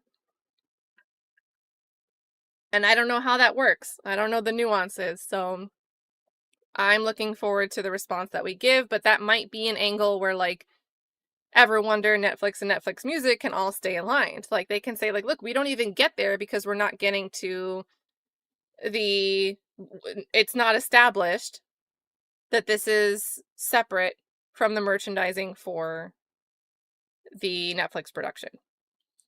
They say that Netflix is the principal commercial exploiter of the Netflix series. Netflix exhibits and promotes the Netflix series on the Netflix streaming service, controls the marketing strategy and rollout of the Netflix series, and directs the activities of its affiliated entities, including Netflix Music, with respect to ancillary products derived from Netflix programming. On information and belief, Netflix approved, directed, or had final authority over the decision to release the album, the selection of the album cover for the album, the inclusion of the Banks image on the album cover, and the marketing and promotion of the album on Netflix's own platforms and through Netflix's social media, email, and advertising channels. On information and belief, Netflix and Netflix Music share senior personnel, marketing functions, legal review processes, and rights administration functions with respect to soundtrack releases tied to Netflix programming. All right, so there's like, see, I don't know legally if this would help the argument that Tyra Banks is trying to make, or if it's something that could help Netflix and Netflix Music defend against this allegation. And such that the decision to release the album and to feature the Banks image on the album cover was effectively a joint decision of Netflix and Netflix Music. I feel like this might be a more, common sense wise, I feel like this would be more compelling if it was like Netflix and something that's obviously not a subsidiary or whatever of Netflix. Right? If this was like Netflix and McDonald's, right? Like, if it's Netflix and Netflix Music and we share roles, we've got like an overlap in the employees. I don't know. On information and belief, Netflix uses or has used the album cover, including the Banks image, in its own marketing materials promoting the album and the Netflix series, including without limitation on the Netflix service's music soundtrack, or related pages, in social media posts, in email communications to subscribers, and in algorithmic recommendations. Netflix is itself an affiliate, parent, subsidiary, assign, or licensee of EverWonder within the meaning of the rights agreement, and is bound by the rights agreement restrictions accordingly. The use of the Banks image on the album cover exceeds the scope of any right granted under the rights agreement. Netflix Music is the entity that released the album as a commercial sound recording. Netflix Music is identified or implicated as the issuing label or releasing entity on the digital storefronts and streaming platforms where the album is offered. Netflix Music selected, approved, or caused the selection and approval of the album cover, including the prominent and central placement of the Banks image. Netflix Music caused the album cover to be transmitted to digital storefronts and streaming platforms for display as the album's principal point of sale image. Netflix Music is by virtue of the licensing chain alleged above, an affiliate, subsidiary, assigner, licensee, yada yada. And let's see. They were going to say using Tyra's image is a direct use in commerce of Miss Banks' likeness in connection with the offering for sale and sale of a commercial product. I mean, I say checkbox. The album cover is not displayed solely as expressive content internal to the Netflix series. It functions as the principal point of sale identifier for the album as a commercial product. So this is where they're saying that the Netflix series, they're assuming that Netflix series and soundtrack are separate from one another. They're independent. And I don't know if you can just like, if that's assumed by like the standard language of the law. I just don't know. But they're arguing as if it is. The album cover is the image consumers encounter as the album's thumbnail. So again, they're going to see Tyra all big and they're going to be like, look, this is why we want to buy it because we see Tyra on it. And by placing the Banks image in the dominant position on the album cover, defendants cause Miss Banks' likeness to function as a source identifier for the album, signaling to consumers the identity, origin, character, and endorsement of the product offered for sale. Now, if you're using someone's likeness to sell something, but that person's reputation sucks, which is, if we take this complaint at face value, her reputation's damaged. The people watching this production aren't going to think highly of Tyra Banks. Would they, in theory, buy an album that has her face front and center? I mean, maybe, because the internet, there's a certain section that's interested in pop culture that will hate watch, hate listen. They'll buy something because they like, ew, I can't stand her. What's the latest thing that she's doing?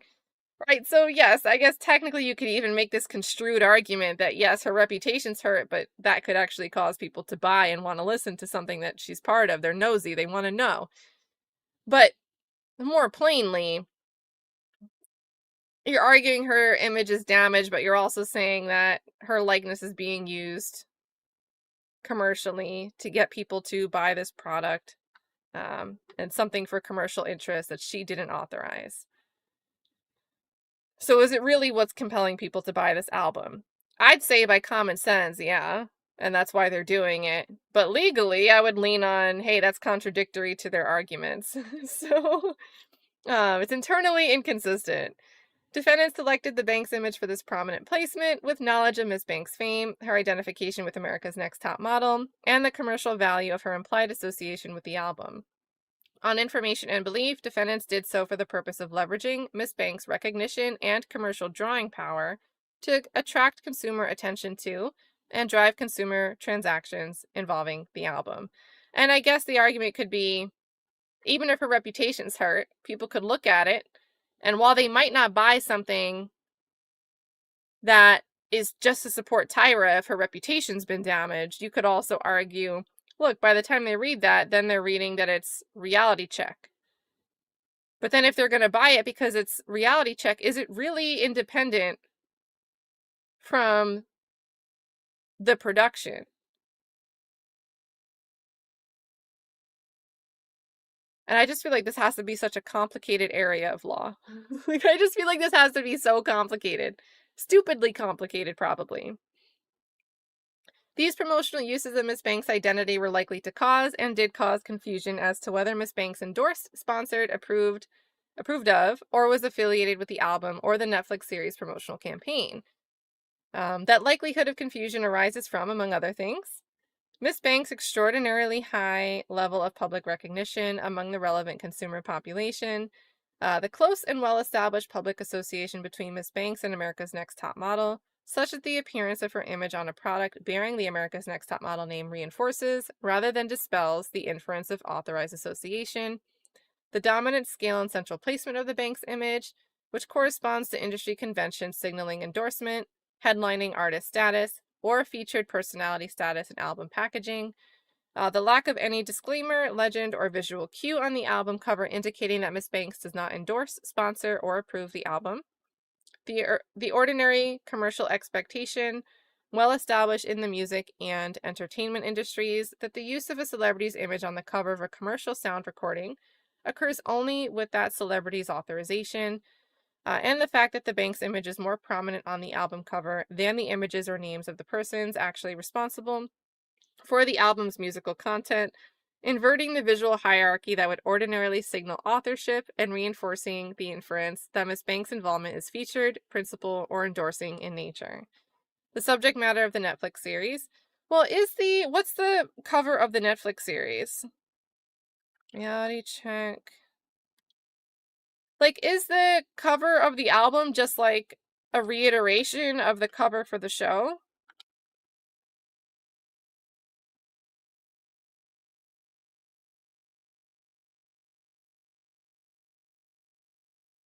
I don't even know. Let me just go to Netflix's website and see. Well, of course, now everything wants to come up with the news stories. Netflix.com, and let's see if it lets me search without signing in. Oh my god, I just gotta... It wants me to sign in just to browse. Let me finish setting up my account, and let's see. Pain in the butt it is.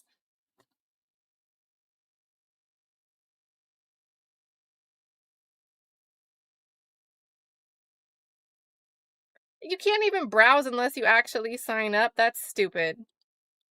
That is stupid. I don't understand that business model because if there's one way that you get me to sign up for something, the term is called ownership, right? It's not literally like I own something, but if you give me the opportunity to try something out, it's like you're giving me ownership. You're letting me hold something in my hand. It's like when you were a kid and it didn't just have like a 5-second demo video game when you're at the Toys R Us or the Walmart or the Target and you have the display set up with the video game with the 5-minute demo. You used to be able to sit there for like an hour and play if you wanted to. And then you'd really want the game because you were so far into it, you wanted to keep playing and get past that next level. Or like a free trial. You get to try something for 7 days and either you love it so much you want to keep going, or the model is you forget to unsubscribe before it renews and you get billed and they've made their money. But like giving that ownership is a very enticing thing to do. So I don't understand why Netflix wouldn't want to let you browse the selection, because as soon as you see something you do want to watch, wouldn't you be compelled to sign up? Because right now I'm like, I'm not paying $8.99 just to go view a thumbnail for something. But I don't know, maybe that's an argument. Like, hey, we're not intentionally trying to sell this album by blowing up your picture to sell this album. It's a replica of what we used for the show because we want people to recognize it's about the show. It's the soundtrack for the show. But I don't have the comparison to see. So sorry about that. Sorry about that. Yeah, Susan says it's a lot of sites. I know. I think it's stupid. Yeah. Susan says this vaguely interests me from a legal standpoint. Banks is of no real interest otherwise.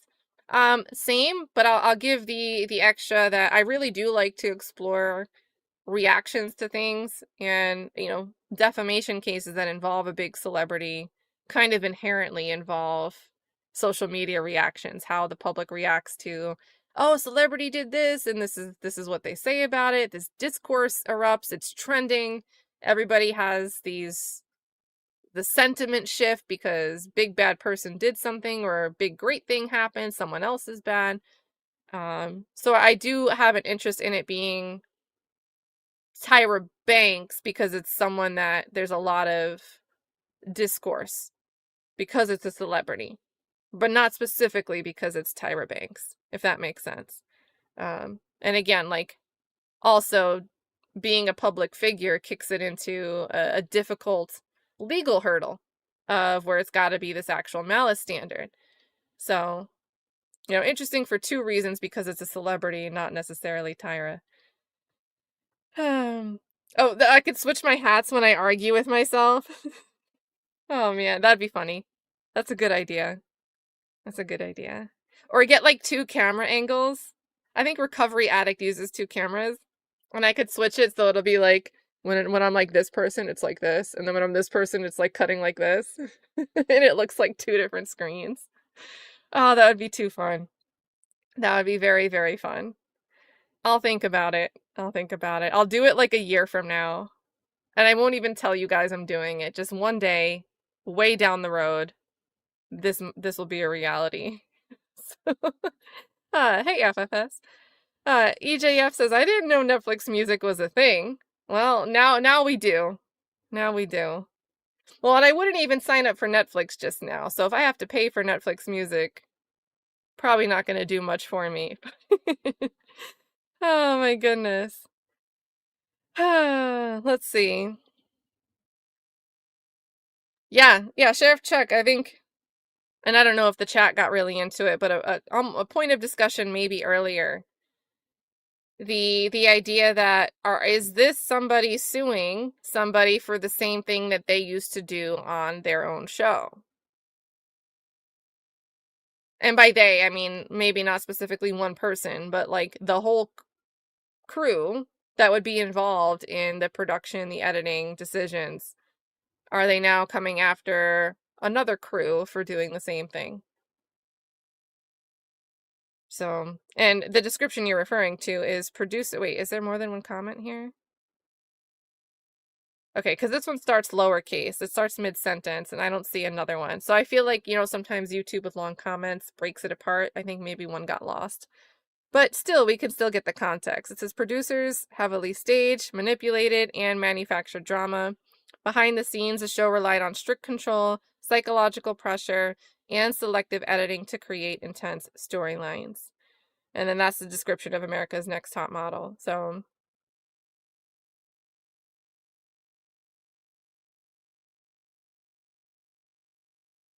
you know?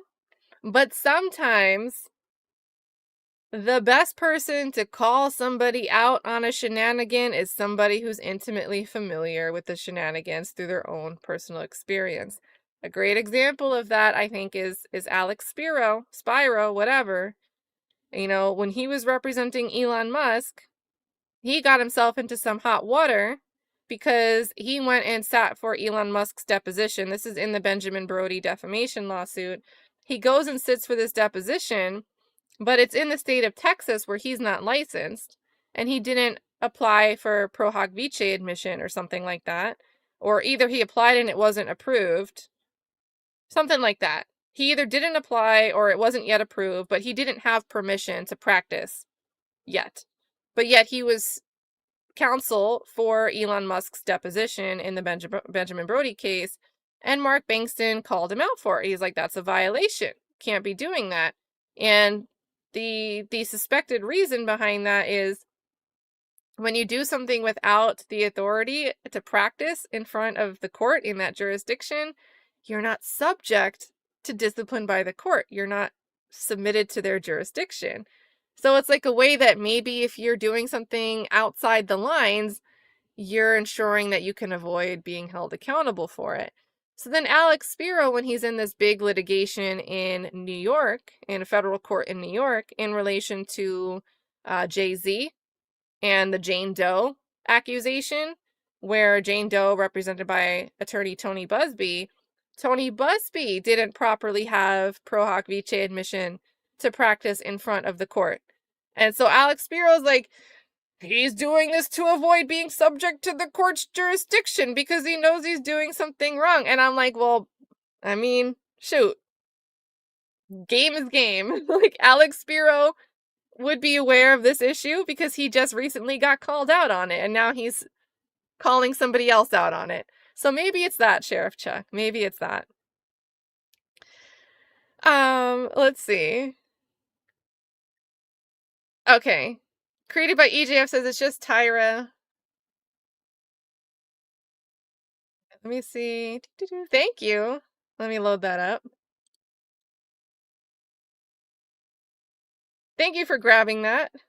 See, even though we're not sharing Netflix accounts, I feel like you just did. So big thank you. Shout out to EJF. This is the thumbnail.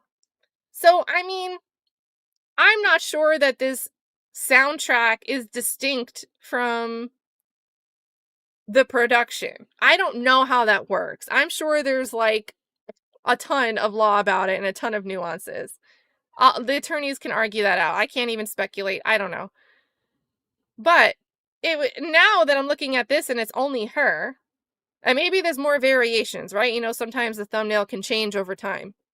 They can use different ones. Maybe this is what they're using right now.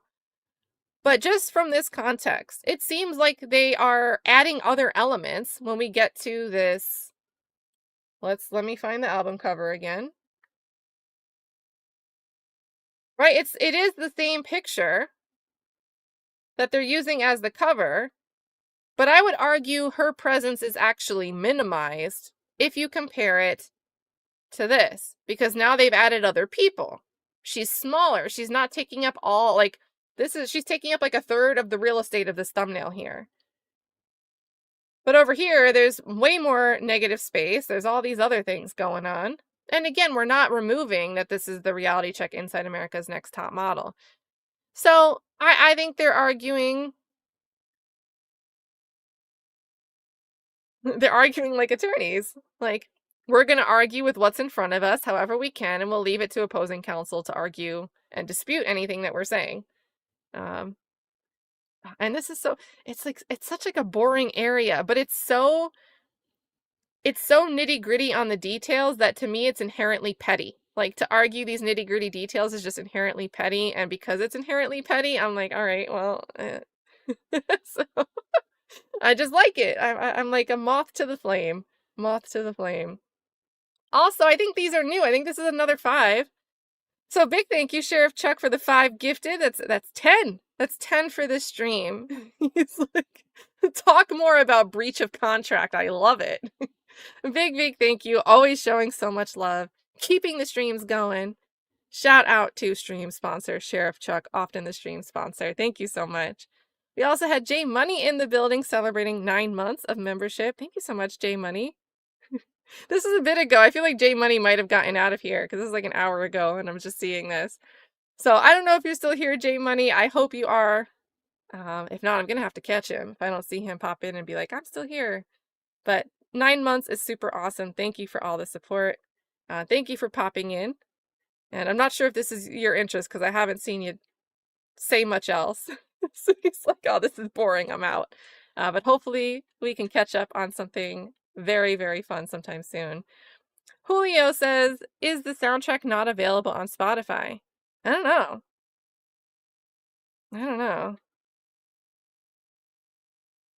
I honestly I kind of just use YouTube for music. It's gotten so, I listen to the same things over and over, kind of. And I think YouTube, you know how YouTube will make a playlist for you of things that you've recently played? It does a good job for me. So, Shan says, spade calling a spade. Yep, that's Tyra and Netflix here, Netflix defendants, all of them. And it's Spyro and Busby. Hey, DV. DV says Netflix is going harder on Tyra's negative interactions with vulnerable, hopeful models than Trump's. And that thumbnail is like, this is about Tyra, not the show. Yeah, I mean, I can see it. FFS in all caps says Netflix without the chill. So we've got... Wait. Okay. Yep, I'm sharing the screen. We were further. We were like here. We're almost done, guys. Shout out to everyone who's still here. It's a riveting way to spend a Saturday. Maybe Sunday, depending on where you are. So we've got, I don't know, we were like somewhere here. They represented all this stuff with the contract. This is still... I think we were here. We were near this list. Yeah, so they're like making her look bigger, and then they don't put a disclaimer on this album cover indicating that Miss Banks doesn't endorse. And then the ordinary commercial expectation is that the celebrity on a cover only occurs with the authorization. And then because Banks' image is more prominent on the album cover than the images or names of the persons actually responsible for the album's musical content, they're just like shoving the actual artist aside. They're like, you just get a little text blurb at the bottom. Here's Tyra. Put Tyra up here. Inverting the visual hierarchy and yada yada. And then they go on to say that this decision to place the Banks image in the dominant position was not necessary to identify the subject matter of the album and was not undertaken for any genuine expressive purpose internal to the album's musical content. Now, I would argue that because, again, they added more people to it to make it show, and they still have a pretty prominent font that says the name of the Netflix production. I don't know. I don't fault them for arguing this. Like I said earlier, do your job as a lawyer, argue whatever you can argue, and let them argue back.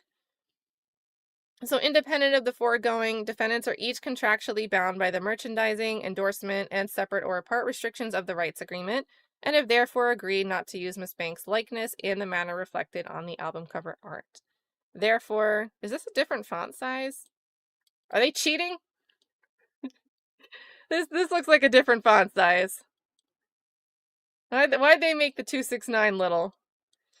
Therefore, defendants have violated Ms. Banks' rights under 15 U.S.C. 1125A, and defendants' unauthorized use of the Banks image on the album cover has caused, and unless enjoined, will continue to cause, injury to Ms. Banks, including without limitation, diminution of the value of Ms. Banks' right to control the commercial use of her name, image, and likeness, and corresponding dilution of the selective and deliberate licensing practice through which she has historically protected that value.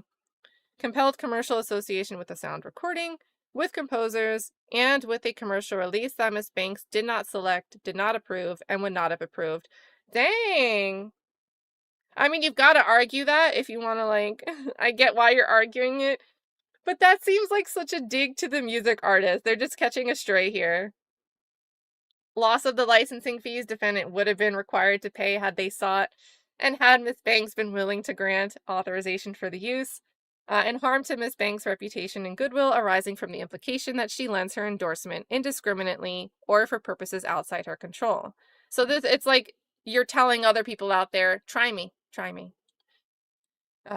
Defendant's conduct was undertaken willfully, knowingly, and with reckless disregard for Miss Banks' rights. Each defendant either drafted, signed, or received notice of the rights agreement and its express restrictions, and each defendant either knew or had reason to know that the use of the Banks image on the album cover was unauthorized and prohibited under the rights agreement. Now, I think that the strength in this argument is that it's just like an extra sprinkle into the breach of contract. And then what do they want? This is the end, guys. This is the end. I've enjoyed our time together, but what's our prayer for relief? So wherefore, Tyra Banks respectfully requests that the court enter judgment in her favor and against defendants as follows. So on the first claim, we want compensatory damages in amounts to be proven at trial. This is the false light claim. Award plaintiff punitive and exemplary damages in amounts to be proven at trial. The second and third claims, that's defamation by implication. They want compensatory, actual, assumed damages, special damages, punitive and exemplary damages to be proven at trial. Fourth claim, breach of contract, compensatory. On the fifth claim, the likeness, this is where we want a little bit more. Issuance of an injunction. So now we're getting injunctive relief, and I think it's very, very good lawyering again. If you use a template, you might have this injunction request. Maybe they put it below for everything. They didn't. This is good lawyering. Why does it matter that they didn't put this injunction, this request for an injunction, anywhere else? They only put it on the fifth claim for relief of using the likeness. Why am I saying that this is good lawyering?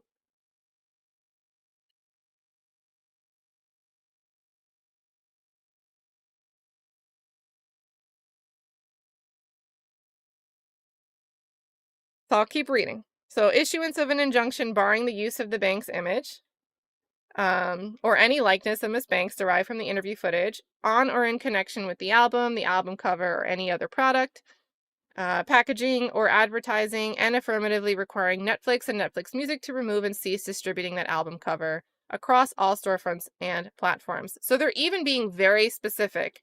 The only injunction they want relates to the album cover. It is not take down the Netflix production. Stop distributing the Netflix production. Don't distribute it unless you put a disclaimer. Cut Tyra Banks out of it. Stop doing interviews about Tyra Banks' statements in that production.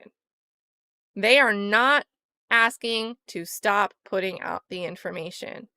And that would have been, had they asked for an injunction on any of the previous counts, that would have been contradictory to their position and their framing throughout the entire complaint that Tyra Banks wants the candid transparency. She wants it all out there, good or bad.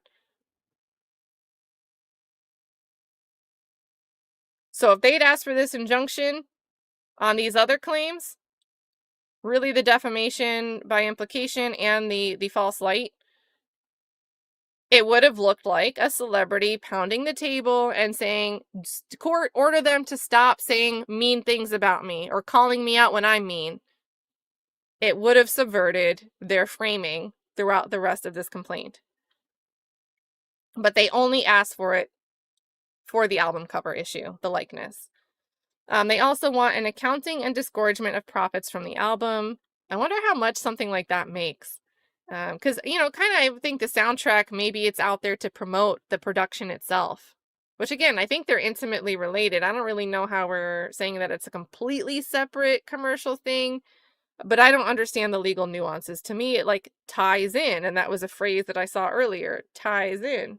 And maybe you still need permission to do that, but they were arguing it was like completely separate, not even a tie-in. I don't know. I'm not educated on that part of the law. And I bet it's like stupid complicated. And I don't even want to do it. I don't even want to know. I do want to know, but I want someone else to dumb it down for me. They've got an award. They want to award Miss Banks actual damages. You maybe cause damage to my likeness. I think we're going to have to get into that more so we could understand, were there actual damages because someone used your likeness in this manner? What are those damages? Can you prove that? An award of damages enhancement pursuant to statute, and an award of attorney's fees. And then on all the claims, back to everything. Award of pre- and post-judgment interest is allowed by law. Award of litigation costs pursuant to statute, and such further relief as the court deems just and proper. And then plaintiff demands a jury trial on all claims as to all issues so triable.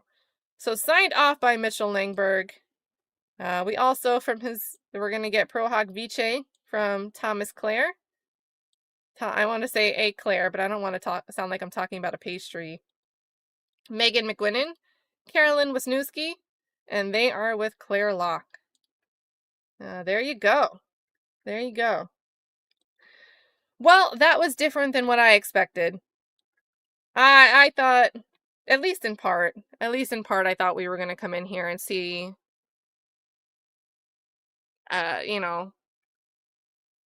desperate foot stomping to make people stop this Netflix show that says bad things about me. And that's not the request. That's not the request that we got here. But that's what we've got, you guys. I'm tired of talking. I'm tired of yapping up here. Loved spending this time with you guys. And, I feel like I got to eat my own reaction, right? I didn't really opine on it coming into this, but I figured it would be something where we're milking it, we're overdoing it, or even in the beginning when I'm like, okay, they're focusing on a specific issue, but surely they're going to start like diving on into the smaller issues, right? They're going to lead with the big thing, and then they're going to start complaining about these little quotes where Tyra's a meanie, don't call her a meanie. And I'm pleasantly wrong. I'm wrong. I was wrong, and I'm happy that wasn't the complaint, because I hate complaints like that. I hate seeing a complaint where people are just like, I just don't like what you're saying about me, and I'm going to call it defamation. I think there is a viable claim for defamation here. Will it succeed? I don't know. I'm just reading the motion, and I will read the reply. We'll probably have more than one reply because there's multiple defendants here. But I'm very happy to see something that wasn't just a pure crybaby foot stomping, trying to get somebody to shut up, and people don't like me and nobody should be able to say so. I just don't like that approach to really anything in life. So, other than that, I don't know about any of these other, like, I'm aware that there's been other Netflix lawsuits. Was that one lawsuit with, Dan Schneider? Dan Schneider's suit, was that a Netflix documentary too?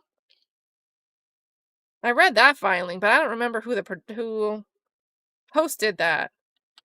Dan Schneider. Quiet on Set. Who released Quiet on Set?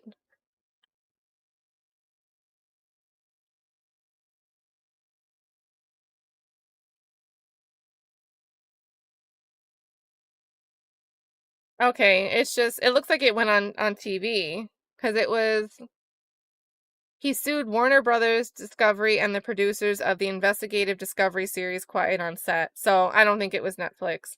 But yeah, I did read that complaint.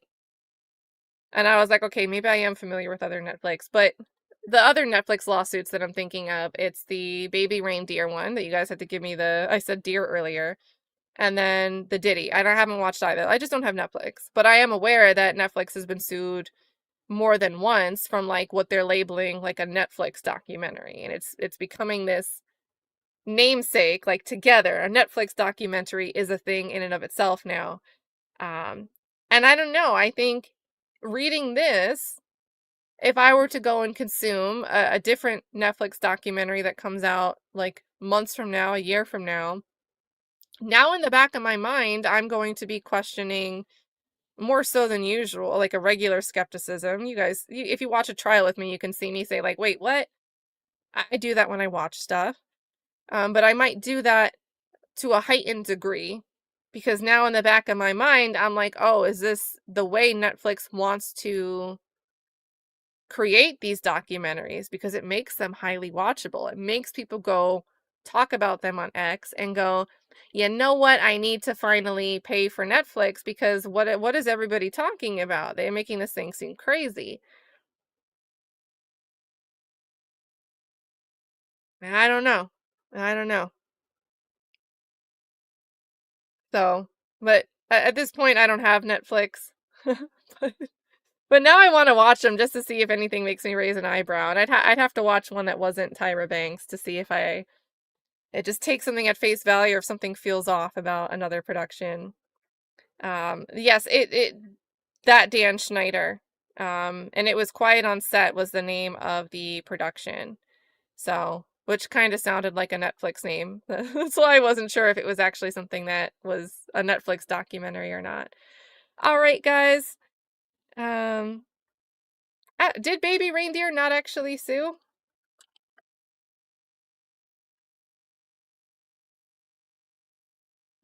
Let me see. Yeah, she sued.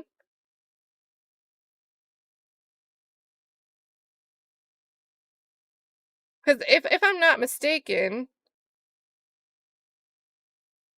I feel like it was one of those things where because a lawsuit came about, again, more people wanted to go watch it, talk about it, see what it was all about. That sort of Barbra Streisand effect, even though I think the Netflix was already big, right? I'm hesitant to use Barbra Streisand effect in these contexts because I think the attention was already large, quite large for these documentaries before any lawsuits came about. And so I feel like that's not exactly the way Barbra Streisand effect is supposed to be used, but you know, but yeah. Or maybe it was. Maybe hers is an example then of a Streisand effect. And maybe I'm just not, maybe true crime community, I see a lot, maybe small subsection of the world that I'm in talked about that case because it was just true crime magnet. Um, but there was a significant amplification because of the suing. So I don't know. I don't know. Again, I gotta get a Netflix. I don't want to. But let's wrap it up, guys. Tasha said, so she's not concerned or disputing what the other girl said about being touched or what they had to do with their teeth. So there was a part where in the lawsuit they were like, look, there are other things that Tyra doesn't agree with or think are accurate or whatever, but we're not getting into those for the purpose of this whole complaint. So they didn't waive and say that everything else is true by us not bringing it forward in this complaint, or that we agree just because we're not contesting it explicitly in this complaint. But they really only focused on, as far as things that are untrue, this representation that she was somehow aware in 2003 about Miss Sullivan experiencing sexual assault and then pretended to not even know who she was during this interview. And they contested, but didn't really make it a cause of action. They kind of just gave it as an additional example to show that, look, Netflix really was negligent, careless, reckless. They did not care what they were doing. They chose to edit things a certain way to make Tyra look a certain way. And they gave an additional example, though it's not the heart of a cause of action, of Tyra Banks seemingly didn't reach out and care about Miss J experiencing a stroke. So those are really like the explicit examples that they touched on, but they didn't really concede that anything that we don't talk about, we agree with. So, but good observation to like clarify, like, hey, what about these other things? And Susan, you are welcome. Thanks for hanging out, you guys. I'm gonna go get something to eat. It is 8:30 here. Let me go get some food, and I don't know. Maybe we'll get together tomorrow to talk about the Lindsay Isaacs federal lawsuit. That is a woman, flock cameras. Her vehicle, her black Durango, was on a flock camera on a road somewhat near an accident when an accident occurred, but it wasn't where the accident occurred when the accident occurred. And the accident also involved a maroon Durango. And a 911 caller described a maroon Durango, but that was ignored. And Lindsay Isaacs wrongly gets arrested, and she has to fight to clear her name, get her car back. And now she's suing. She's suing the Florida Highway Patrol. So that lawsuit was filed earlier this week. We might look at that filing tomorrow. I do have a video on my channel if you want to go through the criminal side, where she was arrested and then her attorney had to become the detective, the investigator, and say, like, look, you've got it wrong, and force them to relook at the case. And as soon as they did, they dropped the charges and arrest the correct person, who's now in custody. So, or I mean, she's presumed innocent until proven guilty, this new person, but you know what I mean. Someone where the evidence actually there's probable cause to support arresting, rather than just all willy-nilly, hey, you have a black Durango that has like a scuff mark on it. We think it was involved in this deadly fatal hit and run where multiple vehicles were struck, and you should have significant damage and paint transfer, and yet you have none of that. So we might look at that federal lawsuit tomorrow. It's like 20 pages, much shorter than this. So if you want the backstory, check out the video, search Lindsay Isaacs on my channel, check that out. And tune in tomorrow when we read another lawsuit, because that's what we do on weekends for fun. You guys I hope you all have a good one, and thank you so much for hanging out. Take care.